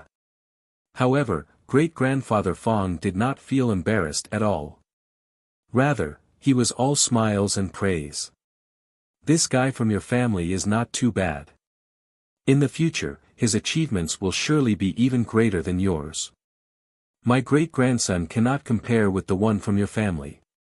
Your descendant trained in military school, while mine dabbles in the arts. Striving for a third-class merit and getting promoted during his military service is more than enough to satisfy me." Behind every military award was a price paid that normal people were unable to imagine. Great-grandfather Fang would not vilify these awardees or think lightly of their contributions, but he would not forget to show off his own great-grandson. He had not said anything wrong. For a youth who dabbled in the arts and was without any military school background to achieve such results not long after enlisting was very rare indeed. The news had mentioned that this was the first case in close to 100 years. Therefore, great-grandfather Fang bragged very confidently. Great-grandmother Fang was listening to the discussion in the room and smiling as she watered the plants on the balcony. This was enough already. The two old Fangs were already satisfied with third-class merits. Now all they wished for was Fang Zhao safely getting through his military service. However, when they thought about the discussions online, great-grandmother Fang furrowed her eyebrows.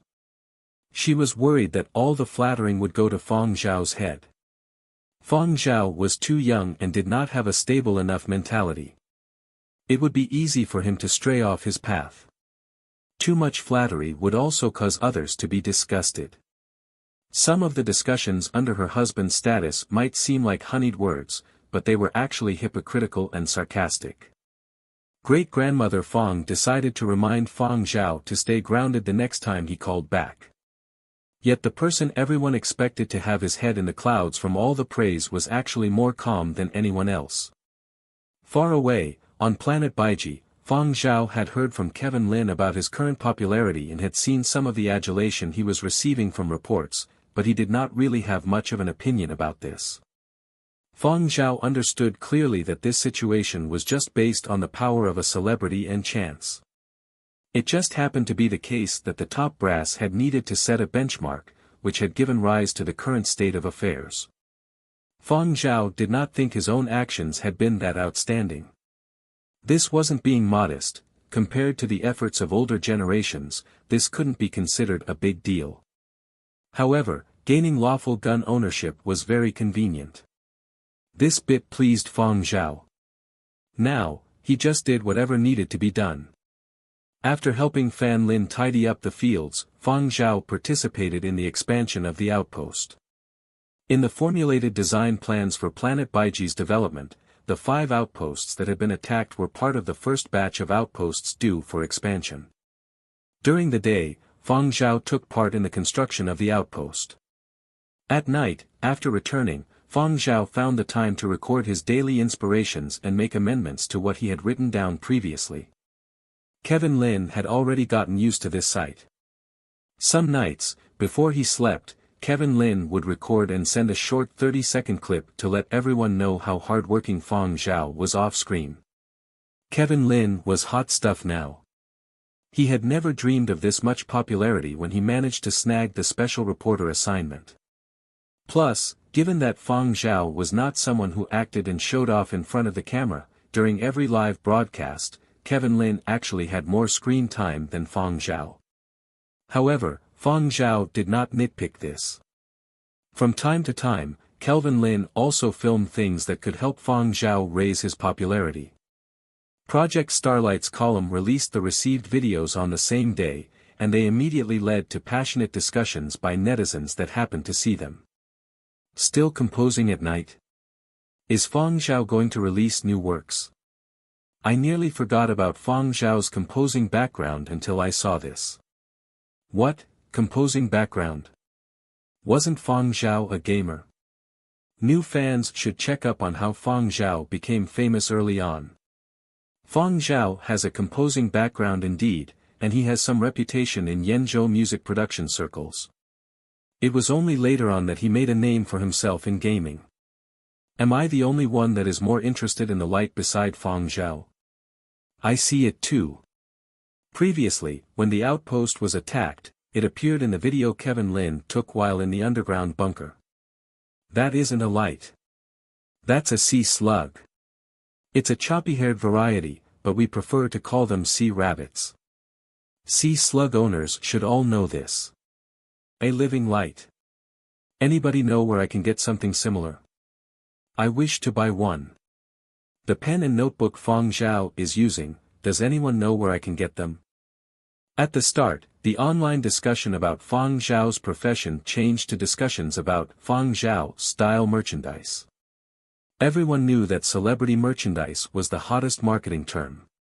Previously, in the 5 Project Starlight channels, besides Fang Zhao, the clothes and products they wore and used had similar models in the market. Many people even copied their hairstyles. This was the effect of celebrities. As the 4 celebrities of S1, S4 were not undergoing military service, they had a greater degree of freedom in their clothing and appearance. Thus, they paid better attention to their hairstyles, clothes, and the products they used daily. All these were brands that they endorsed or collaborated with. From their shirts, outdoor sportswear, bags, and others, everything had been meticulously planned early on. Fans just loved to use the same products as their idols. Even if they could not use the exact same product, fans would try their best to find similar-looking ones. This let them feel like they were lessening the distance between themselves and their idols. Businesses helped fan the flames and, at the same time, borrowed celebrities' popularity to market their goods. This sort of situation was common. Basically, the moment a live broadcast appeared, merchants would start promoting similar merchandise. Exact same clothes, bags, sunglasses, accessories, and so on. Comparing this, Fang Zhao was at a disadvantage. As he needed to undergo military service, everything he used was military standard issue. Even his hairstyle was required to keep in line with military demands: no long hair, no fringe, no beard, no wigs, and no dyed hair. In the military, there were only a few monotonous hairstyles, and anyone who deviated from the norm would be criticized. Right at the start, when Project Starlight had been announced, from a commercial viewpoint, there had been a really drastic difference in value between Fang Zhao and the others. Therefore, not many people had been optimistic about Fang Zhao, and very few businesses had approached Fang Zhao for collaboration. Now it was different. Previously, there had only been a few big names like Fiery Bird that had approached Fang Zhao over his dying years. Now, with the explosion in Channel S5's viewership, the number of brands wishing to collaborate with Fang Zhao kept increasing. Isn't it just military service? It's just 1 year. Given the publicity now, even if Fang Zhao's popularity is no longer that high after he completes his service, it will still be profitable. This was what many businesses were thinking. As for the fans, Fang Zhao was not on Earth and the distance was too great. They were helpless even if they wanted to chase him. Thus, many people could only pin their hopes on the items Fang Zhao often used or came into contact with. Business was booming at a website of a certain shop selling military items. Shopkeeper, are there Fang Zhao-style military uniforms? Peddling military uniforms is illegal. However, there are imitation uniforms. They look similar, just without the Planet Baiji insignia. There are strict rules regarding the sale of military items. What about Fang Zhao-style epaulets? Second lieutenant epaulets? It is illegal to sell those too. You wouldn't be able to wear it even if you got your hands on one. There are harsh punishments if you get caught. However, our shop sells a few epaulette substitutes. How about guns? Real ones are illegal, but you should have models, right? Oh, we do have those, but the models with a 1-to-1 ratio are sold out. We still have 1-to-6, 1-to-12, and 1-to-18 models. Do you want one? No, thanks. When will there be stock for the 1-to-1 size? I would like to make a reservation. Similar conversations appeared in many places.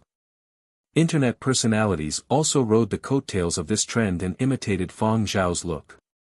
Decked out in imitation uniforms, epaulettes, and knee-high military boots while toting a 1-to-1 exact replica.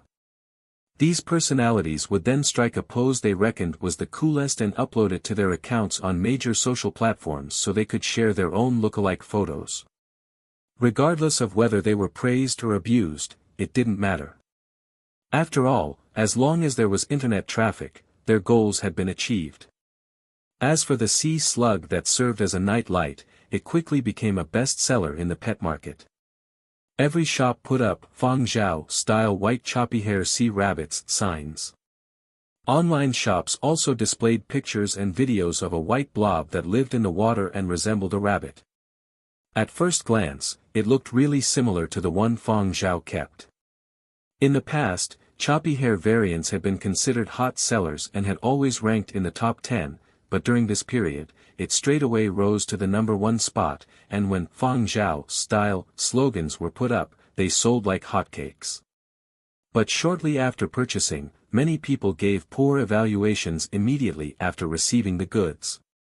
A buyer inquired, "Shop owner, why does your shop's choppy hair sea rabbit not shine?" The shop owner was helpless. "It's not just my shop, no shop's rabbits can shine. There's nothing that can be done. They cannot compare to Fang Zhao's. His choppy hair sea rabbit has 50% extraterrestrial genes." "Never mind that, why is it so small?" the buyer asked again. "Because it doesn't have extraterrestrial genes." It was indeed impossible to find a similar product in the entire ornamental seawater pet market. There was no choice, so everyone could only settle for second best.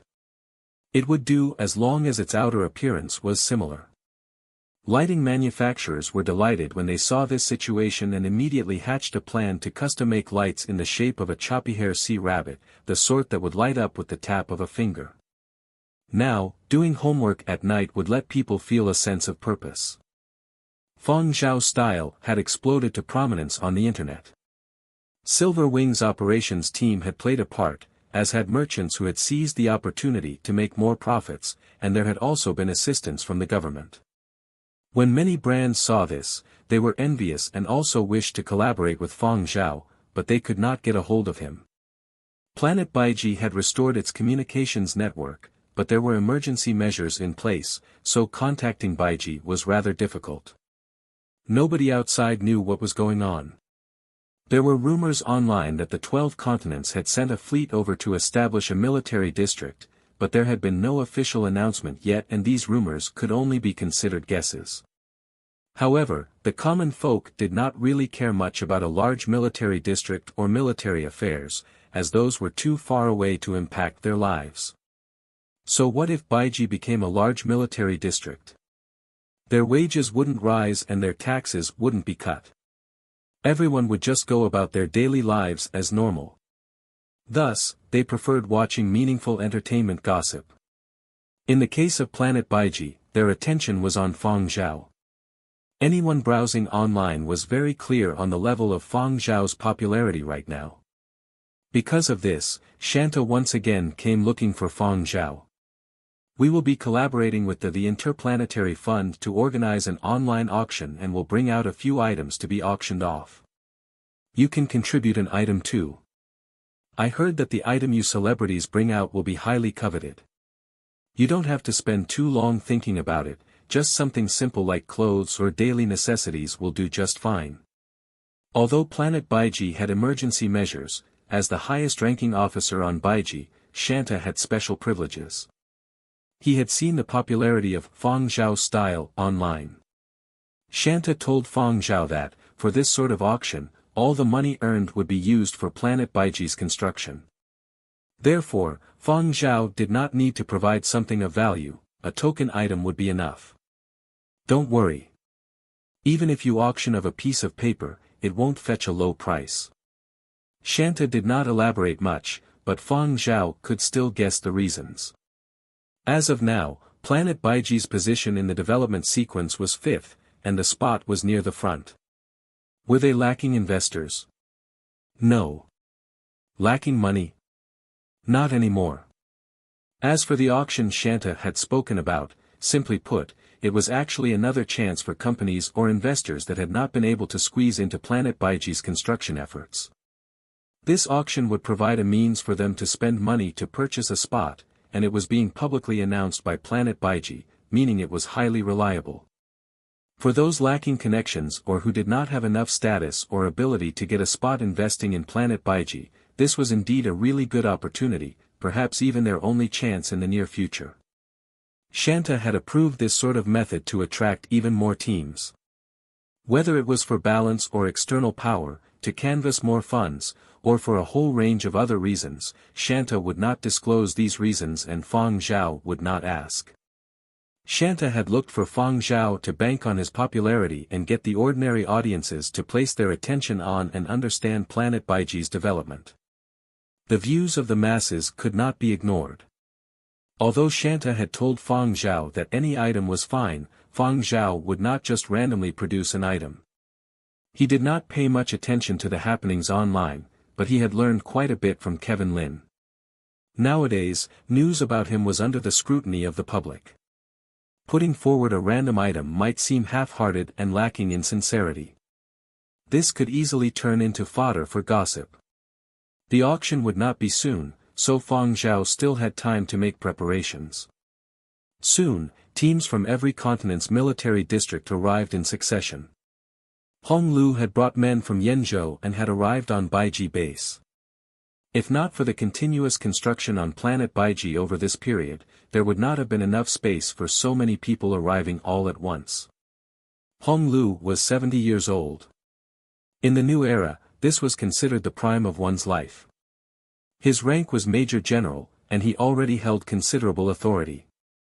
He had a lot of room for growth in the future. When Fang Zhao saw Hong Lu looked tired, probably from all the bustling, but he was in a good mood. When he noticed Fang Zhao, a smile appeared on Hong Lu's face. His originally imposing manner of a leader dissipated somewhat. Fang Zhao, I really have to thank you this time. However, recently there have just been too many matters. After this busy period is over, let's have a good chat. Are you serving at Outpost 23's district? As he spoke, he pointed to the other 3 people in the room. These 3 will be following you temporarily. Fang Zhao glanced over. To the side were 3 men standing silently. From their epaulets, there was 1 major and 2 captains. They had probably been lectured by Hong Lu, but whatever was going through their minds was not displayed on their faces. One of them even grinned when Fang Zhao looked over. Fang Zhao looked at Hong Lu suspiciously. They are my wife. Your Director Duan feels that it is not safe enough for you here. In the future, there will surely be more people coming to Planet Baiji, and with so many personnel, things can get complicated. There is also no telling what else might happen. You have a special status, and it's better to have a few extra men protecting you. Don't worry, I have instructed them not to appear in the live broadcasts, nobody will know about it, Hong Lu replied. In short, he meant that he was assigning men to protect Fang Zhao. Fang Zhao wanted to say it was not needed, but from Hong Lu's manner, it looked like it had been arranged for some time already and he had discussed with Duan Qianji before making this decision. Fang Zhao remained silent and did not reject it. Hong Lu had a lot of stuff to attend to. Every day, he would be summoned by Shanta to discuss important matters, so he did not say much to Fang Zhao. He just told Fang Zhao to look for him if he encountered any troubles. After that, he hastily rushed off toward the base's conference room. Fang Zhao then brought along his 3 new bodyguards and headed toward Outpost 23. 7 days after the teams from all 12 continents' military districts arrived, the Alliance announced the establishment of Planet Baiji's military district, which was also the 4th large off-world military district. Planet Baiji was ranked 5th on the development sequence. Of the first 4 planets, 3 already had established military districts set up and were what everyone knew as the 3 large off-world military district. But now, the Big 3 had become the Big 4. At the same time, Planet Baiji was officially included in the immigration plan and became the key area of development for the immigration plan. A large military district and a key area of development. These 2 labels proclaimed the splendid future of Planet Baiji. Since Baiji Military District was being established, the duties and ranks of many people originally at Baiji Base would change as well. Shanta was promoted from a lieutenant general to a general and so remained the highest-ranking commander in this military district. Establishing a military district and getting promoted to general was double happiness for Shanta. It could even be said that Shanta was recently flushed with success. When he was pleased, he could not help but recall all the past grievances he had suffered and he could not help but contact some old acquaintances to share his sentiments. Whether he was on good terms or bad with them, he contacted them all the same. Connected to exploratory spaceship Arcturus, Commander Luo Sha. Old Luo, what are you so busy with nowadays? If you have the time, come over to my planet Baiji for a gathering, ah. Arcturus Commander Luo Sha remained expressionless and gave an ice-cold reply, get lost. No time for you. Connected to exploratory spaceship Formalhalt, Commander Ma Jika. Old Ma Ji, when will you have time to come over to Baiji Military District? We can all catch up. Ma Jika's temperament was not as straightforward as Luo Sha's. When he heard Shanta's words, he paused momentarily and laughingly replied, okay, but we have to discuss something first. Transfer Fang Zhao's military service record over here. Scram. Before the other party had finished talking, Shanta had already severed the comms. After ending the call, Shanta thought back to when he had first received Fang Zhao's military service application. It was funny, but at the same time, Shanta was glad. Back then, if any of those 2 had decided to accept Fang Zhao's application, Planet Baiji would never have gotten to see this day. A single person could really change the fate of an entire planet. After the Baiji Military District was established, various collaborative partners started entering the planet. Large-scale projects were smoothly launched in succession. There were people, equipment, power supplies, technical talents, and armed forces. Planet Baiji was changing every day. At the core of Baiji Base were the large shining words, if you lag behind, you will come under attack.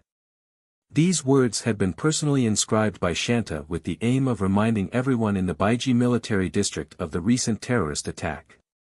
When the terrorists had been formulating a plan, why had they picked Baiji instead of some other planet?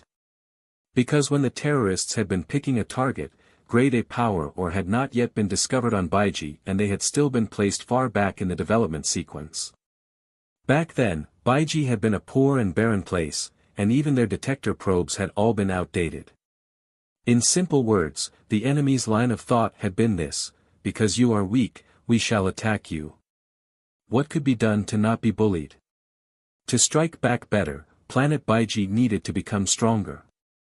Even if the planet suffered terrorist attacks once more, they would not be caught in the predicament of a 1-hour communications blackout anymore. Their outposts would not be bombarded so badly, and they would not be oblivious to when the enemies entered the planet. Should they encounter future terrorist attacks, Shanta hoped that the enemies would all be blasted to shreds even before they entered the atmosphere. After the General Assembly mobilization meeting, Shanta would gather the high-level officers for a meeting from time to time. This was to understand the progress of the developments and to solve problems. Conference room. First, Shanta listened attentively to the various reports. His face was solemn and he put on the dignified air of Baiji Military District's highest-ranked commander. Only his brows and eyes would flicker from time to time, showing that he was satisfied and pleased. After the important matters were discussed, Shanta raised the topic of the auction. The auction will be in another 15 days' time. Has everyone prepared their items? From the charts, only 3 or 4 have submitted. We have to pay attention to it. When this topic was raised, Shanta remembered Fang Zhao. Fang Zhao had yet to report on the item he would be submitting for the auction, and Shanta had no idea what the little fellow would put forth. At the same time, in the woods on the outskirts of Outpost 23, a squad of troops was pushing forward in the woods. For the expansion of the outpost, the surroundings needed to be surveyed. A few specialists had been dispatched from the military district to survey and plan. Every day, people from the outpost would operate a flying transport and make a few rounds in the air to protect them, as they needed to enter the woods to take samples. Fan Lin had wanted to go into the woods and have a look too. He wished to do a study on the species in this area and take some samples for research. He wanted to do it personally, as he did not feel comfortable leaving too many tasks in the hands of others. Yen Biao and the other wounded had already been sent back to Earth, where they would undergo medical treatment at a designated military district hospital and receive prosthetics and rehabilitation. Bi Liao and 10 others had represented Outpost 23 to see Yen Biao off. Bi Liao and the others had wanted to cheer Yen Biao up, but they had never expected to see Yen Biao in rather high spirits.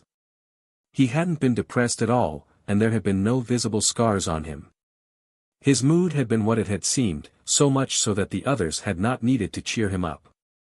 However, Yen Biao had not mentioned the reason for his change and had only exhorted again and again that they perform well. Especially the new outpost team leader, Bi Liao, who had been pulled aside and talked to for 10 minutes. At the end, Yen Biao had specifically emphasized making sure to take care of Fang Zhao. Even if Yen Biao had not said anything, Bi Liao and the others would still have done so. However, in the few days after that, Bi Liao realized that Fang Zhao did not really need any looking after. As long as the outpost team coordinated well, there would be no troubles. On the contrary, Kevin Lin was the troublesome one. Kevin Lin expressed an extreme interest when he knew about the assignment to survey the woods, but as he had the fighting strength of a weak chicken, he lagged behind when he followed them in. After all, the outpost team needed to protect the priorities, the surveying specialists, Professor Fan, and the scientists. Now the outpost team would need to spend extra effort to protect Kevin Lin, and with every added person that tagged along, the safety level of the entire team decreased. Kevin Lin spent a whole night carefully considering and felt that the distance between his imagination and reality was too great, so he decided to undergo a second round of military training. In the meantime, he would let Fang Zhao bring along the camera to record as he followed the team. After Fang Zhao returned to the outpost, Kevin Lin would edit the footage before sending it to the program column. Kevin Lin did not have the ability to protect himself, but Fang Zhao's ability was clear for everyone to see. Moreover, Fang Zhao had 3 bodyguards with him. When Bi Liao had first seen the major and 2 captains, his eyeballs had nearly popped out of their sockets. Now that he had assumed the role as outpost team leader, his rank had risen to captain, which was the same rank that Yen Biao had had when he was in charge. But when Bi Liao saw the major and 2 captains, he felt really awkward. The pressure of being the outpost team leader was considerable. Fortunately, those three had only been tasked with protecting Fang Zhao and would not interfere in matters of the outpost team. Bi Liao would still remain the authority figure here. Over the past few days, interactions had been pretty good. When Bi Liao chatted with them, he no longer felt the initial awkwardness. Instead, he now pitted those three. Not because their talents were being wasted in an insignificant position but rather. Bi Liao eyed Fang Zhao, who was controlling the camera and filming Fan Lin, and he gave a silent laugh. As the survey team moved through the woods, Fan Lin would stop from time to time to take a look at certain plants and instruct a scientist to collect samples. Fan Lin knew how to use simple words to get his message across and get the audiences excited. In between, he would inadvertently advertise his own company's seeds and divulge some information on the hybrid crops he had created with half-extraterrestrial genes. Audiences really loved this style, and when it was aired after Kevin Lin's editing, the segments received good reviews.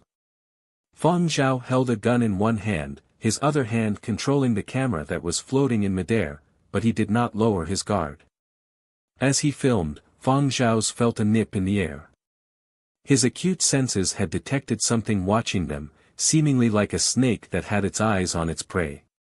The air was warm and humid. There was a river somewhere off in the distance, but for safety reasons, they had maintained a distance from it.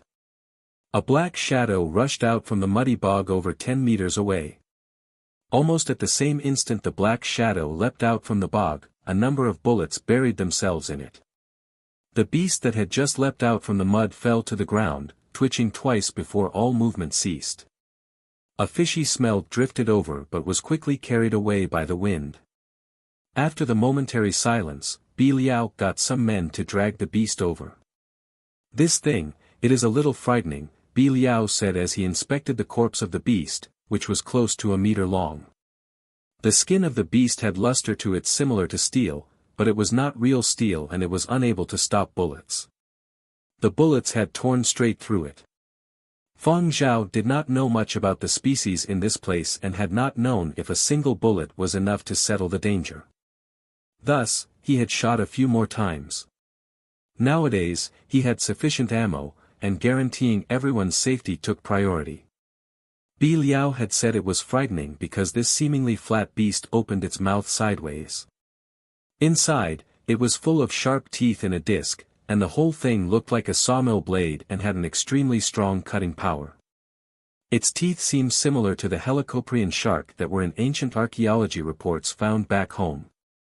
However, this one has a horizontal mouth opening and limb-like fins. It probably spends most of its time in the water, lying in ambush in bogs or the river bank to hunt unsuspecting prey, one of the scientists said. Once bitten by these sort of teeth, a whole chunk of flesh would be sliced off. If the beast was slightly larger, a person bitten by it might be sawed in half. Although the attire they wore provided some protection, who knew what sort of injuries one would suffer should they get cut by these electric saw-like teeth? Bi Liao was puzzled. It was so close to us. Why were we unable to discover it just now? They now had newly issued equipment. Goggles on their helmets displayed nearby life forms. Generally speaking, even if it was hiding itself in the mud, it should still have been detected. "It's probably due to the skin," Fan Lin said rather excitably. "Its skin is rather interesting. Bring it back to the base and let the crew study it. Perhaps equipment can be improved according to the principle behind it." Although this beast they had just encountered was very dangerous, a new discovery of course got the outpost team excited. If it was as Fan Lin said, their outpost had done a meritorious service. "Its teeth are broken." Bi Liao pointed at a portion of broken teeth in the beast's mouth. They had been hit by bullets. Fang Zhao picked up a single broken tooth. It was flat and triangular. Around 1/10 the size of a human palm, it had a white porcelain sheen to it. "Fang Zhao, what are you picking it up for?" "Spoils of war." Bi Liao asked when he noticed that Fang Zhao did not toss the broken tooth aside. "It's a suitable item to be auctioned." Bi Liao was curious. "Are you going to submit it just like that?" No, I will engrave something on it. Fang Zhao wiped away the bloodstains and placed the tooth into his pocket. While Fang Zhao and Bi Liao were conversing, the three people assigned to Fang Zhao did not utter a single word. The three of them glanced at each other and could only hang their heads and give a bitter laugh. How many times had it been? It was commonly said that the third time was the charm, but they had already experienced this sort of situation 3 times today. Ever since they had been assigned to Fang Zhao's side, over the past few days, similar situations had happened every day. When they had first entered the woods and encountered a native beast attack for the first time, the three had only just shouted, "Be careful," and had not yet drawn their guns when the beast had been disposed of by Fang Zhao. The second time, they had not even managed to say anything before the situation had been settled. The third time, it had been settled before they had even felt the danger. Fourth time. Fifth time. All the way to the recent incident, time and time again, Fang Zhao had gotten rid of the danger before they had even been able to act. From shock it had turned to curiosity before they had gotten used to it. Countless times in their hearts, they asked the same question: who is the new soldier and who are the veterans? Who exactly is protecting whom? Fang Zhou was not intentionally provoking them. This was not a matter of kill-stealing. A step slower and someone might get hurt or lose their lives. This was entirely an unconscious reaction and reflex shooting by Fang Zhao. But the three of them did not know this and thought that Fang Zhao was just proving his strength to them. In the days that followed, the three of them could feel sympathetic gazes from members of the outpost team. What could they do? They were also despairing. The person they were supposed to protect was so much stronger than them. These few days, there had simply been no chances for them to do anything. The three felt like they were pieces of trash. When the team returned to the outpost, Bi Liao immediately called a few men to send over that unidentified creature to the base and let the specialists there study how it had managed to avoid detection. This time, Fang Zhao did not follow them and return to base, nor did he want to fight and claim meritorious deeds. Instead, he straightaway went to ask the outpost's quartermaster, "Do you have an engraving machine?" Engraving machine? What sort? The outpost's quartermaster was considerably older and had gotten hurt during the attack, but it had not been too serious. He had returned to the outpost shortly after receiving some treatment at the base. Perhaps because he had experienced the attack, he was a lot more sincere toward Fang Zhao. Fang Zhao fished out the broken tooth and told the quartermaster, "I wish to inscribe some words on it. There might be a lot of words, so it has to be a little smaller." As an experienced quartermaster who knew every machine's capabilities by heart, he shook his head when he heard what Fang Zhao said. "The outpost doesn't have something like that. You will need to borrow it from the base. I can help you check first. Normally, nobody uses this sort of machine. However, there are no guarantees. After all, the base has many large projects running concurrently. As Planet Baiji is expanding, perhaps someone has already borrowed it? Oh, there is still one machine. I'll help you make a reservation." Fang Zhao thanked the old quartermaster and contacted Bi Liao to collect the engraving machine from the base. Fang Zhao had already made a reservation through the intranet, so Bi Liao could retrieve it straight away. Fang Zhao left the equipment room and returned back to his own room. He saw Kevin Lin lying stiff like a corpse. Kevin Lin had been like this for the past few days. To improve his professional ability and be able to follow the outpost team in future, Kevin Lin was undergoing military training that was even more rigorous than what Fang Zhao had gone through in the Yenzhou military district. Kevin Lin's training was more oriented toward combat capabilities. The two in charge of training Kevin Lin were veteran soldiers who knew what methods were most appropriate for him. They did not hope that Kevin Lin's combat capabilities would see a sudden change, but what they wanted Kevin Lin to grasp was how to flee in dangerous situations and how to improve his physical constitution. According to Kevin Lin's own formulated plan, he'd felt that he could become a superhuman, but now he just didn't feel like doing anything. Just a tiny bit of high-intensity training was already enough to make him lie down. Hearing the sound of Fang Zhao entering, Kevin Lin remained lying there and feebly asked, "How was it today?" "Not too bad.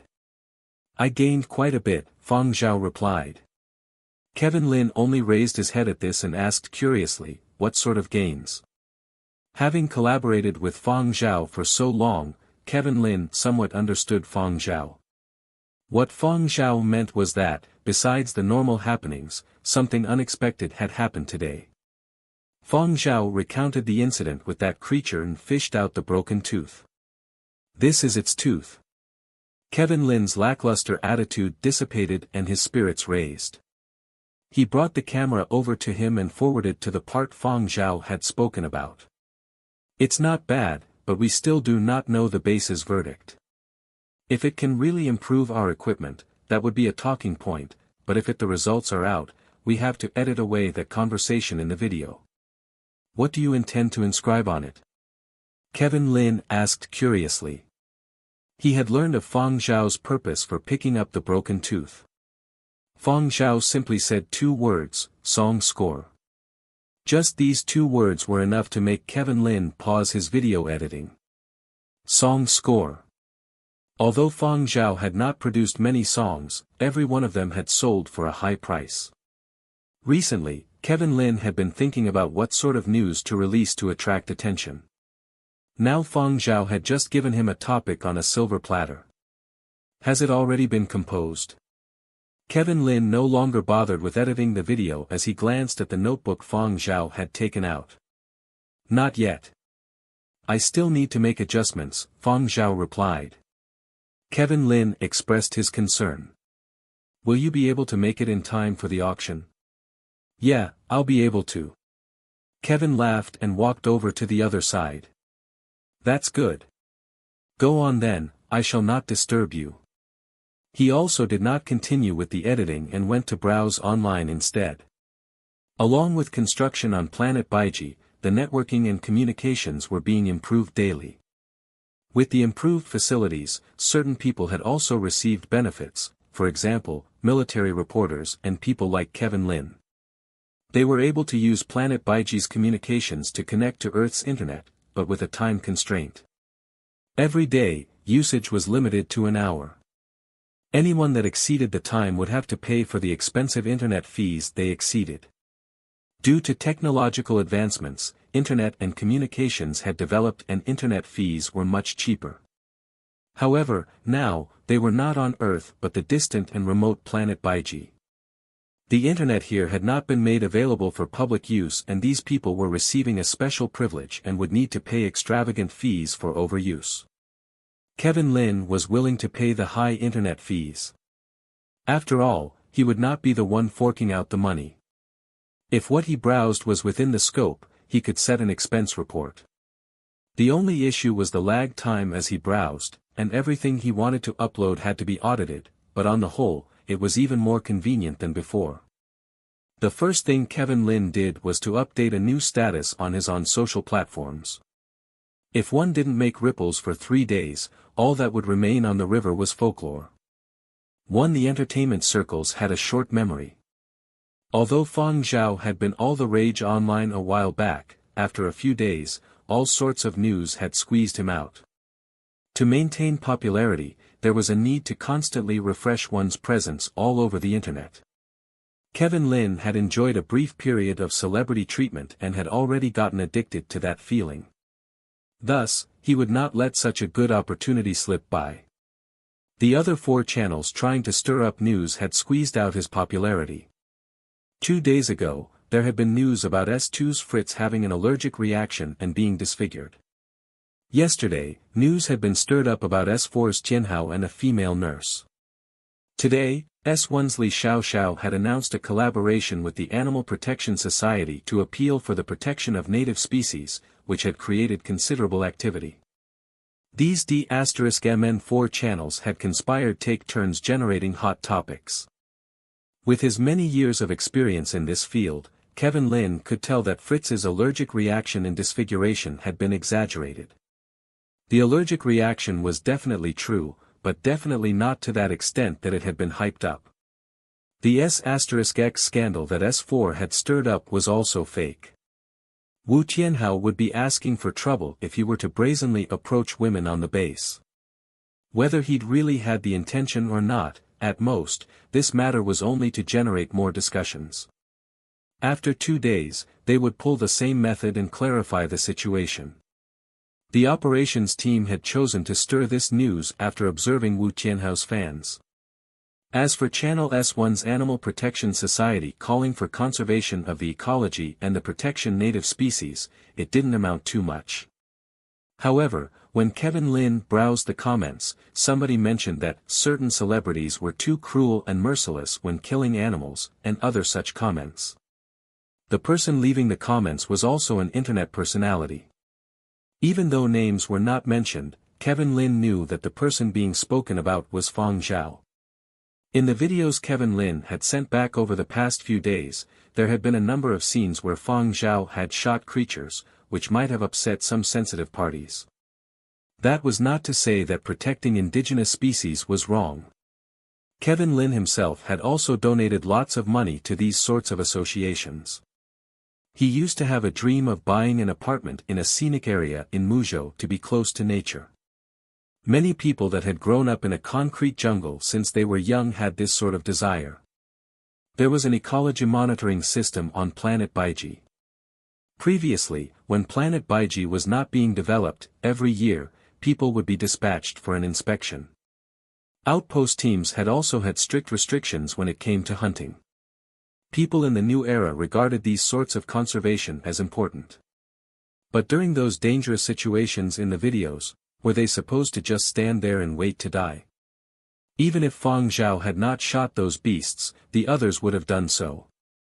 Moreover, did they break the rules normally? Did they kill indiscriminately? Was there overhunting? No. But Kevin Lin could not clarify it straight away. If he made any sounds, people would talk about a guilty conscience. In the past, Kevin Lin would have surely made known his thoughts and started scolding, but now, Kevin Lin's temperament was different. When one's status was on the rise and they were becoming more popular, their lines of thought would change. He would not lower himself to the level of those fools by replying them. Instead, that effort would be better spent thinking about how to stir up more stuff in future. Ever since Planet Baiji had been moved into the top 5 in the development sequence, lots of topics had inevitably been generated. For example, the upcoming auction would surely continue to bring a lot of internet activity. This was also the reason the other celebrity teams were rushing to raise their popularity and presence, so that their popularity would not take much of a beating when the time for Planet Baiji's auction came. After the terrorist attack, people who were concerned with political news watched the military affairs channel. The reports there were more comprehensive and professional. Kevin Lin knew that his own political reporting could not be compared to those more senior reporters on the military affairs channel. If Channel S5 were to continue on with the angle of military affairs, it would appear incongruous and would not be favorable to either side. Previously, the high viewership had been due to the terrorist attack. Now that it was over, people were no longer as interested. The column's editorial department had given him all sorts of suggestions. After considering them, Kevin Lin decided the channel should revolve around Fang Zhao. Since he already knew Fang Zhao's intention, Kevin Lin posted this status on his social platform. La just saw Fang Zhao preparing his auction item. I can't say what it is yet, but I can only let everyone know this. Prepare your money. You will not make a loss if you can get that item. XD. Whetting everyone's appetite was enough, but the 3 successive XD emoticons at the end made many people gnash their teeth in disgust. After posting, Kevin Lin did not bother checking on the rapidly increasing messages that were left under his status. He disconnected and started editing today's video. He still needed to send the video back to the column, this was his everyday job. At the same time, Fang Zhao's 3 bodyguards assigned by Hong Lu had a discussion when they returned to base. They plucked up their courage to leave a message for Hong Liao requesting a transfer back. By chance, Hong Lu had just ended a meeting and seen the message. His two sharp eyebrows twitched grotesquely as he contacted the three right away and inquired after the reason. The three of them had pained expressions on the video display as they recounted the situation of the previous few days. To get where they were now, the three had experienced their fair share of real combat. They had also had lofty ambitions when they had followed Hong Lu over to planet Baiji. Originally, when Hong Lu had assigned them to protect Fang Zhao, they had been a little unwilling but had only been able to grudgingly obey orders. However, they had never expected to receive such a blow from Fang Zhao. The major among the three told Hong Lu about what had happened today. When he recalled how Fang Zhao's reactions and marksmanship were a step quicker than theirs, he could not help but ask. "General, didn't you say he was an artist?" Hong Lu had no way of replying to this question. He also had no idea either and would have to ask his wife. His wife had told him that Fang Zhao was a celebrity with a composing background in the company. Wasn't that just an artist? The date for the auction was inching closer, and every day, Kevin Lin was even more anxious than Fang Zhao. Kevin Lin was worried that rushing Fang Zhao would just add pressure, which would affect the quality of the item. Thus, he could only worry helplessly from the side. Bi Liao joked about Kevin Lin in private. The emperor was not worried but the eunuch was anxious. However, they were all eagerly anticipating the auction. They had been disconnected from the internet for too long and did not have means like Kevin Lin's to connect back to Earth's internet. The base's intranet could not be considered internet. Every day, they could only view military and political news, and in this sort of restricted environment, the information they could receive had its limits. "I heard that Fang Zhao prepared a broken tooth with song scores inscribed on it. Do you reckon it will sell?" Ryode asked Bi Liao. Bi Liao gave an unsure reply, "Probably. Didn't Kevin Lin say that Fang Zhao's song scores cost a lot? Surely people will buy it." It was not that they didn't think much of Fang Zhao's item but that they did not understand this aspect. If it was up to them, they would definitely not spend a large sum to purchase a broken tooth. Even if the sounds of nature were engraved on it, they still would not buy it. But whatever they said, Fang Zhao was a member of Outpost 23. If Fang Zhao's item could really fetch a high price, they would also benefit too. Should there be any gathering with comrades from other outposts in the future, they would be able to brag a whole bunch about it. Let's say Fang Zhao's auctioned item fetches a high price. Would our outpost be able to receive 1/10? Ryode. Since Ryode had mentioned it, Bi Liao also had this thought now. If so, I will send in an application request. After all, money made from the auction would be diverted to Planet Baiji's construction fund. The base would not lack any money, so it would be up to each outpost team to fish for funds. Noticing Bi Liao having ideas, Ryode continued to give advice. Lowering his volume, he said, "I heard from Kevin Lin that none of Fang Zhao's past works were worth less than this figure. 10 million. The rumors were true. That means that even if we receive 1/10, 1 million, we can upgrade a lot of equipment." Now that Bi Liao had assumed the leadership role, his shoulders felt burdened with a heavy responsibility. Especially after the terrorist attack, he fully approved the words, "If you lag behind, you will come under attack," displayed at the base. With upgraded equipment and facilities, even if development teams wanted to come over to the outposts area, they would have power. Equipment issued from the top was fixed, but there could never be enough of these kinds of things, and occasionally, additional equipment and tools were requested rather than hoping for others to hand them over. One's own territory had to be safeguarded securely. Whether it would be approved or rejected was a different matter, but if they did not even try, how would they know it was not possible? Therefore, after the talk with Ryode, Bi Liao immediately wrote an application request and sent it in. His words were sincere and staggering. Bi Liao's letter to the leaders bemoaned the poor and destitute conditions of the outpost. Before the auction started, it was best to take advantage and fight for some benefits. Over at the outpost, outside the security fencing of the experimental plots, on a large tree that had been growing for who knows how many years, Fang Zhao sat leaning against a tree branch. In his hands were a pen and a notebook, and he was writing and drawing in it. The area survey had already concluded. The engineers had already returned to base to give their reports. Fan Lin and his team had also disappeared back into the laboratory.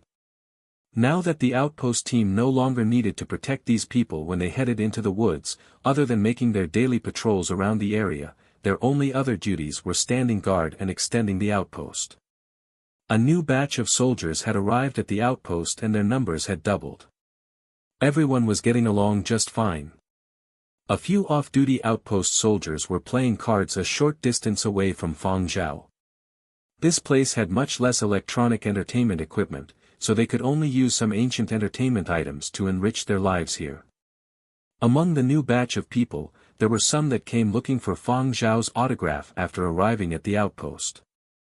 They might not necessarily have been the ones chasing celebrities, but they at least had relatives who were fans of Fang Zhao.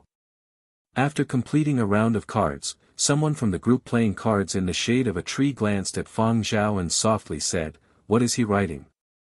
"No idea. Perhaps a diary."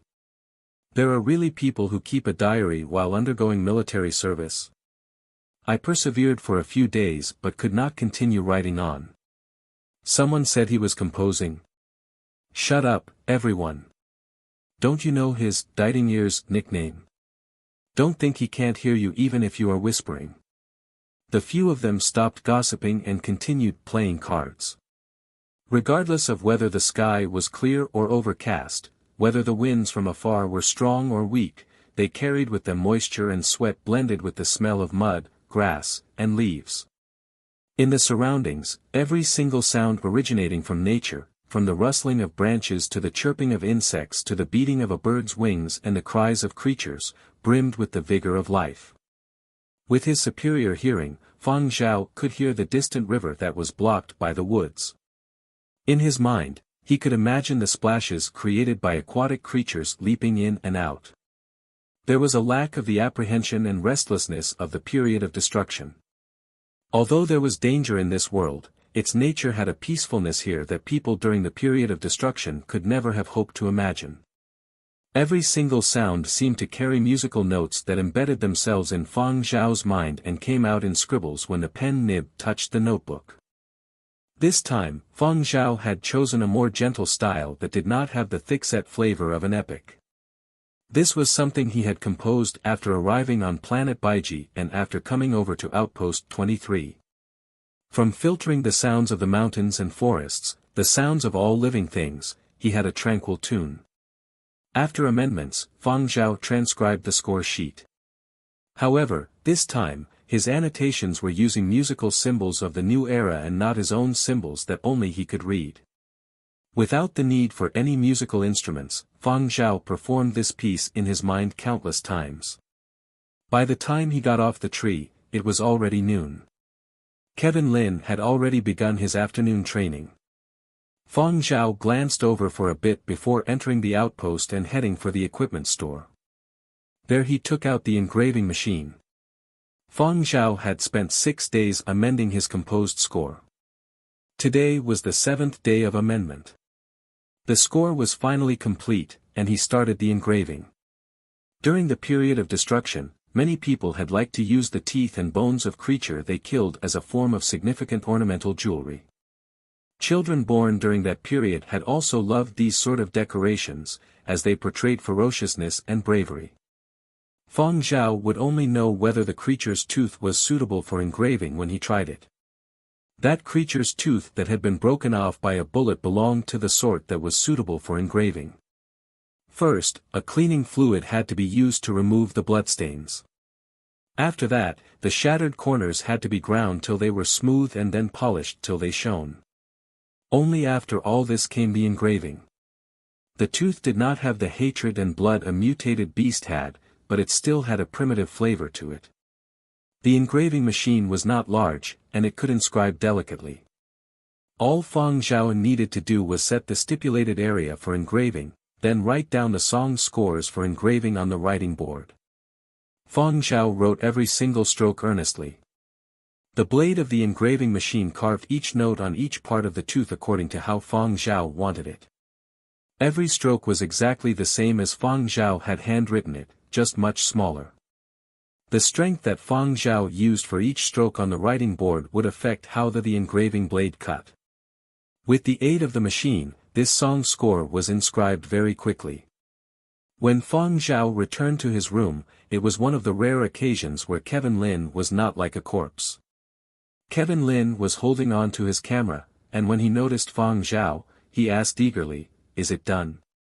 When Kevin Lin had returned after his military training today and heard that Fang Zhao was in the equipment store, he knew right away that Fang Zhao was over there engraving. He had wanted to go over and film it but had been afraid of disturbing Fang Zhao and interrupting the engraving. Thus, he had waited back in the room. Fang Zhao handed over the creature's tooth with the inscribed song score. "It is finished." Kevin Lin carefully accepted the case with the creature's tooth in it and gently placed it on the table and started taking photographs. However, he changed his method of photo taking.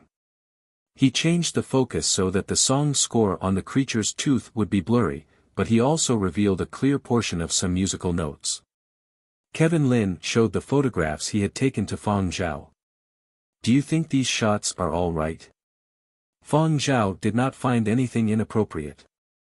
He could guess what Kevin Lin wanted to do. "They are fine." The next morning, Fang Zhao submitted that broken tooth with song scores engraved on it to the base. Kevin Lin logged into his social platform and posted a few photos of the creature's tooth taken from different angles. Fang Zhao spent 7 days making this. On it is his latest work, which was personally engraved by him. It has already been sent to the base. Fang Zhao had used a machine to aid him, but the notes had been handwritten by Fang Zhao, so it could be considered to have been personally engraved. When Kevin Lin updated his status, he did not add anything else. The videos taken from the woods would have explanations. Fang Zhao had picked up that broken tooth to make an item for the auction. It was already finished, and the song score engraved on it was new and had never appeared before. That meant to say that whoever won this broken tooth would own this song score. So what if it was a new song? How was the quality? Other than Fang Zhao, perhaps only the person who had the winning bid would know. However, not many people thought well of it. After all, Fang Zhao was still considered a newbie. Although he had works in the entertainment circles, they were not many and were not concrete enough. "How much can that piece of tooth even be auctioned for?" someone asked. This was the question the normal internet audience was dying to know the answer to. Wait for a professional to appraise it. There were experts in this area. Some old masters who had many years of experience working at auctions finally had a chance to show off their skills. For the value of an auction item, they would evaluate it from many different aspects. Not only would the material, manufactured place, manufacturer status, and commercial value be considered, there were also a number of other factors from different aspects to take into account. Finally, a few old master appraisers' joint comprehensive evaluation had this outcome: the item put forward to Planet Baiji's auction activity was valued at 30 million to 50 million. It would not be lower than 30 million. When this valuation was reported, it was met with doubt from many people. Isn't this too high? It's just a creature's tooth with some song scores engraved on it and it's worth 30 to 50 million? Nonsense.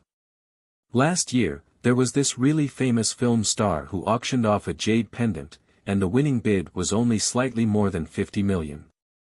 Fang Zhao can't be considered on his level. That's right, overhype. It's definitely overhyped. Was the appraising master bribed? Sit tight and wait for some face smacking. Do you like this video? Let me know by giving it a thumbs up and leaving a comment below.